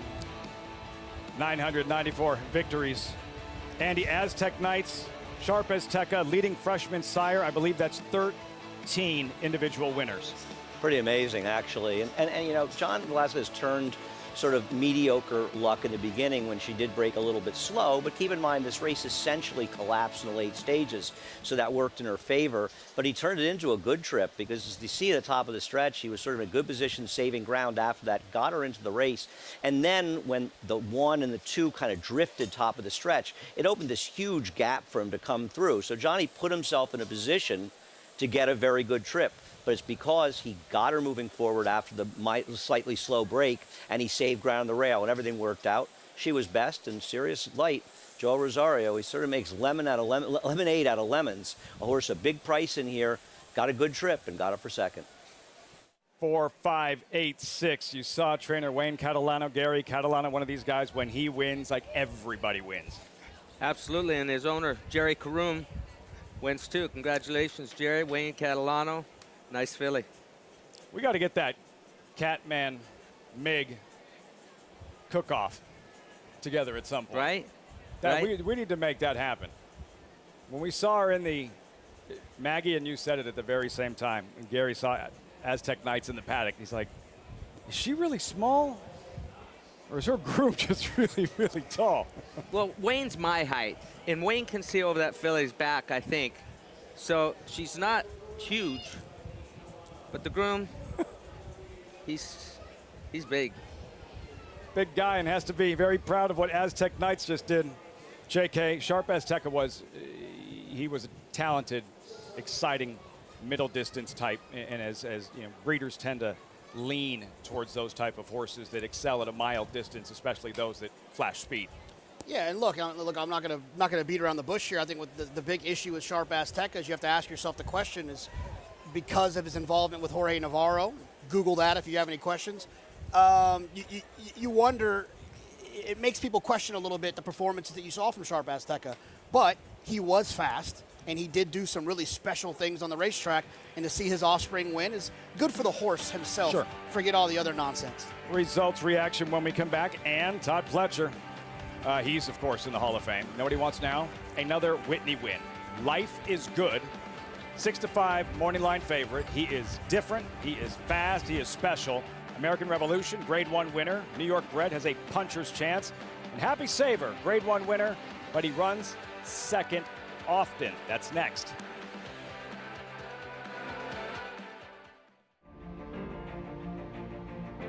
Idol perfectly timed. Idol gets up under Joel Rosario to win the big gap.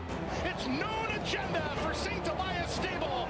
Race and the race, scintillating performance in the TVG Delmar debutant. And Clariere will win the cotillion. Down to the wire. Who's going to win it? It's Mala by a neck. Curling, the classic sire.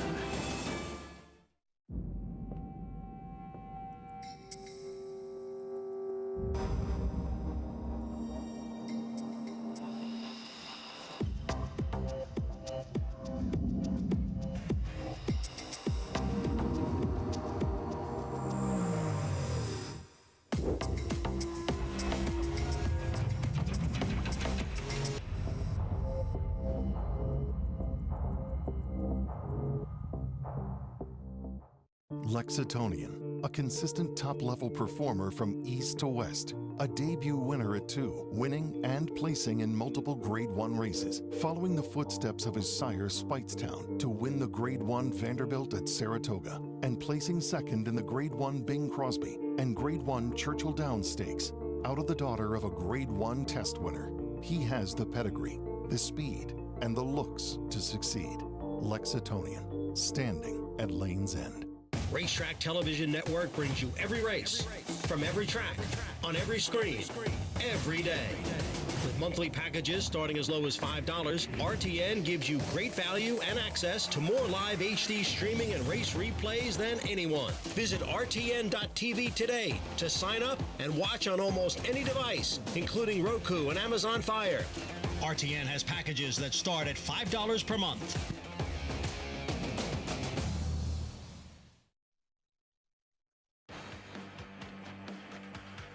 What it looks like head on in the stretch battle. And welcome back to Saratoga Live. Aztec Knights. Congrats, team! Except JK. Everybody else on. Aztec Knights in her debut in the winner's circle. John Velasquez, Gary, back-to-back wins on the Friday program. Yeah, and getting inching ever closer to that 1,000th win here at Saratoga, the all-time winningest, and still riding like he's 20 years old, Lafitte. Spendthrift 2-year-old race of the day. Aztec Knights, trained by Wayne Catalano, standing by with Maggie in the winner's circle. Maggie. I love a Catman interview as Aztec Knights. Wayne, you had ready to roll. She was so professional throughout everything, whether in the paddock, on the racetrack, and especially during the race, listening to the cues of Hall of Fame rider John Velasquez. She was very professional. She did everything good, and when she was acting like that, that's a sign of a horse can run some, or maybe of a good horse, but let's just say she can run some right now. Yeah, well, this is a restricted, maiden special weight to horses that sold or RNA for $45,000. So picking her up from the leading freshman sire, Sharp Azteca, you had to feel good about your chances heading into this meet here. Well, I got to tell you the truth about this, this auction race is like, on the grass with the way these babies been doing from him. I was licking my chops. I said, if I come here, I'm not going to run against $1 million horses or $500,000 horses. So here we are, and it worked out. It's great when a plan comes together. It did beautifully. Speaking of chops, though, could we get a little, veal chop, pork chop cook-off between you and our very own Richard Migliori someday? Migliori's always been wanting to test me in the kitchen, but I think I got an upper hand on him. I'm going to put a little Cajun flair. He's going to put the New York flair, and we're going to do with the new part of it, New York, New Orleans style on him. I love that. As somebody that lived in both places, I am going to be the first one to buy a ticket, Wayne. You got it. Congrats anyway. Thank you. All right, the Catman firing sharply here with Aztec Knights, but also going to fire sharp in the kitchen someday soon, Lafitte. We got to see this. Like, no lack of confidence from either corner. Catman, Mig, cook-off. We've got to make it happen. I don't want to see it. I want to eat it. Yeah. Either side. Where would your money be? They're both great cooks. It's going to come down to a photo finish. Andy Capper. Wayne didn't tell me he liked that horse, so I'm going to go with Mig. I'm mad at him for a little while. Said he was licking his chops with this particular condition. Aztec Knights, impressive on the grass here, graduating in her debut. Race 6 to kick off the Pick 5 at Saratoga. We march forward, race number 7, back to the main track. Start of the late Pick 4, 1 mile. Out of the Wilson Chute, $16,000 claimer. Scratch number 3, Lil Commissioner. 5-2 favorite. Direct order with about 20 minutes to post. The 7th race is not part of the Week 4 stakes schedule. Looks like this. 10 stakes races remain. It's loaded. 8 graded, 3 Grade 1 events. Those are all tomorrow. The Test, the Whitney, and the Caesars Saratoga Derby. Let's meet the field for the 95th running of the Grade 1 Whitney. Number 1 is American Revolution, the New York-bred Grade 1 cigar winner last December. Looking at the field, Breeders' Cup Challenge event. There's American Revolution. And he's won 5 of his 9 starts. He's a New York bred. He's earned over $1 million. Very, very consistent. Was second to Olympiad last time out in Stephen Foster. Louis Saez rides, looking for a first Whitney victory, and then Hot Rod Charlie, second in the Breeders' Cup Juvenile at 2, Belmont at 3, Dubai World Cup at 4, JK. Puts the blinkers back on. I wasn't crazy about his race in the Salvatore Mile, but I think there's an opportunity for him to take a step forward. The problem is he's got 2 monsters to his outside. Owner Bill Strauss told the Daily Racing Form, quote, he is the most exciting and frustrating horse I've ever owned. Hot Rod Charlie. Number 3, Zoomer. Fresh off the claim, now he gets to face Life is Good. Yeah, Mark Cassidy claimed for $50,000 last time out for Gary Barber. Gary loves to claim these horses, and he's not afraid to take a shot. He did win by 7 lengths with Flavian Pratt. Goes to Joel Rosario with Zoomer in this spot. Onion beat Secretariat in a Whitney once. Anything around here is possible. Olympiad, razor sharp winner of 5 straight. Yeah, you look at Olympiad, you can see he can be a lot closer to the pace than some might have the impression that he can. The problem is that Life is Good is faster than any horse he's ever faced. He's obviously the second choice in here. I think Life is Good is going to be hard to catch. Perfect around 2 turns Olympiad. Number 5, Happy Saver, 2020 Jockey Club Gold Cup winner. Yeah, 10 starts in his career, 5 wins, 4 seconds, and a third. Never been worse than third. He'll get a piece of this. Is he good enough to win? If the race falls apart, he's going to be sitting in the right spot. Todd Pletcher has the volume, has the talent. 3 trained by Pletcher, including that guy. Life is Good, 6-5 morning line favorite for the Whitney. As of late, we've seen a lot of quote-unquote freaky horses. You know, Nick Sko, Flightline. This is another one. He's a freaky horse. I think he'll make the lead in here, and I think he'll be hard to pass. Thought Richard Migliori put it really well. A sprinter speed, brilliant sprinter speed, and he can carry it a long way. Life is Good. In terms of race shape on paper, Gary, how do you see this one unfolding for Life is Good and Olympiad? The same as we've been seeing. Flight Lines, or excuse me, he's going to go to the lead. Life is Good. And Olympiad's going to be chasing him, and he's going to be chasing him, and he's going to be chasing him, and then he's going to chase him some more. I don't see him getting beat. I thought you made a great comparison, JK, between the Whitney with Quality Road and Blame. Blame was more blue collar. Quality Road was the brilliant one. Blame wound up in the winner's circle. Yeah, the thing about it is, I think Blame might maybe like just a touch better, and he also came a little bit further out of it. I think that's actually probably to Olympiad's dismay is the fact that he's going to be close enough, and like Gary said, he's going to be chasing Life is Good. He's not going to get a breather. Chasing, not able to really keep up at a comfortable pace with a horse who's much faster than him. Can Hot Rod Charlie, do you expect him to try and make things uncomfortable early on? Life is Good? It's one of those situations where he could try to make things uncomfortable for Life is Good, but it's going to be to his own detriment. Vicinity. It's going to be to his own detriment. If he's up there with Life is Good, he's in trouble. Leandro Amaro, the assistant for Doug O'Neill, already said that they're going to send him away from there, and he's not near as quick as Life is Good as the opening fractions. Can't wait for this one. 95th running of the Grade 1 Whitney. Compact field is 6. No lack of star power. 6-5 morning line favorite. Life is Good. Yeah, it could be a ridiculous weekend for Todd Pletcher, Saratoga. 3 runners in the Whitney, including Life is Good. That's not him. That's Annapolis. 5-2 Caesars Saratoga Derby favorite. Pletcher running 3 in that one as well.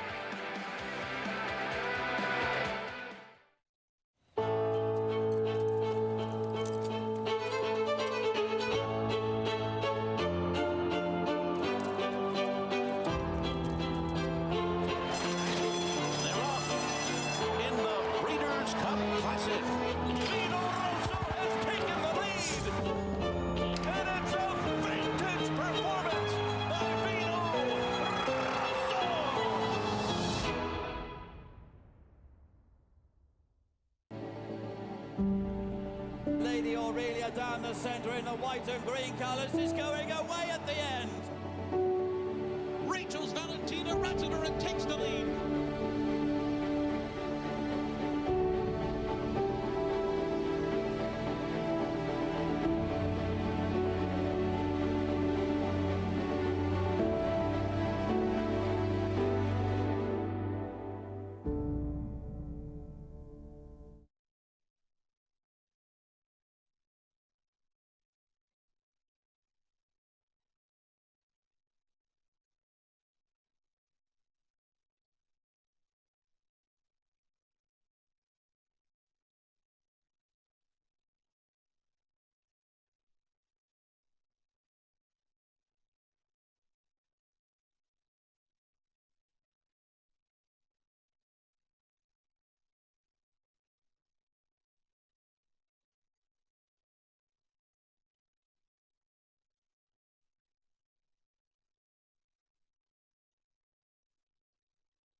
What an exceptional racehorse he was, a lot of class, a lot of quality, and what I'm seeing in his offspring is exactly that. They've been very consistent. They, favor the sire, and hopefully his babies will have the speed that he has.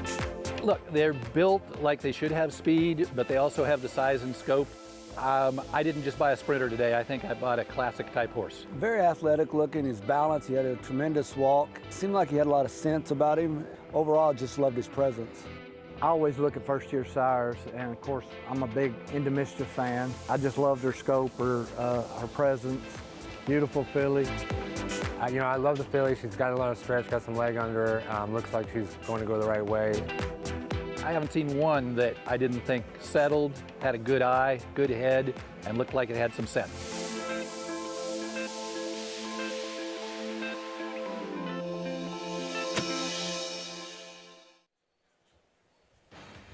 Welcome back to Saratoga Live. America's Best Racing's Race of the Week, Grade 1 Caesars Saratoga Derby. Field for the 4th running tomorrow. Second leg of the Turf Triple Series, 7 back from the Belmont Derby, including the winner, Classic Causeway, 3 Europeans, including the 2-3 finishers, Nation's Pride and Stone Age. Andy Serling, Tom came back. I would have lost that bet. Welcome to the show, Tom Amoss. He did. He thinks his horse losing the last race was the worst part of his day. He has no idea how much worse it's about to get. Look, I'm just be quite frank. I drew the short straw. Somebody had to get it, and it was my turn. What happened? You lost a bet to Jonathan or something, and they made the big switch? It was either money or this. The funny thing about the Caesar Saratoga Derby is you obviously have a lot of them coming out of the Belmont Derby. 7 of them. I think you and I kind of agree that Nation's Pride's the one that probably had the worst of it and probably ran the best race. Then you got some new shooters. I guess you got Main Event, you got Emmanuel, who couldn't run that day, who may show some speed, but Annapolis does feel like the one out of that group that may be the toughest one. I think he's the warning line favorite. I think this last race by Annapolis, a 1-turn mile in the Manila, is really, really attractive. He's stuck behind horses with nowhere to go, Andy. He has to wait. Shows he'll rate well in a race that's going to be a lot more distance and is going to demand patience, and he kicks home clear. He's much the best in this spot. Yeah, and it'll be interesting because the horses who finished 2nd and 3rd behind him are coming up in our 8th race today, the Hall of Fame. Both of them are players in there. Now, let me ask you a question. If they run poorly, do you maybe downgrade Annapolis a little bit? If they run well, do you upgrade them? As far as the Belmont Derby, probably the horse who had the most ridiculous trip in here is actually running the Hall of Fame, and that's Tiz the Bomb. He got some ride and trip. But Nation's Pride was very unlucky. He didn't break that sharply, and he was wide every step of the way. While Stone Age was wide in the first turn, he saved ground in the second turn. And keep in mind, the rails had come down, Tom, so that position that Classic Causeway, the winner, was in was very advantageous. Nation's Pride took all the worst of it. As advantageous as that post may have been for the horses on the lead right there and the winner of this race, Classic Causeway, he fights off some challenges early, Andy. Has to use horse to do that. And I think that was a very impressive on the lead type of race for a horse that's starting on the turf for his first time. Listen, I made fun of him running in this race, so there's a limit to how much I can knock him. And he did run well in there. It was a slower race, though, from Belmont Oaks for the fillies. That bothers me a little bit. And I wonder if with the presence of Emmanuel, if maybe his job in the front end's a little bit tougher. Well, that's the point. I mean, there's other speed in this race that can challenge him early and make his job more difficult than it was. And look, the mile and 3/16 is, that's a wearing type of race on a pace setter if he's challenged. And also, while those courses got so firm at Belmont Park, they're very firm up here, but we have not seen in any way the turf courses favoring speed so far. If anything, closers have done very well in a lot of the races. That wide sweeping move at the end, coming down the middle of the lane, seems to be the winning move here. Yeah, it does. Now, I imagine the rails may be coming down this week. Not sure if they are. Maybe they aren't. We'll see how things play out. Excited about this race, Tom? This is your kind of race. I'm excited about all kinds of races. This is your kind of race. Well, it's a $16,000 claiming race, meaning these horses can be bought out of the race for $16,000 if you put in that money in the account 15 minutes before the race. And so any horse in this race can be bought, and you can run them right back here at Saratoga. Well, claiming is the reason you're on the cusp of 4,000 wins. How about that? Closing in on that big number, Tom Amoss. We're looking at direct order. Maggie Wolfendale standing by with this paddock report. Maggie, how does the co-favorite look to you? Yeah, Lafitte, and these races are the backbone of racing in America. So we need them, we respect these horses, and there's a lot of warriors in this field, and namely direct order is one of them. And last time out, he was wired by another one of those warriors in It's All Relevant, who had to work on the front end, set some fast fractions after braking slowly that day, and direct order did have things in his favor, and he was getting to him, but he just could never quite get him going the mile and a 16. Now, I know it sounds counterintuitive to say that I prefer less ground for him, but I do based upon his physicality. I always have thought that these flat miles are best for him because, yes, he likes to come from out of it. He needs the distance to unravel that stride, but he is a smaller, more short coupled type. But he's kind of the gift that keeps on giving. No matter what barn he's in, he often shows up with a good effort, and he's marching around this paddock for Gustavo Rodriguez and acting like he is up for the challenge today. So I do like what I'm seeing from Direct Order. Another horse I'm a bit interested in is number 2, Dark Storm for Mertain Cantermassy, who this barn looking for their second win on the card, takes a slight drop in class today. And Dark Storm for the Cantermassis, physically at least, I know it hasn't necessarily shown up in his running lines, but he looked really bad over late winter, early spring, and they have gotten this horse to blossom again. He's put the weight back on, his coat has come around with that great hydrated look to it, whereas he looked really dull throughout, and again, he's making a great impression. Now, last time he seemed very quiet and dull acting in the paddock, and today he's a bit more engaged, which is usually when he does show up with a decent effort. And last time, I think it's important to note that while the track was labeled fast for that first race on opening day, don't forget, there was a delay in the paddock because we had one of the typical Saratoga freak rainstorms and the track was open. So I would beg to differ about it being truly fast that day. If anything, it was probably more good, and I think getting back to a more truer fast track today may aid his chances, and I really like what I'm seeing from him. Lafitte? Absolute downpour for about 20, 30 minutes opening day. Dark Storm. Tom, is Dark Storm on your late pick 4 ticket? We'll find out in a moment. Want to remind you, you can join us at Naira Bets. Play all the action on our show. Use that promo code TOGA200. Earn up to a $200 deposit match after your first deposit. Bet any track, anywhere, anytime. Join now at NairaBets.com to earn your $200 deposit match. That late pick 4. Tom Amis, let's see the strategy. Well, you know, look, in this race, this 16,000 claiming race, horses that have run against each other multiple times, I am spread out. Look, he is my top pick, the 2 horse, but there are others in here, so I'm spread out. 2, 4, 7, and 8 here. I'm going to narrow it down in the Hall of Fame. I really like the 6 horse Ready to Perform. We just watched him on replay behind Annapolis, and he's a horse that looks like he will really benefit from making that transition from 1 to 2 turns. So a single there, which gives me an opportunity to spread my ticket out some more. In the sprint, the Troy, either we're going to get the Golden Pal we got this past spring at Keeneland, which means he's not beatable today, or the trip to overseas and coming back and running in 50 days after that trip, and maybe he's not quite the same. I'll back it up with the 3 horse in there, Arzak as well with him, and then spread it back out in the last leg. I feel good, by the way. I'm using 2 in the last race, and one of them you don't have in your ticket, so I'm going to have to double my play. It's funny you say that. I feel better when I hear that. Dead Rail Horse in the last race. You didn't use him. There it is, Tom. $24 ticket. Best of luck. And to everyone playing this late pick 4 at Saratoga. We'll step aside when we come back. Riders up, post parade, and the 7th from the Spa. Still 2 graded stakes races coming your way as coverage continues on this eve of the 95th Whitney. Arad Ortiz to ride Life is Good tomorrow. Introducing a stallion, as top class as they come. In 22 career starts, he won or placed in 12 graded stakes, competing in 15 grade ones, earning over $1.7 million. His undisputed speed is evidenced by 7 100-plus Spire speed figures, a 3-time grade 1 winner, Raging Bull. It's America's original sport, and no one covers it better than America'sBestRacing.net. From the sport to the lifestyle, the best races, horses, and destination venues, cocktails, gambling, fashion, and more. America'sBestRacing.net is a sport for you. Live it, love it, bet it.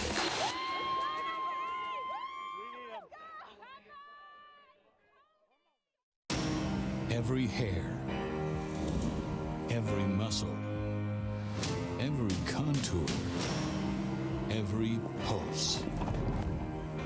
In the juvenile, Essential quality has won. in the Belmont, Essential quality has won the Belmont Stakes.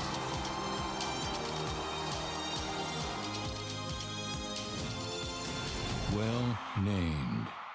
Single-day tickets for Saratoga Racecourse are on sale now. Secure your seats in the clubhouse or grandstand, Miller Time 4-Star Dave Sports Bar, or Pick 6 Vodka Picnic Paddock. Experience the excitement through Labor Day. Buy now at Naira.com. There are lots of ways to support our brave first responders. Drinking a rich and smooth proper Irish whiskey is one of them. For every bottle of proper number 12 we sell, a donation is made to first responders. Here's to the proper heroes. Shlonda.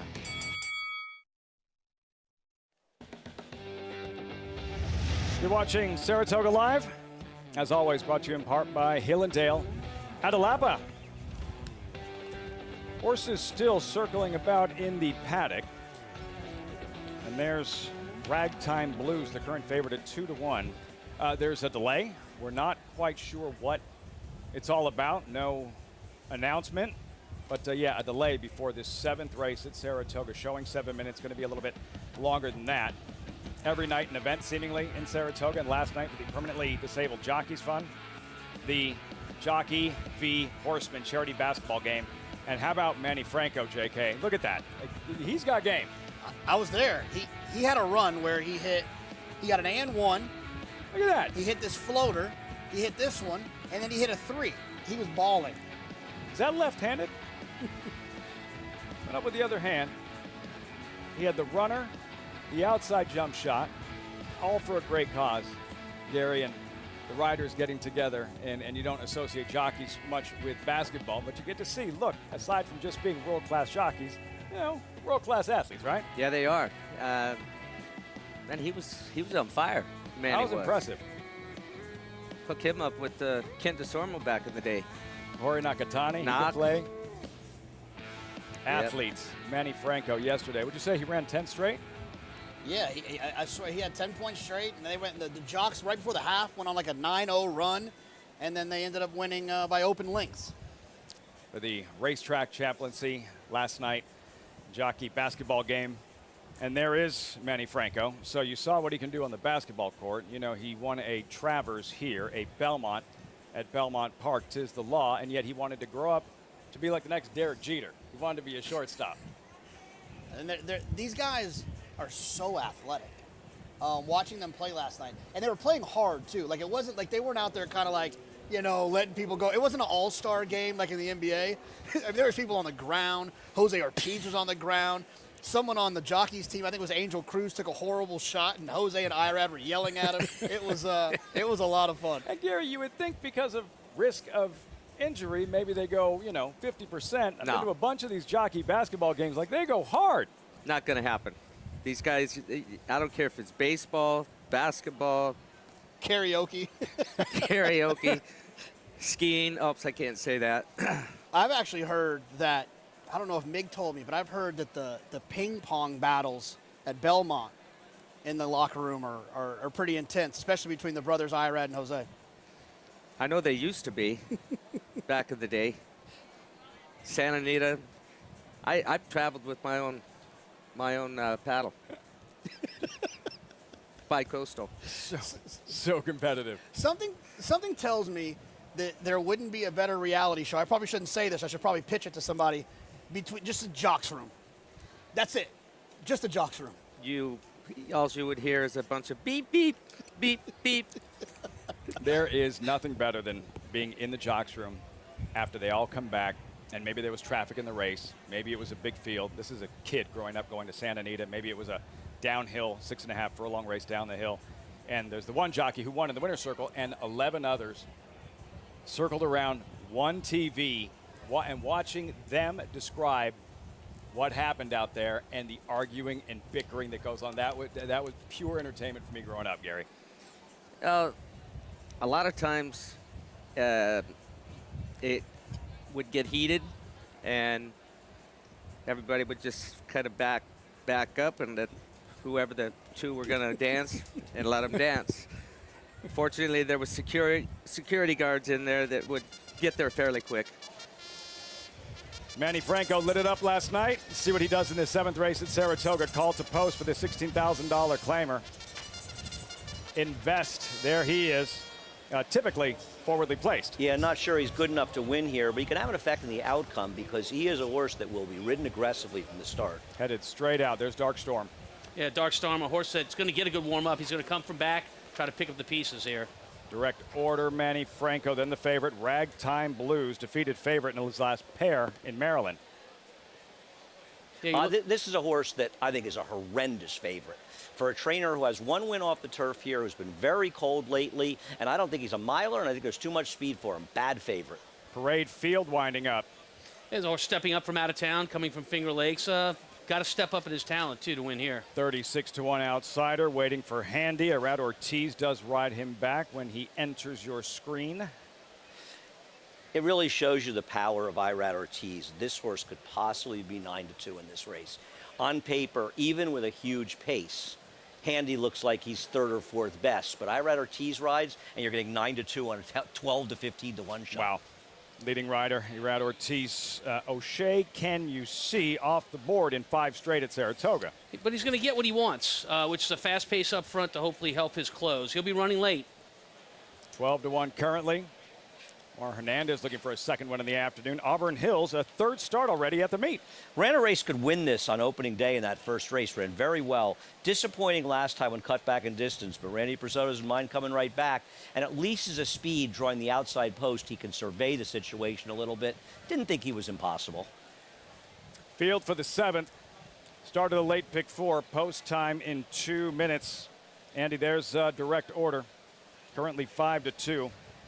In his most recent effort, there he is mid-pack, gathering momentum. This is at Belmont on the 24th of June. Yeah, I mean, his last race looks better on paper than it was because he got a very fast pace and the winner was involved in the pace and he was coming apart a little bit late. But at the end of the day, he's running figures that make sense. He's claimed by a guy, Gustavo Rodriguez, who got into training a year ago, worked for his brother before that, and his numbers off the claim with Dirt Ratters, Tom, have been probably as good, if not better, than some of yours. Which is a good grinding out finish right there. By direct order, and a horse that wants that pace up front. Andy, I think they get it today. I mean, these horses that want to close here, I think, have an advantage based on how the race is going to set up. The 1-horse Invest, the 5-horse Ragtime Blues, and even our outside horse, Auburn Hills. I think they're all going to be challenging early in this race. You know, as you know, I have this sort of general skepticism, and I know I've got you to sort of agree with me at times. You think there's pace on paper, and it doesn't develop on the track, but Tom, I can't argue with you here. I mean, Invest has one way to go. He's got the inside. He's got to go. Ragtime Blues, Luis Saez, he's got to go. And Auburn Hills on the outside. Now, Junior's not a super aggressive rider, but I have trouble believing this won't be at least an honest pace. And remember, today's race is in the Wilson chute. We're going 1 mile out the chute. You know, that makes a pretty hard turn to the left, and everybody needs to get positioned. So the guys that do have speed have got to hustle to get that spot. You know, they don't use the inside part of the gate here. You can see the portable rail there, so they're going to break from outside of that, and then everybody's going to have to maneuver over and get their spot. Yeah, it'll be interesting to see how it plays out. Now, I am against the 5 Ragtime Blues, but I'm curious to see if Maggie agrees or disagrees. I'm on Team Andy with regards to Ragtime Blues. Andy, for the reasons you brought up, dealing with the other speed, stretching out, he's not that convincing, getting the mile physically, looking at him. Now, the one feather in his cap, where watching his last race at Pimlico, which did take place over a sealed track, he just never looked comfortable. So he does have a fast track here today to deal with, and he did warm up well, because sometimes it's a horse that takes a little while to get things moving. And he got things moving rather quickly today. But again, I just don't see him being effective given the conditions. Lafitte? Ragtime Blues, Maggie, 2-1 favorite. JK, your top selection? Yeah, I'm Team 5 Ragtime Blues. I think in these lower level races, I think speed is extremely dangerous. And although I trust Maggie a lot more than Andy, I'm just kidding, Andy. I do think from a physical standpoint, if he doesn't want to go that far, he doesn't have to. Just simply has to be better than these other horses that I just don't think are very good. Direct order, Gary, and all-world athlete Manny Franco. Yeah, and this horse, 40 starts in his career, 11 wins, and he's consistent. He's claimed last time out by Gustavo Rodriguez. Manny's ridden him his last 3 races. I like that they stuck with Manny. Johnny I standing by. Race up the Wilson chute. And in the white blinkers there, it is Ragtime Blues. Down on the inside, moving up, is Invest. And then it is Dark Storm. Invest is the leader. Dark Storm racing in second with Ragtime Blues now being passed on the outside by Auburn Hills. Auburn Hills making a big move there up to challenge Invest. So it's Auburn Hills and Invest, and they are heads apart for the lead. Just in behind is Ragtime Blues, who's racing in third. Dark Storm down on the inside in fourth. Then Handy, the gray, runs in fifth. On the inside is Direct Order in sixth. The break of three back to Parade Field, and three more to O'Shea Can You See. The quarter went in 24 and 3/5 seconds. And it is Invest, the narrow leader here over Auburn Hills. Invest and Auburn Hills right together going into the far turn.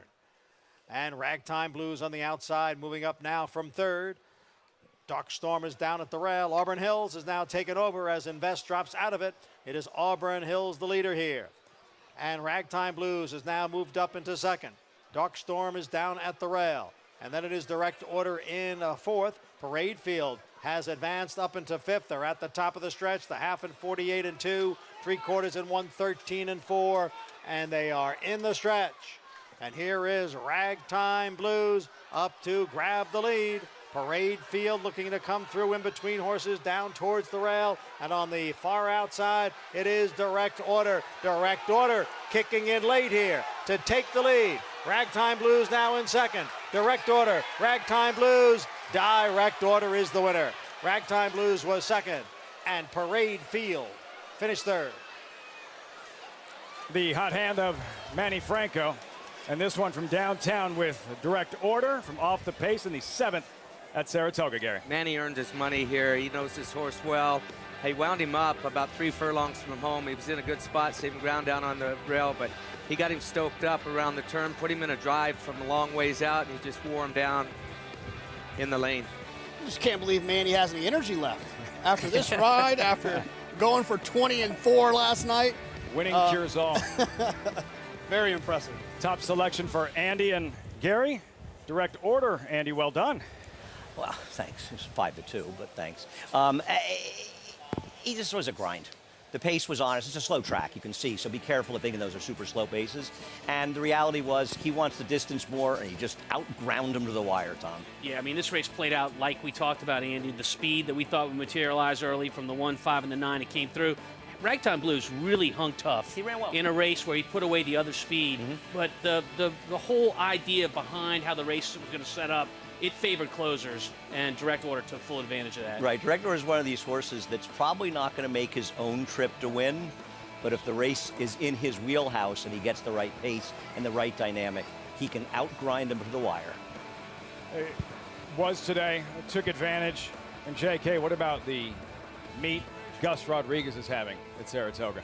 Well, I mean, look, he's having some wins. I mean, ironically, Rudy's having a tough meet. His brother. You got to think they're probably doing similar things in terms of their training style after working together and living together and going up together. You think they'd kind of see it the same way. But yeah, it's always good to see new trainers do well here, because having a good meet here can propel you into getting a lot of new owners and a lot of other horses that have a little bit more talent than the ones you might be working with.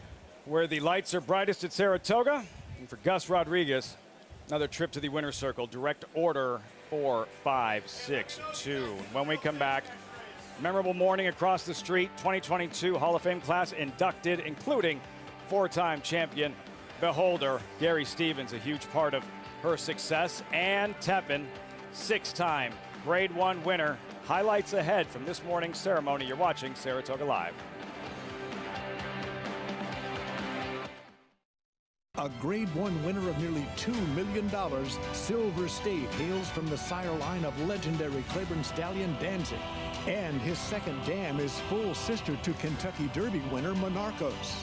After winning the Oaklawn Handicap, Silver State defeated Knicks Go in the Grade 1 Metropolitan Handicap. On the board in 12 of 14 starts from ages 2 to 4, his career included a 6-race winning streak. Grade 1 winner Silver State, standing at Claiborne Farm. You don't have have to be a multi-millionaire to get into this game. You can have a few $1,000s and have fun with it, but with the bonds, you're actually going to win. I've had the opportunity to win multiple races. In fact, this year I won 2 times in one day, which is almost unheard of to be able to do. This is going to happen with them. You will get into the winner's circle in Saratoga. You will walk that horse in, and you will stand there, look at the crowd, and the bonds will take you there and get you into that winner's circle, and it won't cost you a lot of money.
Thanks for joining us here on Saratoga Live. It's Hall of Fame Day, and we are proudly brought to you by America's Best Racing. For the love of the race, check out americasbestracing.net today. Manny Franco, he can do it on the track, he can do it on the court too. And we know that you're one of the fittest riders out there, Manny. As direct order, he took every ounce of your energy to implore him to the wire. But that's how he is, right? Yeah, that's the way he runs. You know, I kind of get along with him really well. I win on him a bunch of times in the past. So, yeah, he take a little bit to get going, but as soon he get going, he's a tough horse, you know. He shows up, and Richard Migliore talks about being a bicycle horse, and I think he kind of fits the bill. Talk about riding horses like that. I mean, you really have to have your air and your legs underneath of you. Yeah, I mean, you got to prepare, and like I say, I know the horse, so I know what I have to do. I got to pedal him almost the entire way, so like I said, I was prepared for him, but he get it done. That's the important thing. Manny, we saw you last night in the Trainers versus Jockeys charity basketball game, and once again, you're the MVP. Talk about playing basketball. You're obviously a very versatile athlete. Yeah, I kind of play a little bit. A little bit. And we beat the Trainer again. Like we've been doing like for maybe 4 or 5 years already or more. So we had fun yesterday, and it was for a good cause. Well, height isn't anything but a number, right? Nah, I mean, I just, you know, try to enjoy, and that's what we did out there. Manny, thank you for raising money last night and being a superstar on the court, but also here at the spa, too. Thank you, Maggie, anytime. Manny Franco, one of the most affable jockeys we have in the jocks room, and as you can tell with his win on direct order, Lafitte, also the strongest. For the racetrack chaplaincy, Maggie, Manny Franco guiding this one home. Took a lot of encouragement. Direct order 7-10 at post time over Ragtime Blues Parade Field, 46-1 completing the trifecta. Gary, who is the best grinder, the best bicycle type horse you ever rode that needed that constant encouragement? Probably a horse named Cutlass Reality that I was fortunate enough to win the Hollywood Gold Cup on him. Beat the likes of Ferdinand Alashiba that day. They were pretty good. He ran lights out that day, but I was after him the whole way, and the harder I rode, the faster he ran. And You know, back then I didn't get tired, though.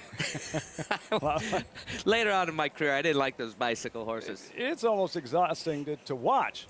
Manny Franco getting direct order home here in the 7th race at Saratoga. That pick 5 follow along. Here's what we've seen thus far, JK. Rather formful in the first 2 legs. Yeah, but you're beating favorites, and it might not be beating huge favorites, but you got to keep in mind when you can beat horses that other people might have singled, it really does help the payouts at the end of the day. Now it gets serious with the first of 2 graded stakes races. 38th running of the Grade 2 Hall of Fame, 3 Worlds, 1 mile, inner turf course, firm, wide open, and 3-1 down at the bottom. Tis the Bomb at 3-1. And that's where it all happens. Every summer, the National Museum of Racing and Hall of Fame. On the other side of Union Avenue, a new class, the 2022 class, inducted this morning. Great speeches, some memorable moments, and it is official. Here are the newest members, Beholder and Tepin. Today's Saratoga Special cover girls, Hillsdale, Royal Heroine trainer Oscar White, Pillars of the Turf, James Cox Brady, Marshall Cassidy, James Ben Ali Hagen. Incredible honor, Gary. Like, I get it. Everybody wants to talk Beholder and that 2016 distaff with Songbird. The race I wanted to ask you about, though, was the Pacific Classic and what she did to that male competition in Del Mar's biggest race. Yeah, you know, Lafitte, a lot of people ask me who the best horse that I ever rode was, and I hate comparing horses from different years, but on this particular day right here, there was no horse that I ever rode that did what she did this day.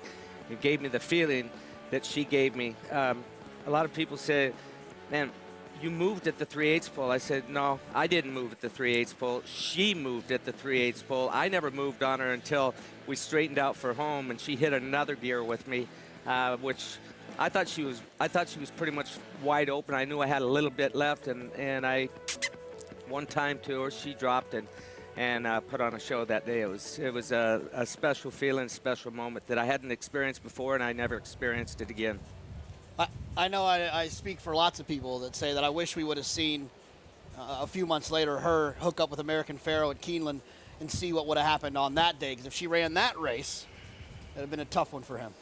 My feeling, and like everybody said, well, she was, I would have given him, she would have given him all that he could handle. We were very confident. I was as confident going into that as, if not more, than we were going into the Pacific Classic. She'd been training actually better than she even had going into the Pacific Classic. And when I got the phone call from Richard Mandela, I was going over to pick up credentials on a Thursday, and my phone was sitting on the kitchen table in Louisville, and I was driving to Keeneland. My phone buzzed, and it just said Mandela on it. And I go, uh-oh. And it was one of those calls. He said, she's got a temperature, we're not going to be able to run, and it was disappointing because it would have been a show. 2 days before the Breeders' Cup Classic, American Pharoah, and the final start of his career. But that's really what today is all about, celebrating the best of the best in thoroughbred racing. The ceremony that took place earlier today, lots of emotion, the speeches, the tears, the laughs, as we look back at some of the highlights from today's Hall of Fame induction just across the street. She was an 11-time Grade 1 winner. She was the 3rd all-time highest earning dirt female with over $6 million in earnings. One of the only thoroughbreds ever to win a Grade 1 stake every campaign from ages 2 to 6. She was the Eclipse champion 4 times, matched only by Azeri and Zenyatta among females all time. She was the fastest female since 2009, the fastest 2-year-old filly this century. In fact, no 2-year-old has run faster in the last 15 years, regardless of sex. She's one of only 2 horses all time with 3 Breeders' Cup victories. There's one person missing. He should be standing here right now instead of me. His name was Wayne Hughes. We lost Wayne in August of last year. And while we're sorry he didn't get to see Beholder win her final honor, we take solace in remembering how much Beholder meant to Wayne. You see, Wayne never really got too attached to the racehorses, and they meant a lot to him, but he wasn't the type to allow his emotions to come along for the ride. Until Beholder, that is. She changed him in that regard.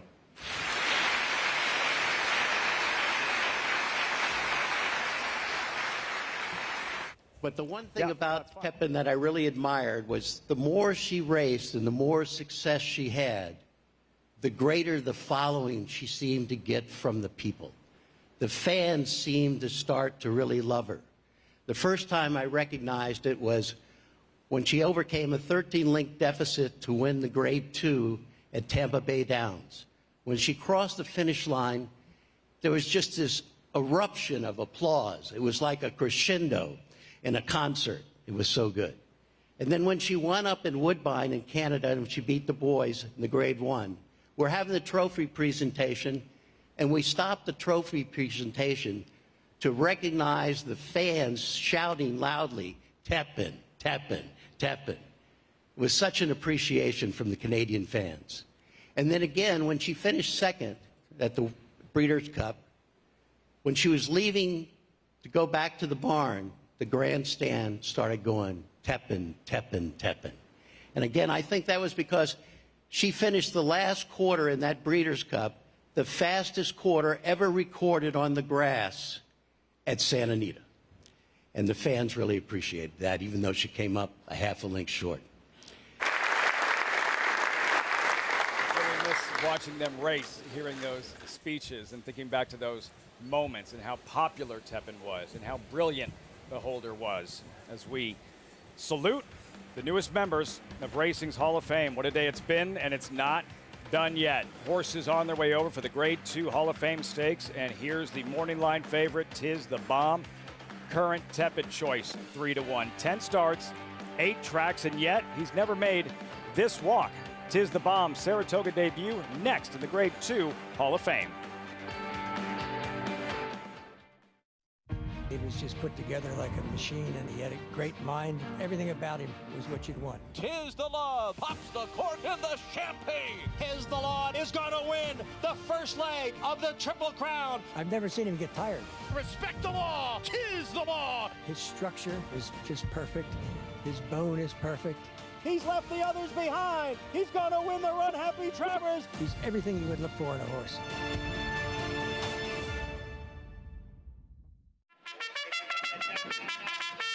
Monmouth Park's 50-cent Win Early Pick 5 is one of the country's earliest Pick 5s, making it the perfect way to get your wagering day started. With a 12:15 post on weekends and 2 p.m. start on Fridays, the Win Early Pick 5 is home to 6-figure pools and a low 15% takeout.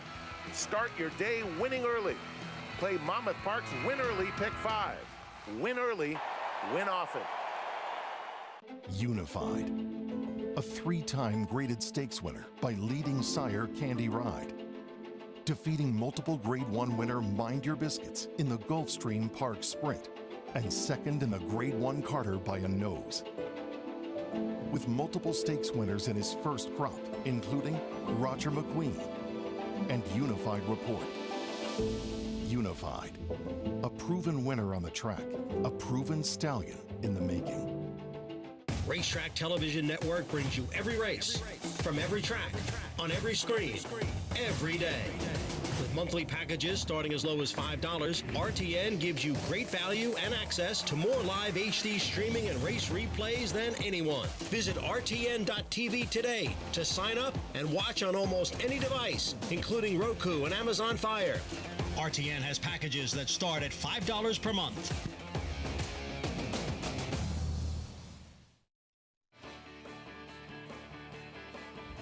Horses in the paddock for the first of 2 graded stakes races, Grade 2 Hall of Fame. See the updated odds, 3-year-olds, 1 mile. Tiz the Bomb, still the lukewarm favorite at 3-1. There he is, Maggie Wolfendale standing by. Maggie, and I am fascinated. I can't wait to see what Whit does in his grass debut. Lafitte, I think you and a lot of people here, as Whit has been lighting up the Oklahoma turf course in the morning, and his Hall of Fame trainer, Todd Pletcher, has liked what he has seen from his charge. This son of Practical Joke, though, does not have a screaming amount of turf pedigree. We've seen Practical Joke, I mean, his progeny are okay on it. They don't move up by any means, kind of like Into Mischief was at first when he went into stud. And then the dam was unraced, and 2 siblings have tried the turf with no wins. But watching those workouts in which, yes, he worked the bullet of 63, albeit he's been working on the rail as opposed to around the dogs, and because he was nominated to a graded stakes, that's why he gets that preference to be able to work on the rail. So naturally, you're going to see faster times. Yeah, the rider was sitting nicely on top of him, not asking for much, but it was a loose rein. But watching his movement suggests that he should be able to handle it. Now, from the overall perspective, this is the best I've seen Whit look now in his third start back as a 3-year-old. This is the strongest, the fittest, the most well-conditioned he's appeared, and it almost feels as though he's grown a bit even from that disappointing Woody Stevens effort.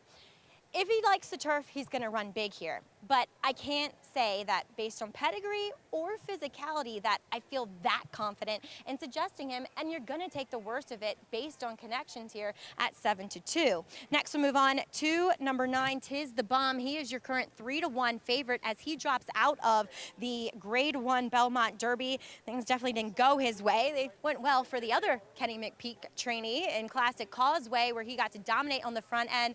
Tiz the Bomb was wide around that first turn and never really got any live cover that day. Furthermore, in the paddock, he got kind of hot and agitated, and he just didn't make the best of impressions. Today, while he was a bit obstreperous to get the tackle,